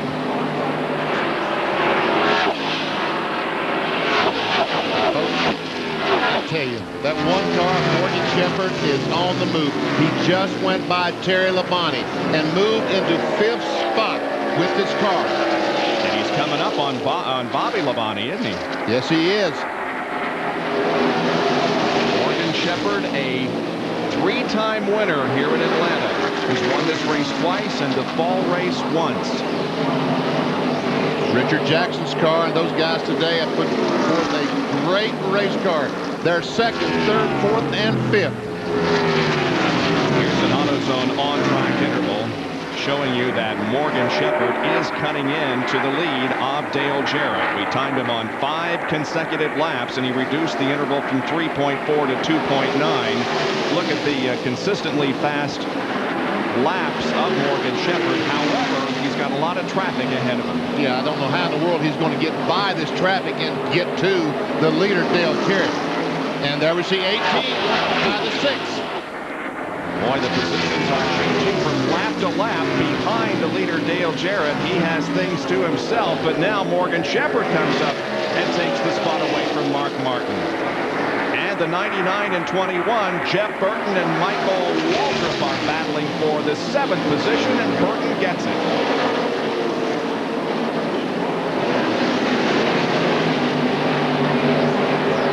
Take a look at the speeds. We see Dale Jarrett, the leader, still the fastest car in the top 10. Here we go. The 1 car goes by Bobby Labonte. Man, he is on the move, and Morgan moves to 3rd place. Now he's got some free track ahead of him, some clear track. Labonte comes back, took a look on the inside. This lap will not be very fast because he was battling that traffic, but still a pretty good lap, a little over 174 miles per hour. And the 43 car, those new tires, he finally has broken clear some of that traffic and now is running 175 miles per hour. Bobby Hamilton, the fastest that lap, back in 10th position with the new tires. Both Labonte and Morgan Shepherd gain on 2nd place Ernie Irvin.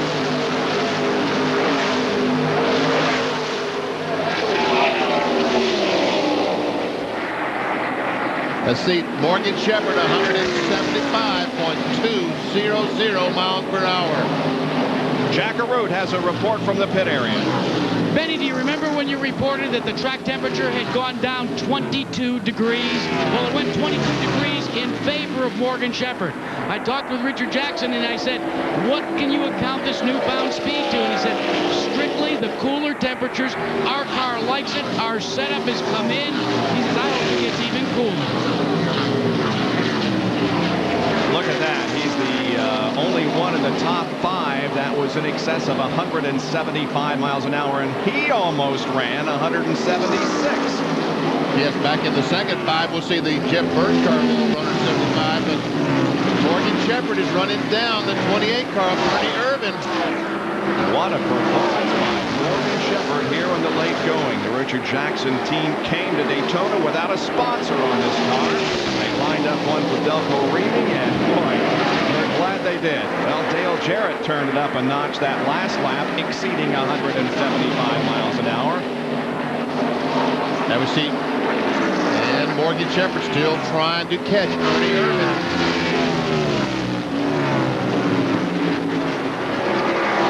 Closing in ever so slightly.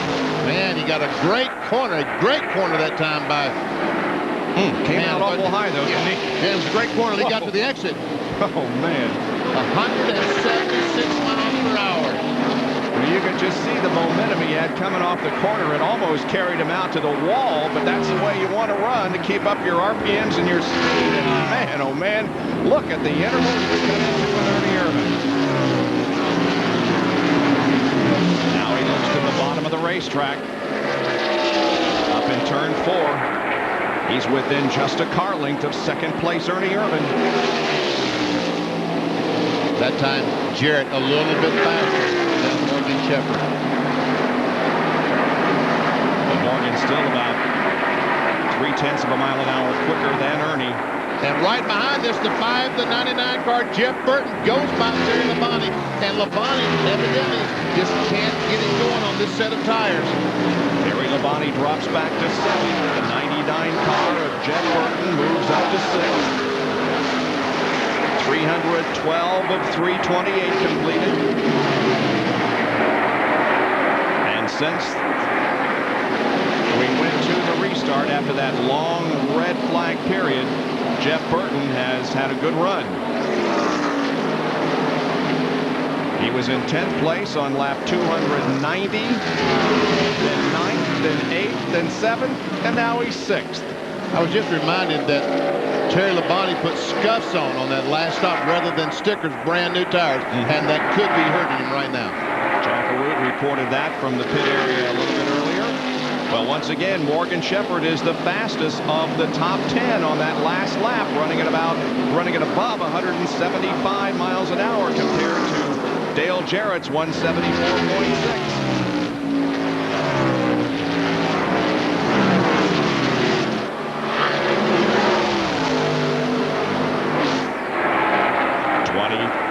Laps to go now in this PRIMESTAR 500. You see the 18 cars been able to get by the 6. There's the amount of racetrack that separates second and third position from the leader, Dale Jarrett.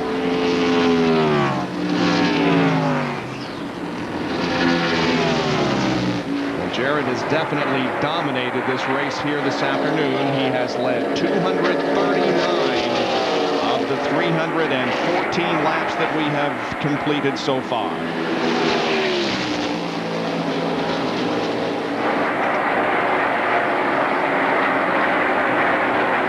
Morgan doesn't seem to have any luck closing in and passing Irvin, does he? No, he tried the high line that time just to see if that would work for him a little bit and get him closer to Ernie Irvin, and instead he lost distance.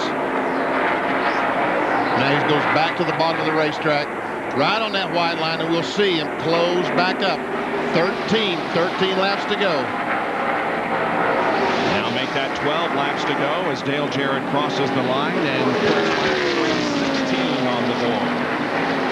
Jarrett leads. Ernie Irvin in 28 is second. Morgan Shepherd in number 1 is third.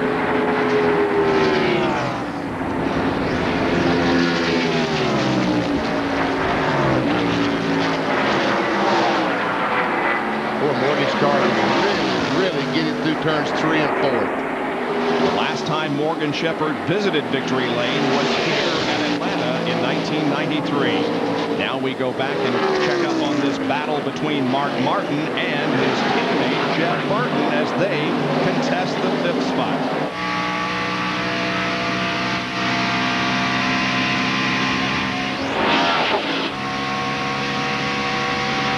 You can see the cars are close. Let's see if Burton's able to close in. Yes, he does. We'll do an interval leaderboard. 2.5-second lead for Dale Jarrett and a 2.9-second lead over third place. more than 11 back to the 10th place and final in the 43 car of Bobby Hamilton. He's going to say the last car on the lead lap, but Johnny Benson is the last car on the lead lap in 11th position. Check it one more time as they come.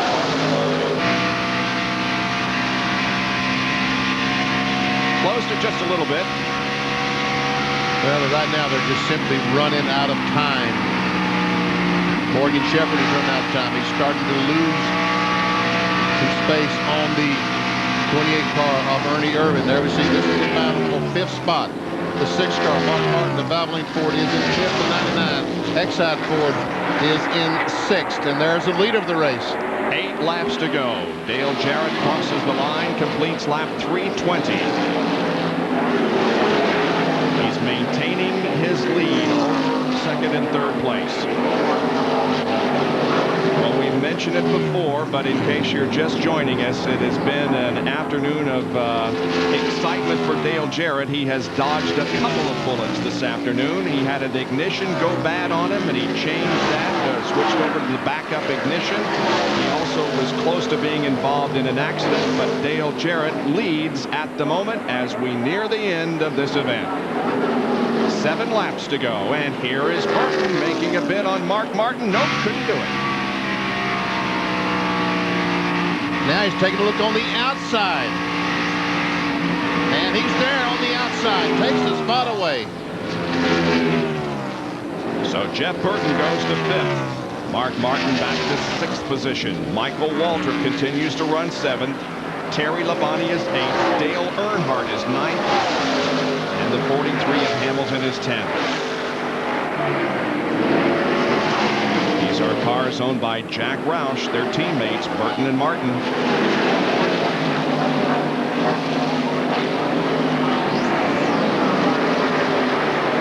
As we watch these guys, there we go back to the leader. And I'm not trying to pump this thing up or anything, but they're gaining on him. The 2nd place car is gaining on Dale Jarrett. But he only has 5 more laps to go. Well, that's right. So maybe this thing will last long enough.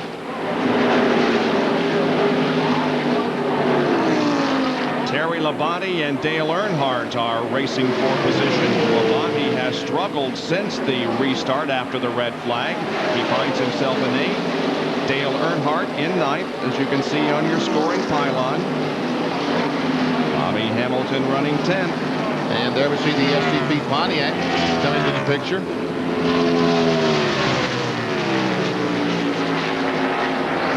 Earnhardt's got a good run on the outside of Terry. Looks like he's going to move back. Yes, he does. Sure does. So move the 3 up to 8. 43 car, Hamilton. Tires are just a little bit better than some of these other, than the 5 car especially. Here we go. Dale Jarrett comes off the corner. This time it'll be 3 to go. There is 2nd and 3rd. Yes, they are definitely gaining on him, but there's less than 3 laps to go now. Here comes Bobby Hamilton to the inside of Terry Labonte here on the front straightaway, and Bobby Hamilton will drop back behind Terry into turn 1. Labonte goes way up high on the racetrack, and Hamilton tries to take the spot away down low. I don't think Labonte wanted to get that high, did he? No, I don't think so. Look at the low line. Yeah, he's up there again. He's up there again. Less than 2 to go now, BP. Yep, Hamilton just cannot get by Labonte. Tries it once again. Has a good run this time. Come off the corner, and Labonte is there. Labonte makes up on the straightaway when he loses in the corners. The white flag is out. 1 more lap to go for Dale Jarrett. He continues to maintain about a 2.3-second advantage over Ernie Irvin and Morgan Shepherd. There they come off the 2nd corner. There come Ernie and Morgan. Dale Jarrett now looks into turn number 3. Keeps the car in the middle of the straightaway. We see the car still backfiring as it has for a lot of the race, but it doesn't make any difference because Dale Jarrett wins the PRIMESTAR 500 at Atlanta Motor Speedway. Ernie Irvan finishes second. Morgan Shepherd is third. Here's the race for the 9th position at the line off of corner number 4. Labonte has 9th position. Bobby Hamilton finishes in 10th. Here's Bill Weber. Todd Parrott, congratulations. You finally won one, man. Man, I'm telling you what, after the last couple of weeks, I was beginning to wonder if we were going to ever win one. I didn't have no doubts in my mind that we were going to win. It was just a matter of when we were going to win. We've had an awesome race car for 4 straight races, and just can't say enough about this Robert Yates racing team. It's awesome. And what more can you say? The good Lord helped us out today, looked after us. How about unofficially the Winston Cup points lead? Is that right? Cool. That's all you can say is cool. By the way, Tyler, DD's bringing home a big trophy for you and Mama. And Dale Jarrett and Todd Parrott and this crew on their way to victory lane. Jackaroo. And you'd think that this guy, Richard Jackson, was going to victory lane. What a great run. We did have a good run today. We just were behind, you know, all day. And Morgan said when he got up close to the 28 car, it made the car push. You know, takes the air off the front. And I think Morgan had, you know, he did a real good job today. And it's just hard to catch up any more than he did. Well, he caught up enough to finish third, guys. And I'll tell you what, it's a great run for a team that came to Daytona without a sponsor. Indeed, the 9th career win for Dale Jarrett here at Atlanta Motor Speedway. And we'll be back after this from our ABC stations. We'll be back to talk with the winner, Dale Jarrett.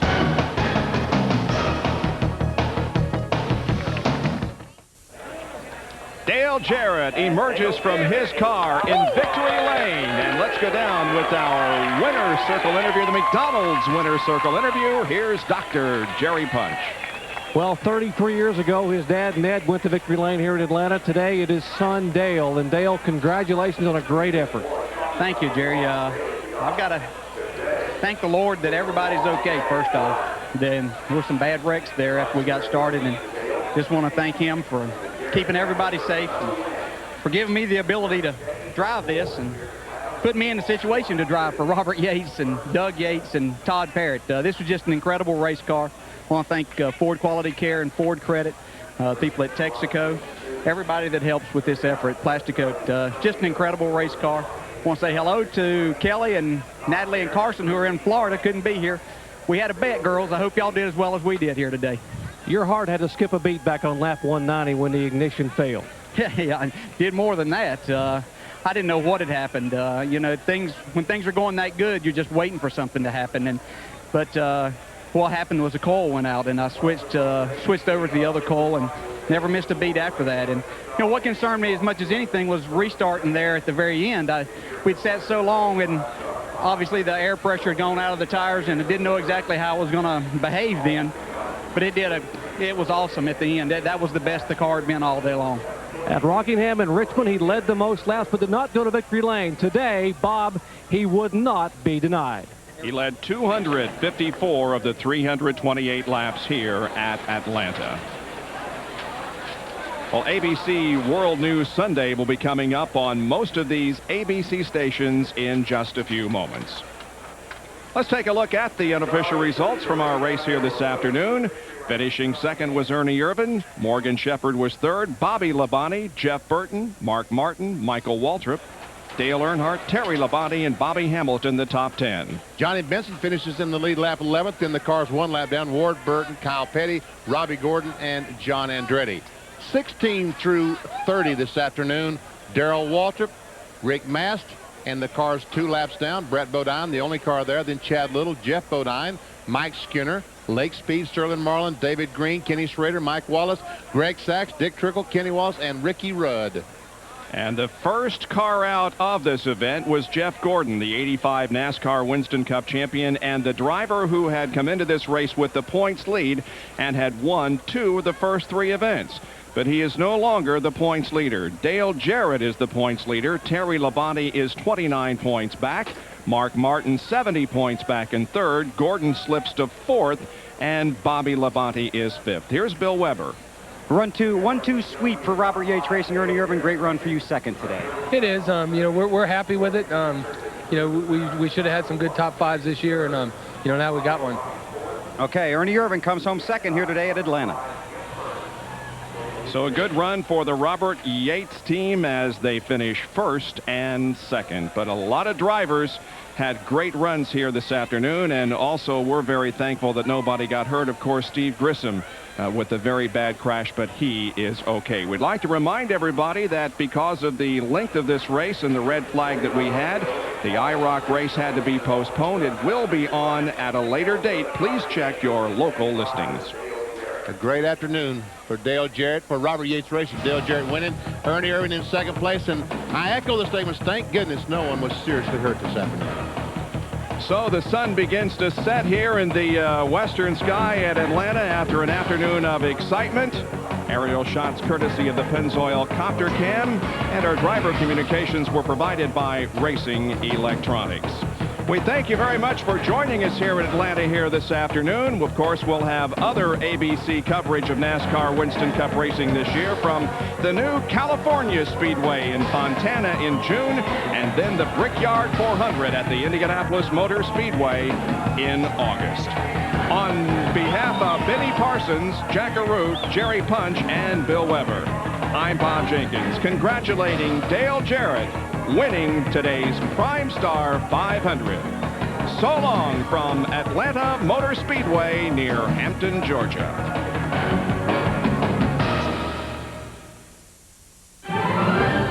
This has been a presentation of ABC Sports, recognized around the world as the leader in sports television.